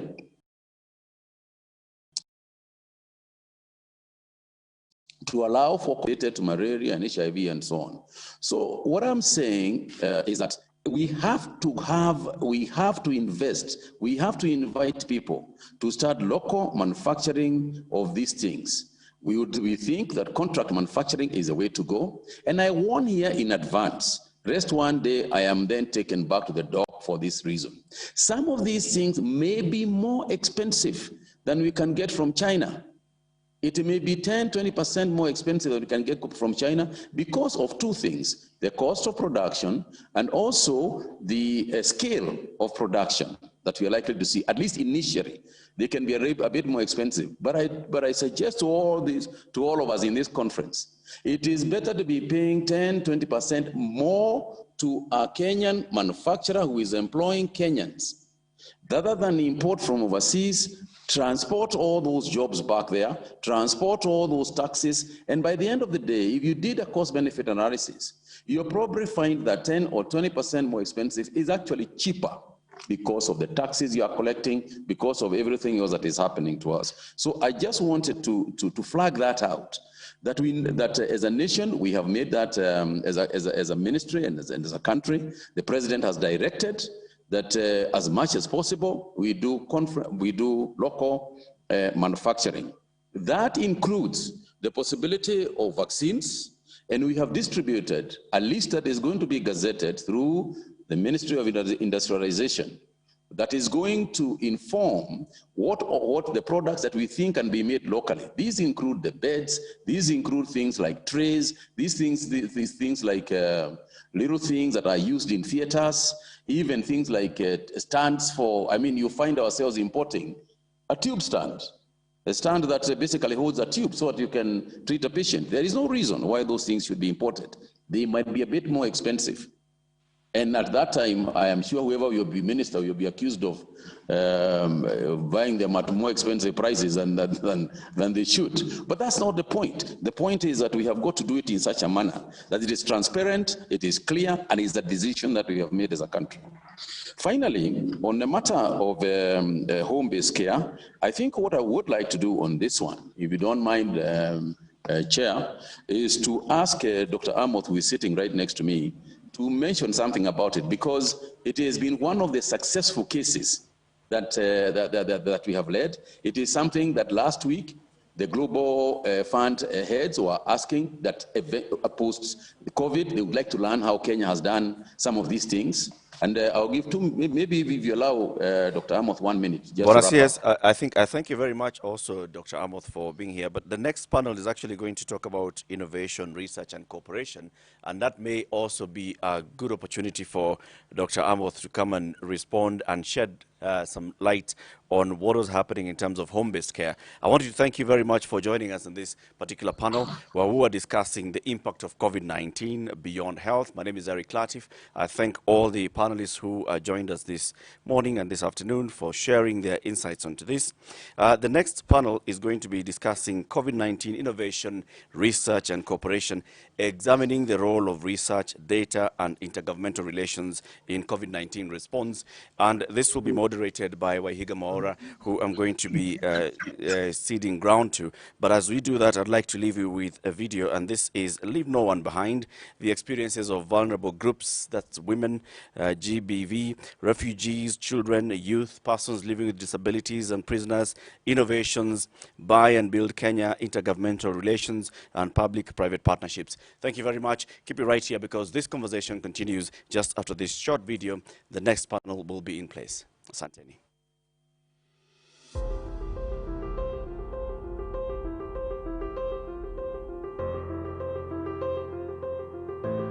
Fellow 6th of this year, the government of Kenya received confirmation of the first case of COVID-19, more commonly known as coronavirus.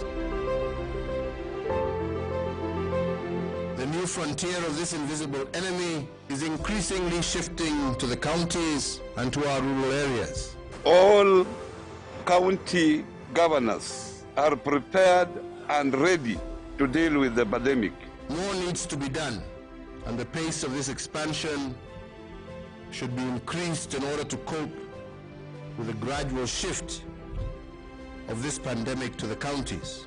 It is important that each county strengthens its systems and ensure the facilities can provide the requisite services to respond to the disease as monitored by the Ministry of Health experts. In our previous statement, we reported that 26 counties have attained the minimum threshold of 300 bed capacity. We now have an additional 4 counties who have attained the threshold, bringing the total to 30. Cumulatively, in 46 counties, 3,970 tests have been carried out. County governments have continued to test workers attending COVID-19 patients after every 2 weeks. I urge all the FM stations, especially vernacular stations, to take this challenge and train Kenyans on home-based care the same way students are being tutored. The National Reference Group on COVID-19 should also expand their ongoing work and establish the Kenya COVID Vaccine Consortium so that our research institutions, which are already doing great work, can now come together, bringing on board all relevant stakeholders locally, but also partnering with those internationally.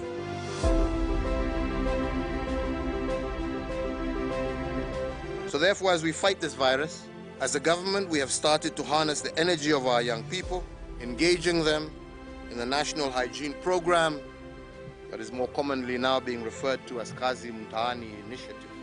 I'm so happy, I'm super excited. Kuna baridi lakini tunakazana, job ni mingi because of you. Thank you all so much.